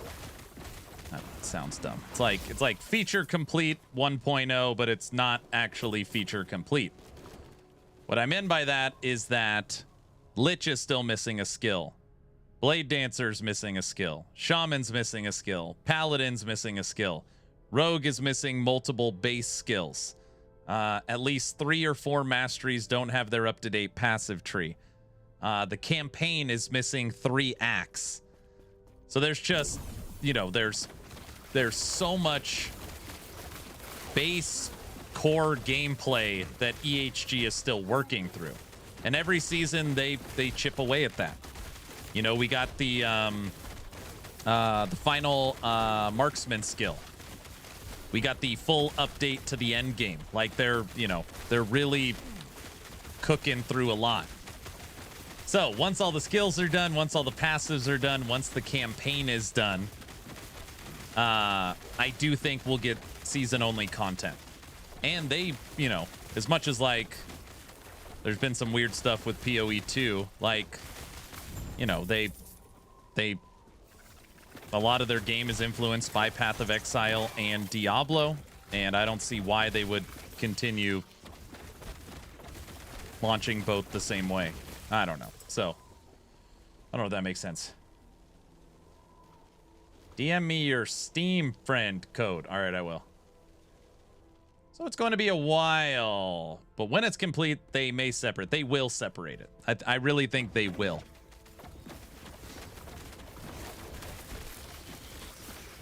Mike's already actually talked about that, I don't know, a couple of streams ago, saying that they're feeling more and more that they're getting closer to doing that. And it is interesting. There is some players that are like, man, I love Last Epoch. I don't have to start over my character, you know? And there's other people that are like, wait, this is dumb. Why am I even playing seasonal? There's no difference. So I do think, I don't know which side is more, you know, which side is bigger. I don't know.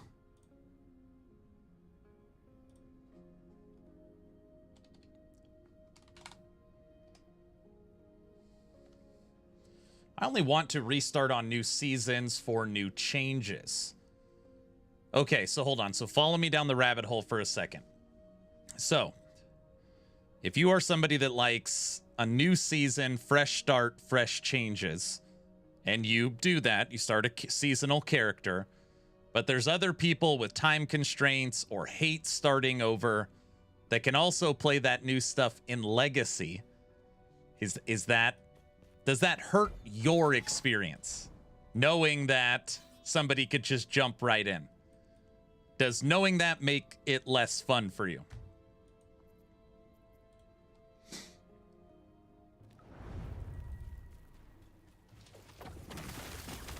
Is Cocaine Bear your favorite build, by the way? It's not my favorite build. It was my favorite build for this season. Right now, it's driving me crazy, that, like, minion slide thing. I don't know. It's driving me crazy. Yes? No, because that at the end... No. No, because that, the end boss is unlocked till it's been beaten this season, right? That was only for Aberoth. There technically wasn't a new endgame boss this season.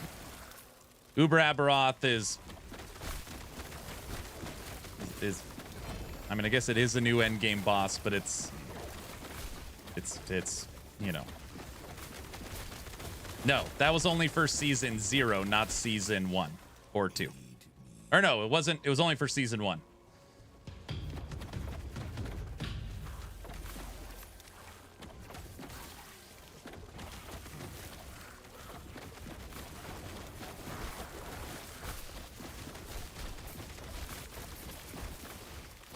Uber is new. Aberoth on Copium. I mean, yes, he's new, but I mean, I don't know. Taking the same boss, giving him 20x health and more damage. I don't know if you consider it a new boss. I know it does different things, kind of, but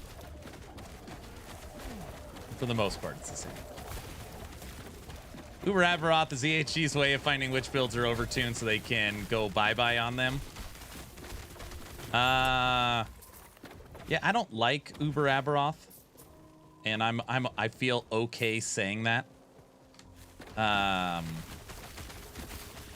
You know, it's like I'm at 1,000 corruption. Actually, that's not true. I'm at 1,500 corruption, and I could kill regular Aberoth in 15 seconds. Then you go to Uber Aberoth, and it's like I die in 3 seconds. There's something missing there. And then you talk to people, it's like, well, you need to play in offline mode and give yourself perfect gear.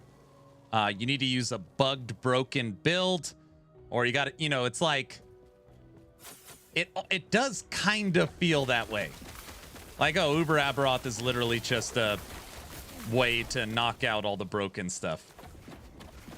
And I've heard some, like, prominent streamers be like, man, this fight's way easier in offline mode. Because, you know, even they know, like... It's pretty ridiculous.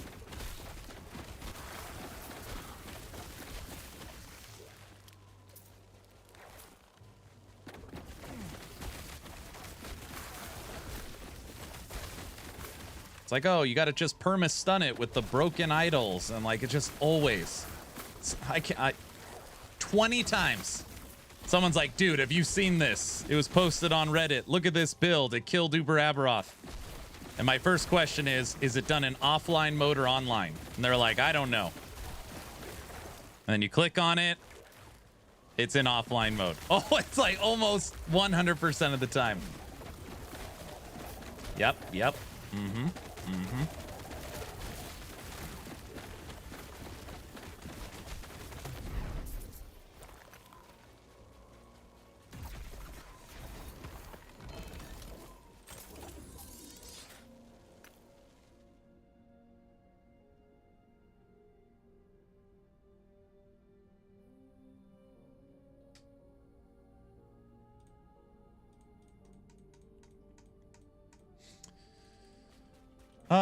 I think they could do something innovative in that space. Action RPGs, historically, within 2 to 4 weeks, the main player base has done all the new stuff and kind of moved on to whatever the next shiny thing is. Most people know that. Maybe it's like... I don't know. I feel like if I designed it, I would do stuff that people would hate. I don't know. My idea is that... the second half of a season, you should be able to do anything you want. I don't know. A lot of people disagree with that. I would be all the broken, balanced, bugged crap. Once you're 3 months into a season, I would be putting out hot fixes, updating all the balance, testing stuff. All that stuff, I would be putting all of that in to see how it plays out and let the people still playing test it. You'd probably be okay with testing it, you know?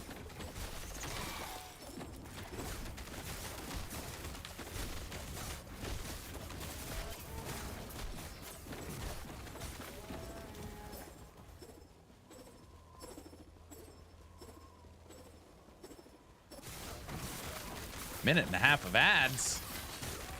It's Twitch.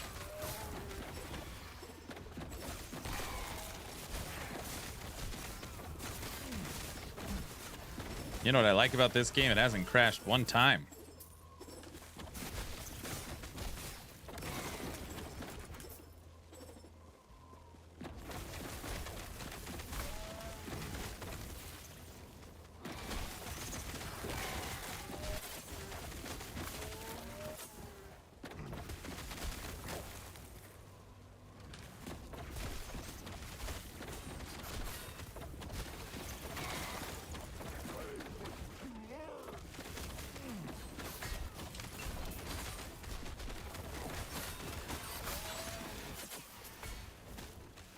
In the oh, you guys are shooting me. What is going on?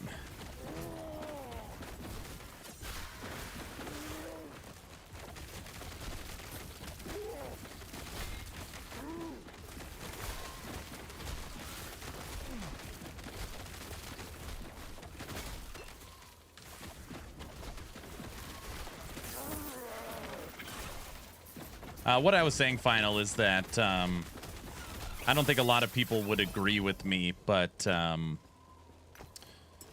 in the action RPG space, you know, normally 2 to 4 weeks, a majority of the population has moved on, and all you have left is the people that are coming late to the season or the hardcore fans, which is fine. I think if they staggered the releases, so 2 weeks, 4 weeks after the season is launched, everything is released as standard. So hey, you don't want to start over, no big deal. You just got to wait two weeks into the season and you could jump in and play all the existing stuff. I think that would be fine. And I don't think people would care. It also wouldn't spoil anything. You could probably even wait a week. And then the other thing is that I personally would do balance changes, at least on the second half of the season. So all the broken, bugged stuff you already know you're going to change. Like, hey, 80-90% of the player base has moved on. Just like, I would start testing balance as soon as possible in the live environment.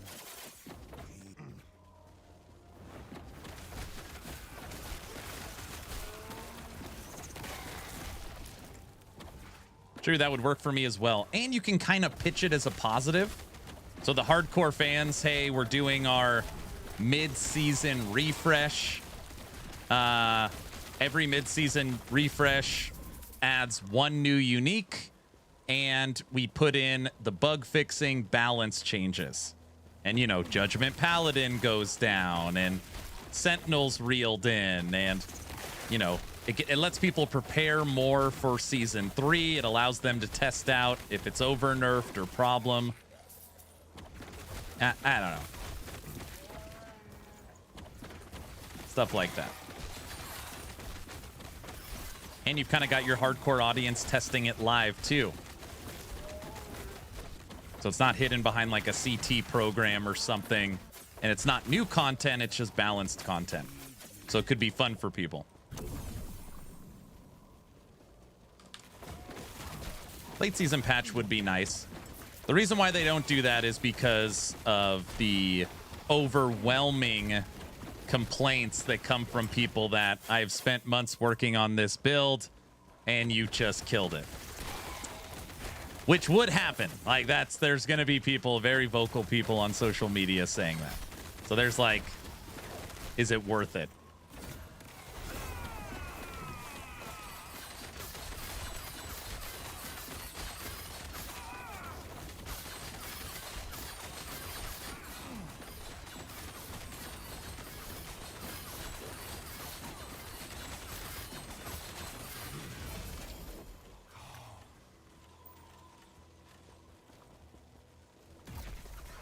They could just do an open PTR to everyone.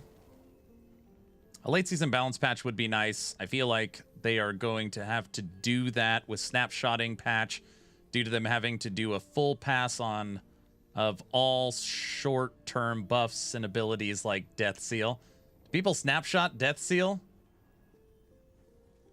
When are they going to get a Roid Mage class? Yeah, of course people snapshot it. I do? Please don't say that's a max roll snapshotting thing.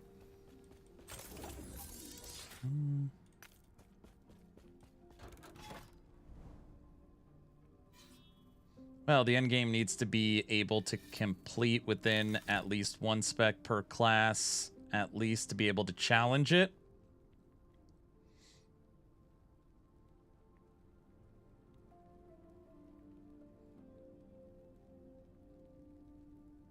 Hey, Aaron, your thumbnail and title on stream says YouTube was related to Striving for Light, not Last Epoch. I know, Sergio. We played Striving for Light for 3.5 hours, and then the game crashed, and I got frustrated for a second, so I switched. I was going to end the stream, and then I decided not to. I figured I'd stream for 5 hours today. So first 3.5 hours is Striving for Light if you watch the VOD. And now we're playing some Last Epoch. Do you have expectations for Season 3? It's not snapshotting in the gear swapping way. You recast strong abilities like Wandering Spirits and Drain Life right before Death Seal ends to mitigate the vulnerability of being on CD. There are also a lot of short duration increase spells / dot buffs and Acolyte that you can snapshot. Yeah, I don't like any of that. Oh, I thought you were scamming me for a second. Yeah. That was my plan. You figured it out.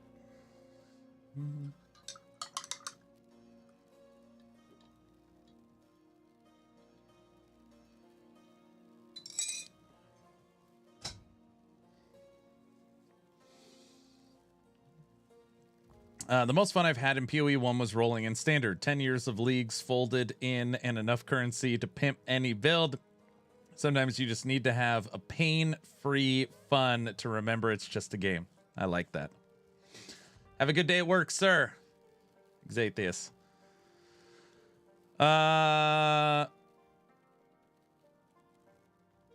Expectations for Season 3. Okay, let me talk about what we know. Confirmed, done. New passive tree for Necromancer, new passive tree for Lich, new creator unique. Pretty sure it's heavy. What's his new creator unique for Lich, new skill for Lich, Act 10 Ancient Era. That's confirmed. Act 10 the Ancient Era, Necro passive, Lich passive, creator unique for Lich, new Lich skill, update for Harvest.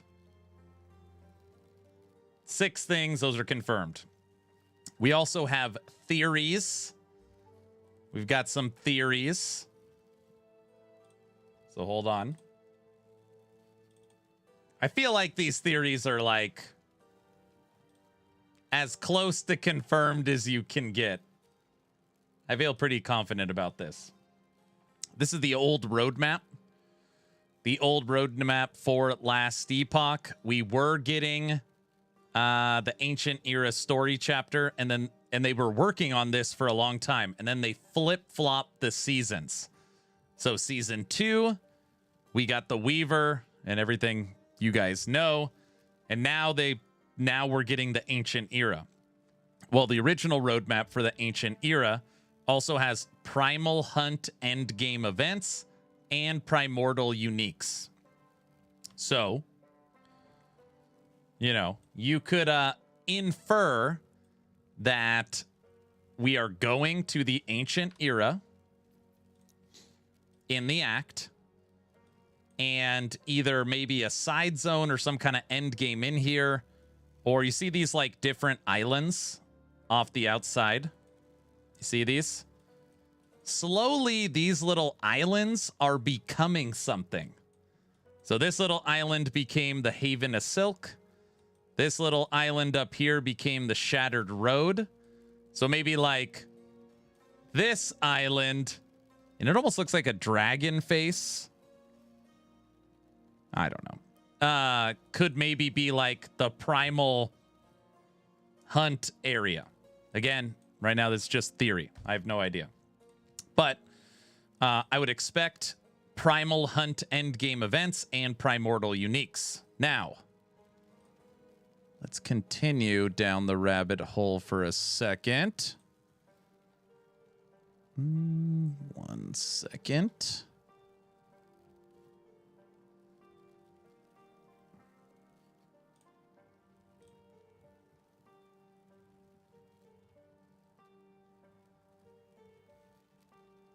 Didn't save it.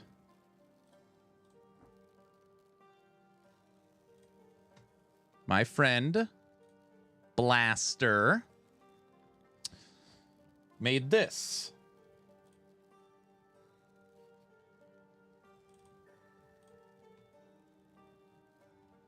Okay. EHG has showed off 3 items. Okay. They have shown off a tooth, a feather, and a beat. I don't know what it is. Okay. So they've shown off 3 of these things. And we know that they're droppable. I believe it was confirmed by Mike that they are droppable.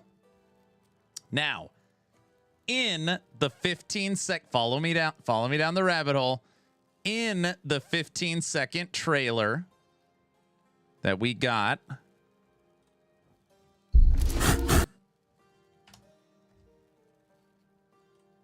What does that look like?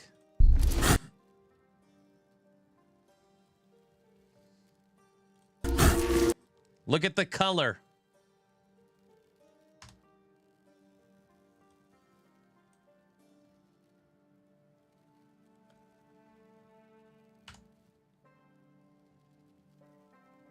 Okay. Yes, it's a goat. I don't understand. Okay. Goat is what? Okay. Let me start over.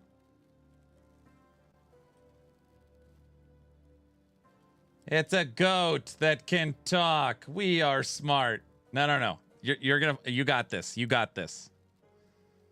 Okay. I'm going to go all at once. Previously coming to Season 2, we had Primal Hunt Endgame events. They have shown already these 3 things that we don't know what they are. Primal Hunt Endgame events, 3 things that we don't know what they are. In the teaser trailer, you have Goatman finding this feather, which is obviously this item, which leads to him fighting him, whatever it is, Turtle Man. Clever girl.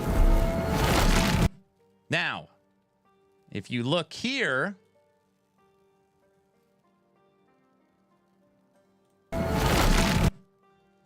the feathers, this feather is on the enemy.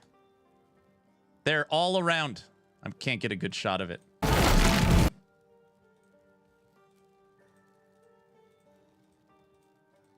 It's right there. See the feathers?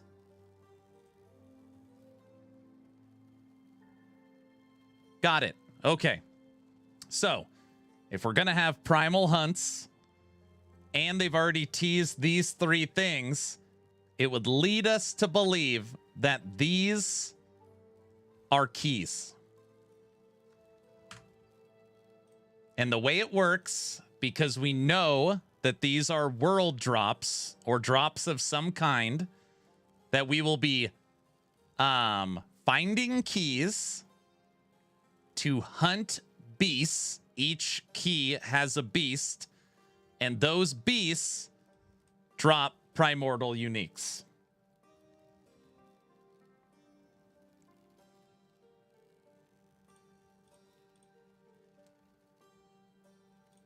Does that make any sense?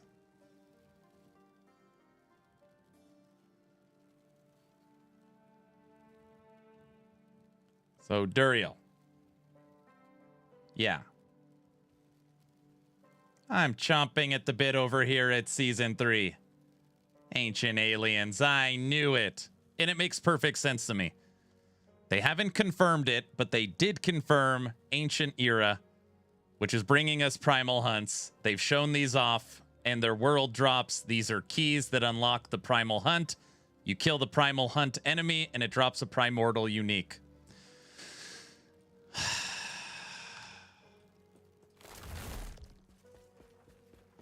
Not confirmed, just theory, but it's a damn good theory.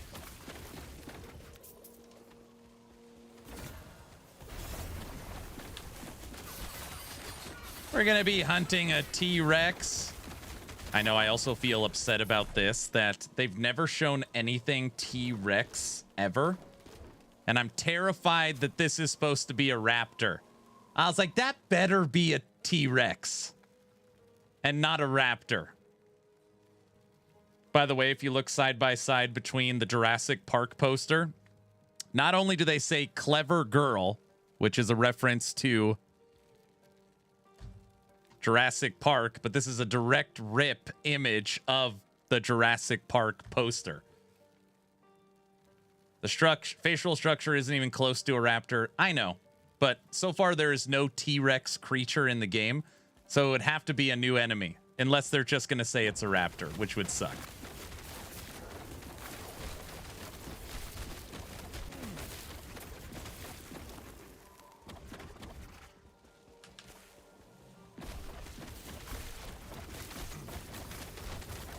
We can also infer that we're going to get skill sigils on Season 4. There's rumors skill sigils are coming Season 3. That one I have no evidence. That one I have no evidence. There's a couple of leaked things here and there. And then one day, Mike accidentally showed his desktop that had half a sentence about skill sigils. Mike has also said that he's been working on future season content for a long time that is almost guaranteed to be skill sigils. So I don't know. I don't know.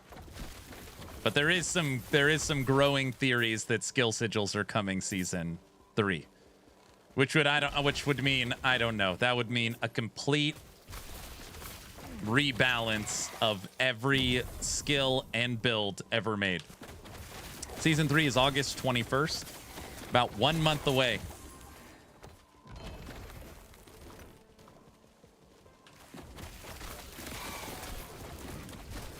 But I would infer that if we don't get Skill Sigil Season 3, that's Season 4. So we know either this week or next week for the Season 3 trailer.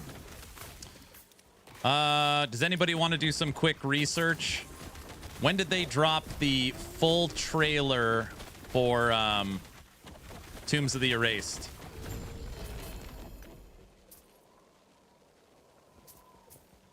Anybody want to look it up?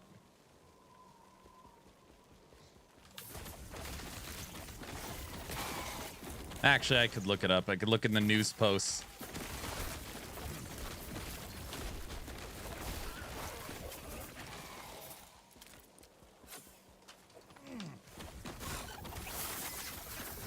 The full trailer?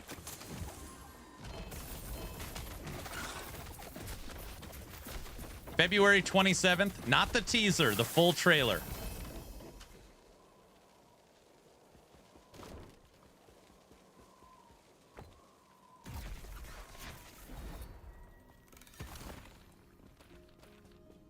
No, that was the patch. The patch was originally April 2nd, so you have to go off April 2nd.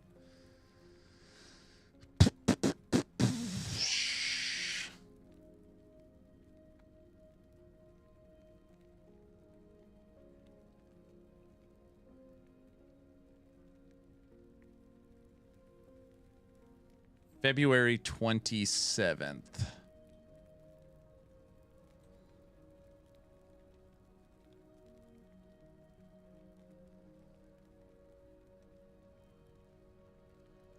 That is interesting. They put out the full trailer the 27th of February with the launch date of April 2nd. So they put it out 5 weeks. About 5 weeks. Yeah, That would mean soon. Anytime. We're in that window. February 27th to April 2nd was their original time frame for season 2. From full trailer to release.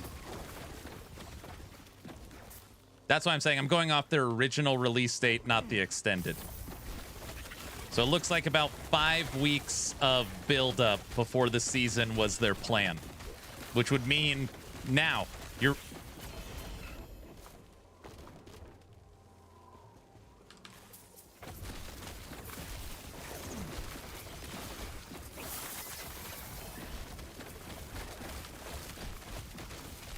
No, they wouldn't release it. Well, actually, they do tend to release things on a Friday so that Mike's available to answer questions during the dev stream. Somebody pull up their calendar. What day is February 27th? Was it a Friday?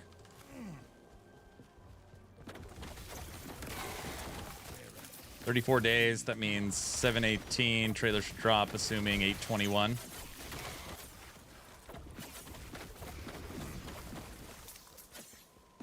It was a Thursday.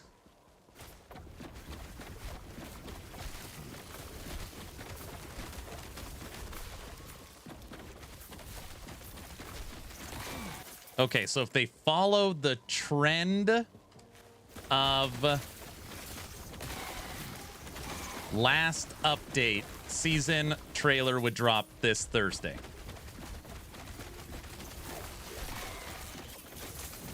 If they waited a week, yeah, it'd be pretty different from a marketing strategy.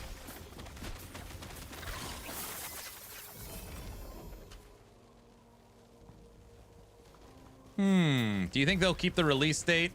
Yes. Yes.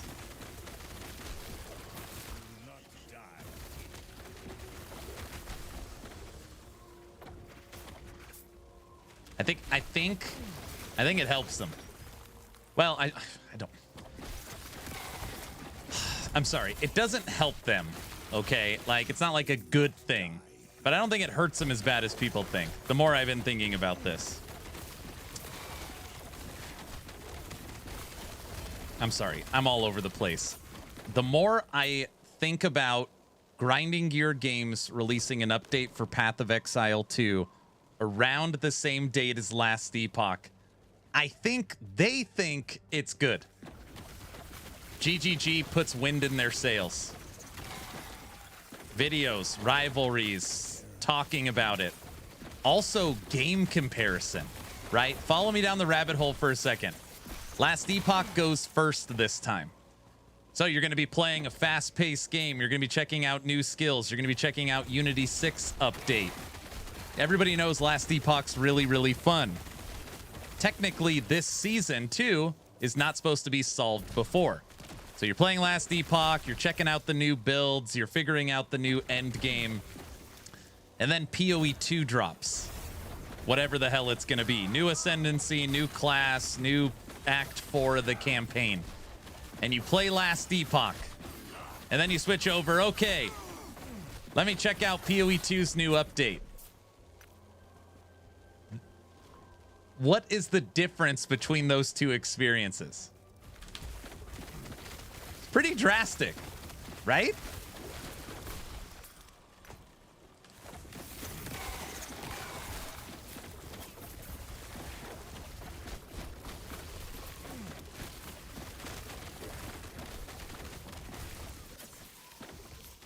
Oh, I missed the sort button. Oh, I missed the currency going straight in. Oh, I missed the loot filter. Oh, I missed the factions. Oh, I missed the skills and the resetting. I missed the pacing. Like,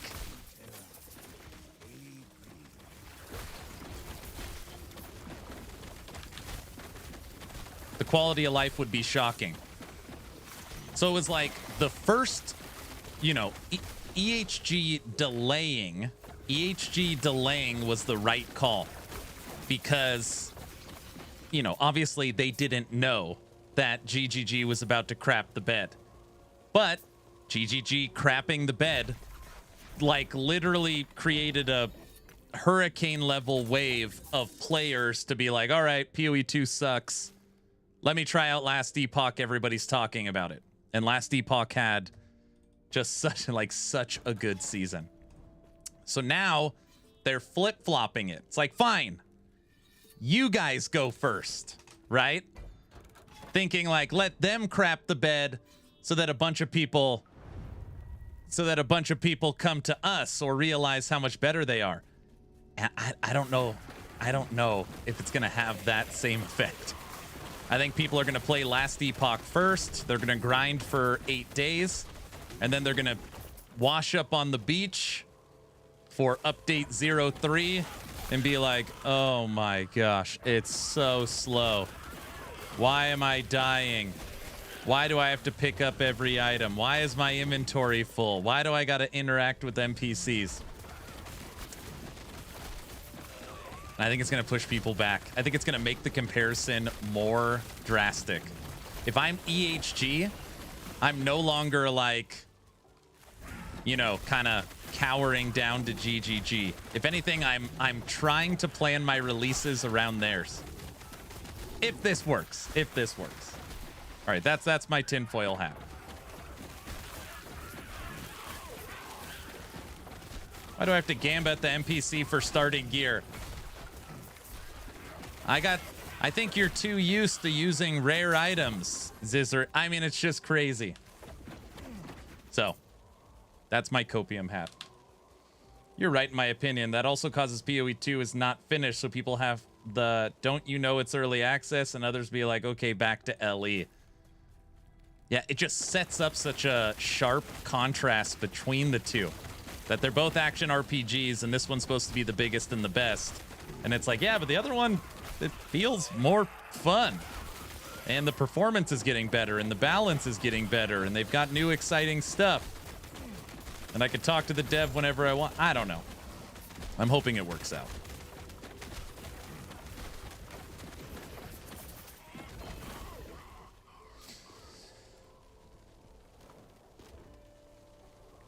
I thought people hated LE for how easy it was. That's just copium. The people that follow meta build guide progression, the game is too easy. So, I mean, it's just... When I put out my video on GGG versus Last Epoch, that was the main comment kind of over and over again. That 8-day break between Last Epoch and Path of Exile 2 is fine because you finish Last Epoch within 48 hours. It's legitimate. It's like the legitimate comment I got over and over again. It's just so crazy. I honestly dislike Act 3 so much in PoE. In PoE 2, you get to do it twice.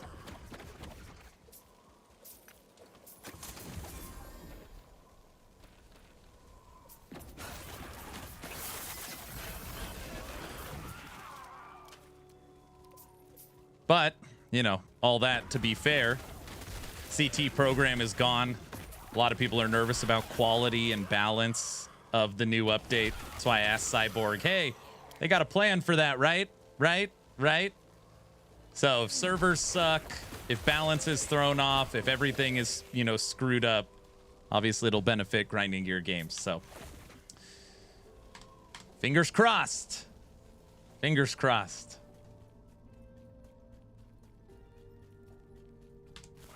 That it's not.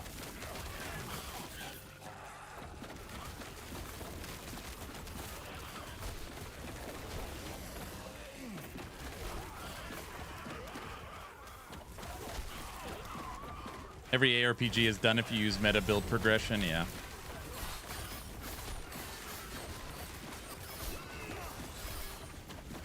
Where did he go?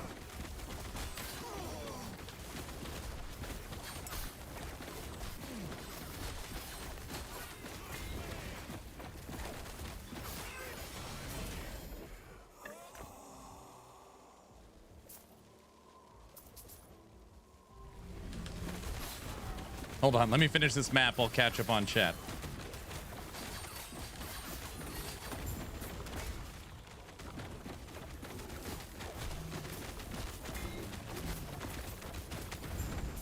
I did hear some rumors that GGG might be updating trade. Maybe like an internal actual auction house or something. I don't know if anybody else has heard that. I was like, oh, no crap. That would be cool. That would be cool. I've heard about that. All right, let's see what's going on. Okay.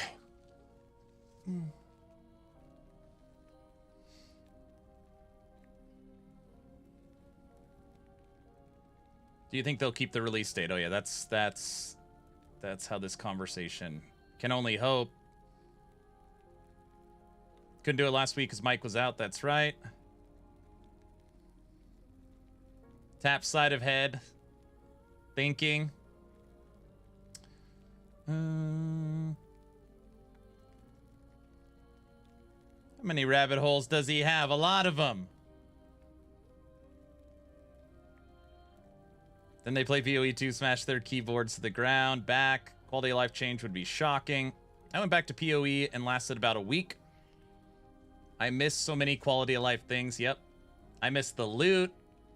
I got one shot by a white mob. There's way more in my opinion, there's way more thought put into Last Epoch than any other ARPG.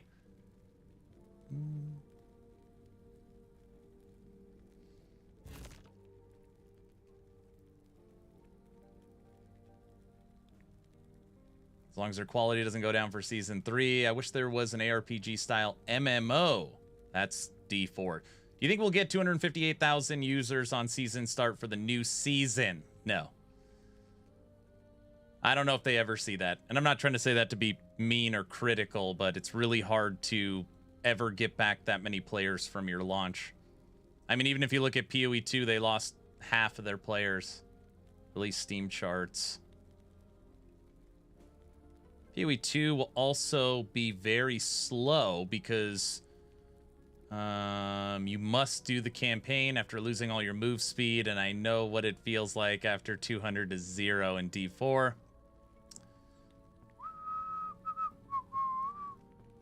I cannot wait for the Acolyte, Lich, and Necro changes in Season 3. Me too! So nice to get to do it twice, Act 3 of the campaign. Can't wait to see what's coming for Season 3. If I was to make a perfect ARPG, I'd make it MMO style and have it socially geared. I think that's missing in the genre. Obviously, have it where you can play it solo. Nice to have both. Skip the Majasa cutscene. It's like poker. Last act has the advantage. That is true.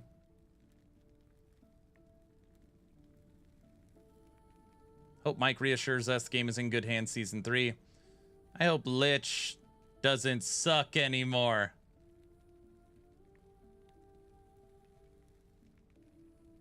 I think we could all agree it's time to start building the hype for Season 3, right?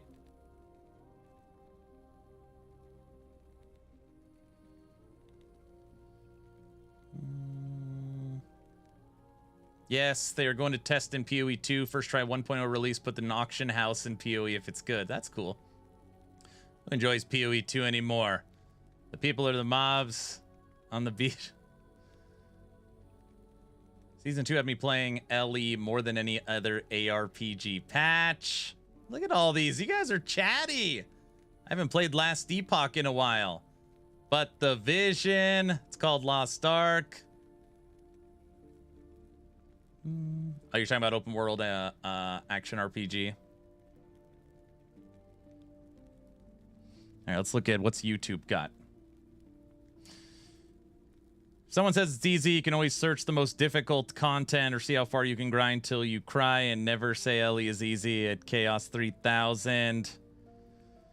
As one of the only handful of people that have beat PoE Ruthless solo self-found hardcore, I can say LE isn't easy. You just have to put an effort to make it harder.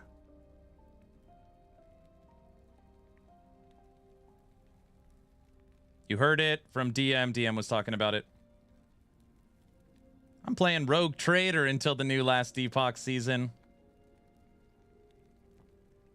Brow likes that one.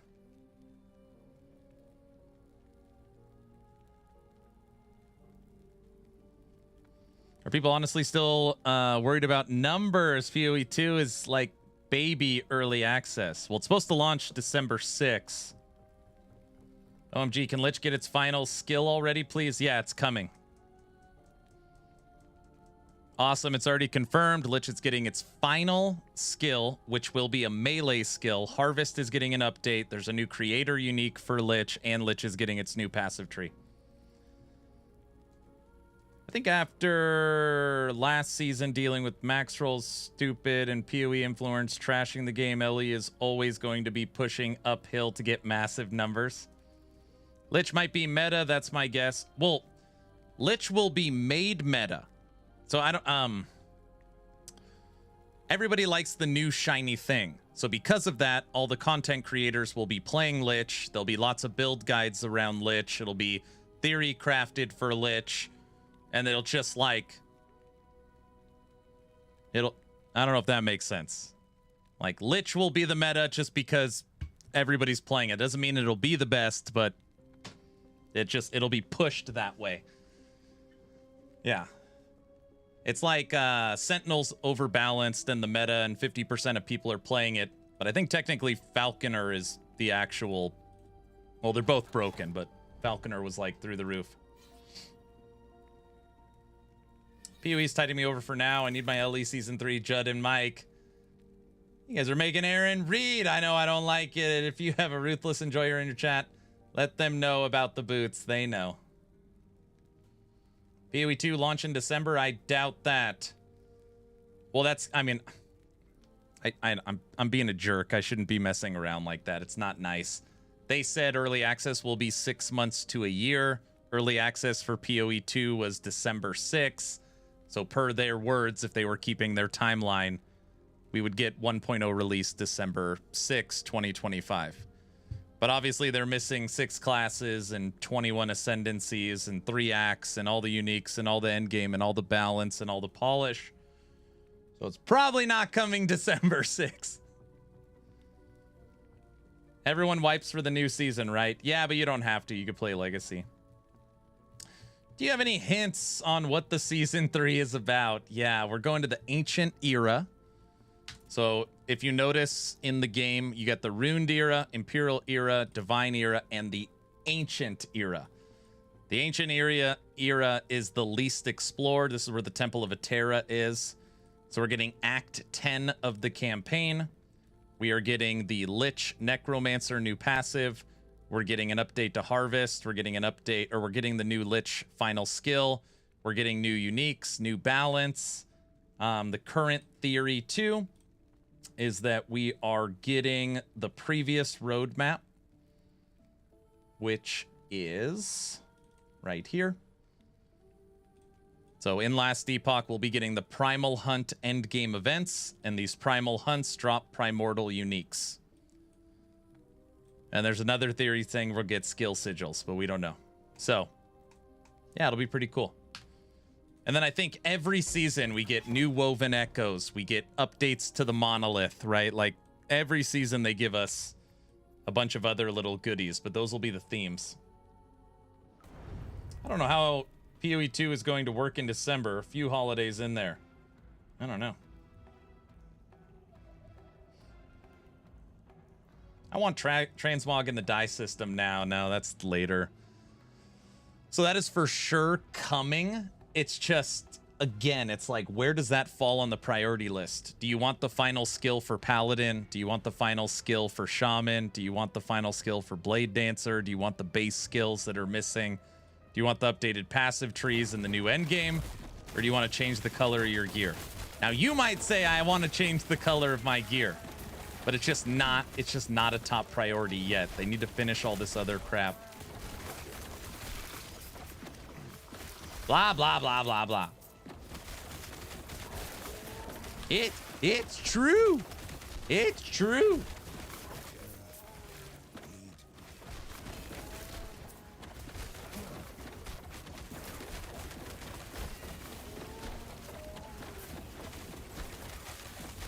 I want to rock.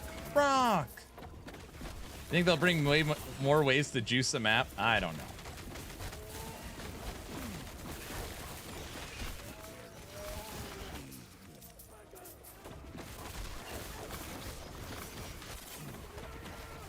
juicing strategy. You gotta put this folly and then surround it with other things.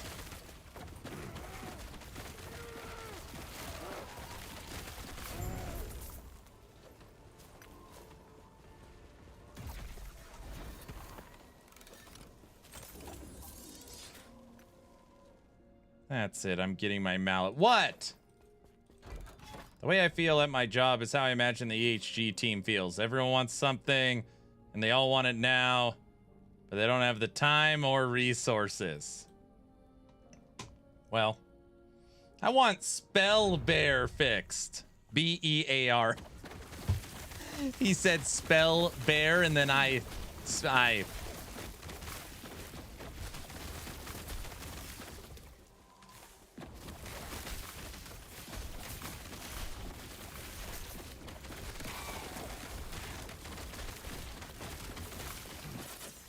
Mike?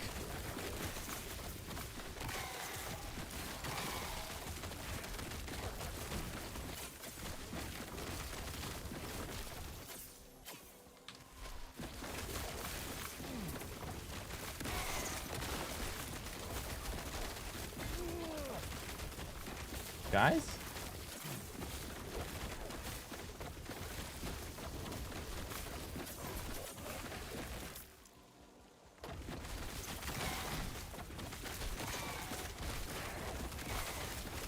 By the way, I also want Spell Bear fixed. Reimer, who recently left the studio, who was like an OG, said he can't believe that that's still in the game. And then it was on his list for like 4 years to get it taken out, and it's still in the game. It's like the oldest part of the oldest skill tree from the original Last Epoch. See you in August, A.A. Rano, brother. Don't worry, next subathon I'm going to be donating lots of blurps. Guys, there's no subathons. We're done with that part of my life, you hear? I'm done!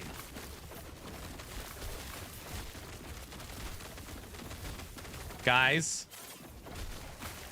Guys? Nope. What do you mean, nope? You don't get to decide that. What are you talking about?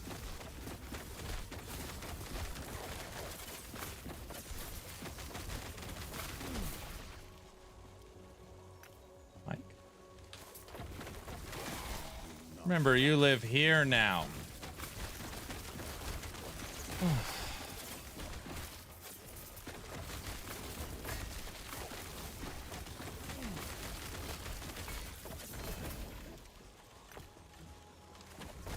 How else could Drayden shower you with support? Oh, I see. Drayden's an every other, subathon kind of guy. He was there for the first one, not for the second, showed up for the third. So if there ever was a subathon 4, he wouldn't even be around.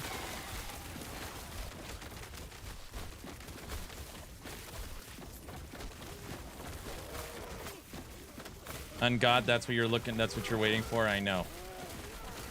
Subathon 4, Season 4. If they hold to their 4 months, Subathon 4 would be in December. That's also not happening. Okay, now you got me yelling. I don't know why I'm yelling. I'm pumped up for the new season.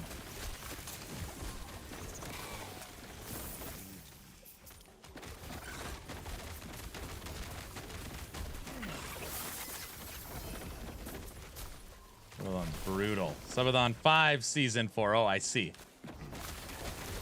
He's a striving for light. Wait, striving for light is addictive. I know. Hey, it's pretty good, right? And then you find something new. You're like, I didn't even know that. Wait till you start interacting with the NPCs in town and see what they could do for you.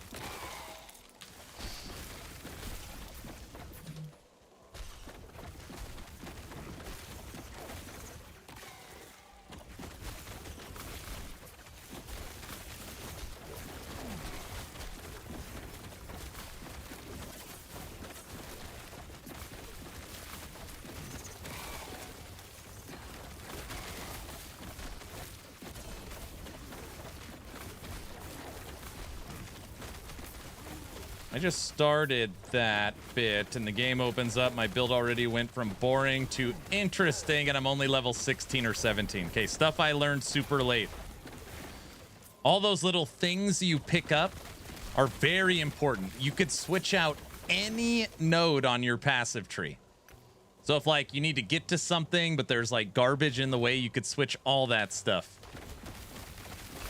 Like, you can really tailor the build.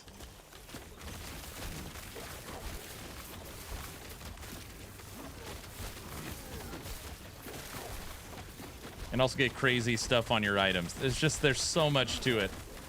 Lightning Werebear or Lightning Swarm Blade. I don't know. Werebear's fun because if you're playing Rampage, you just run around. It's pretty different. Swarm Blade's just a melee build that makes tornadoes.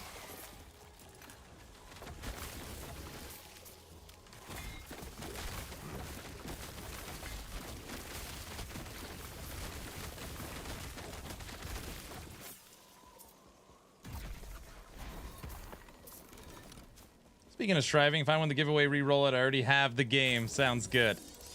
I would like if they rebalanced leveling Primalist. It feels the worst to level, agree? I don't.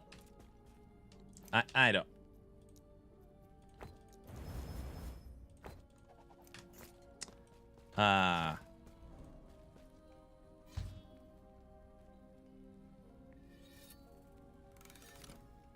right, Cyborg.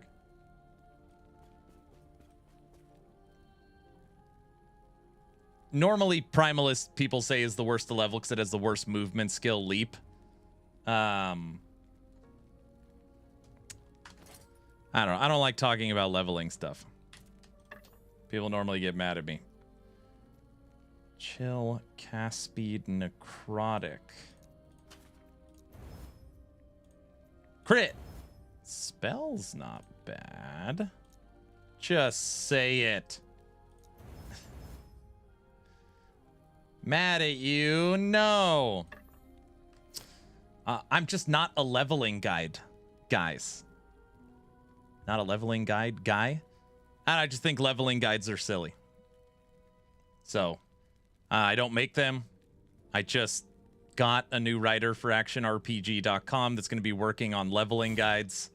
They're so popular. They're like the most popular thing in the world, and I just find them so silly. By the time you take to look up the guide and learn the guide and run the leveling guide, you could just already be leveled. I just find it like it's just, especially now with like you have to level in a different mastery and respec. I think it's like the dumbest thing. Like I understand endgame build guides, but following a leveling guide, like it's just my brain doesn't understand that. So yeah, that's it's like literally you can't even get the first 20 or 30 levels by yourself. You have to follow something. I don't know, like I just feel like when is it enough? Like when, like what? I mean, come on. I don't know. Yeah, I don't like. Hire me, leveling guides. I just need 2 pieces of gear, 2 red rings. Yeah. Exactly. But they are more popular than endgame build guides. Leveling guides get more clicks than anything. Just get a fire starter's torch.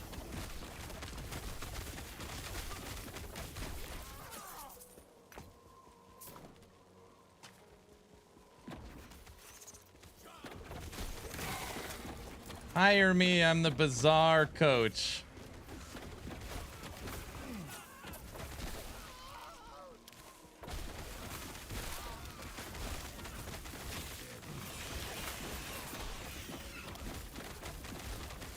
What a hater. I'm not a hater. I'm just telling you my opinion. See, I didn't want to bring it up.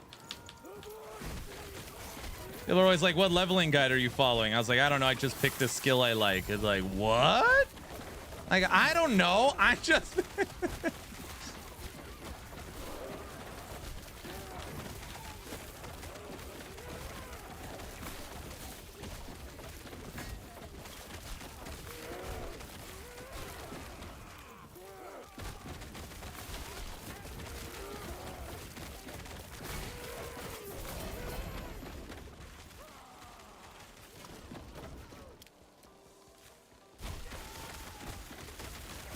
Ellie is a beautiful game to play without a beginner's guide. I mean, yes. I don't know. I just, like, in my head, endgame build guides make sense to me. Hey, I'm playing a shaman. I'm trying to figure out something fun to do, right? And it's like, oh, that's a great idea. And you kind of roll with it. But it's like, man, you couldn't even get the first couple levels without following skill click for click.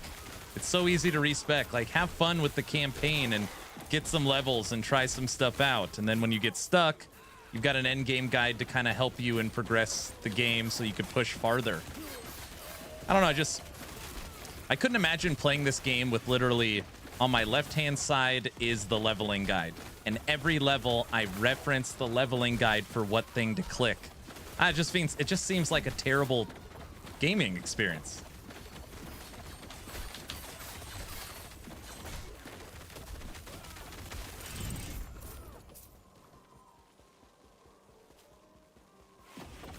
Do you feel the same about PoE 2? I don't follow guides for any games. I even played PoE 1's latest league with only help from chat when I had a question, which was brutal, but yeah, I don't know. Small striving for light patch? The fixing crashing? It might not, I mean, maybe it does seem like it. I don't actually like play these games to make like the most broken, crazy 10,000 corruption build. Like, the point of trying to put something together is the fun of the game. So, you know, like for me, it takes that part away for how I like to play. Even PoE 1, there was a couple days like, this is fun trying to figure it out, until it wasn't fun anymore.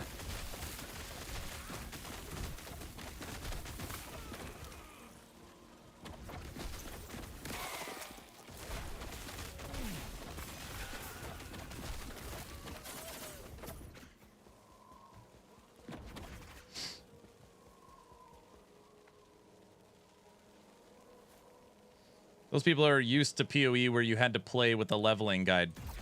PoE 1,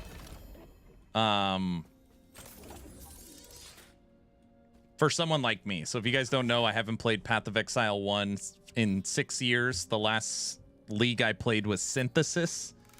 And I was like, all right, everybody wants me to try it. I'll try this latest Secrets of the Atlas. So we played it for 6 days, 8 hours a day. I played PoE 1. And just to be clear, 6 years, and this is prior to me even being on YouTube, so playing as a casual 6 years ago, jumping in now, I went in completely blind. I couldn't tell you a single build guide, single leveling guide. I don't even know how to get through the campaign. And obviously we beat the campaign. We made it to mapping. I got to like tier 12 mapping before I gave up. And the biggest problem I had was respecking cost, which a lot of people were like kind of dumbfounded about. Because it would be like I updated the passive tree because I'm testing something. And it's like, oh no, I didn't like that. So then I switch up the passive tree and it's like, oh, I didn't like my skills. So now I got to rechange all the colors and re-level the skills.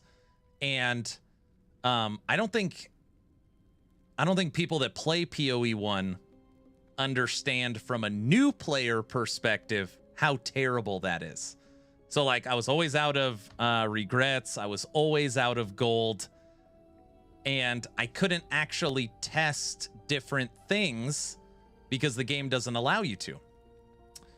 Unless you're grinding, 20, 30 hours, over and over and over again to build that currency to then waste it. And that's when people were like, well, normally nobody has that problem because they follow a leveling guide and they follow a build guide. And since they're following those guides that have been tuned and changed and updated over 10 years, you never have to worry about gold and you never have to worry about orbs of regret because you never have to change anything. And that's when I quit. That's when I quit. Bro, thanks for the raid. How's it going? Let me get you a shout out.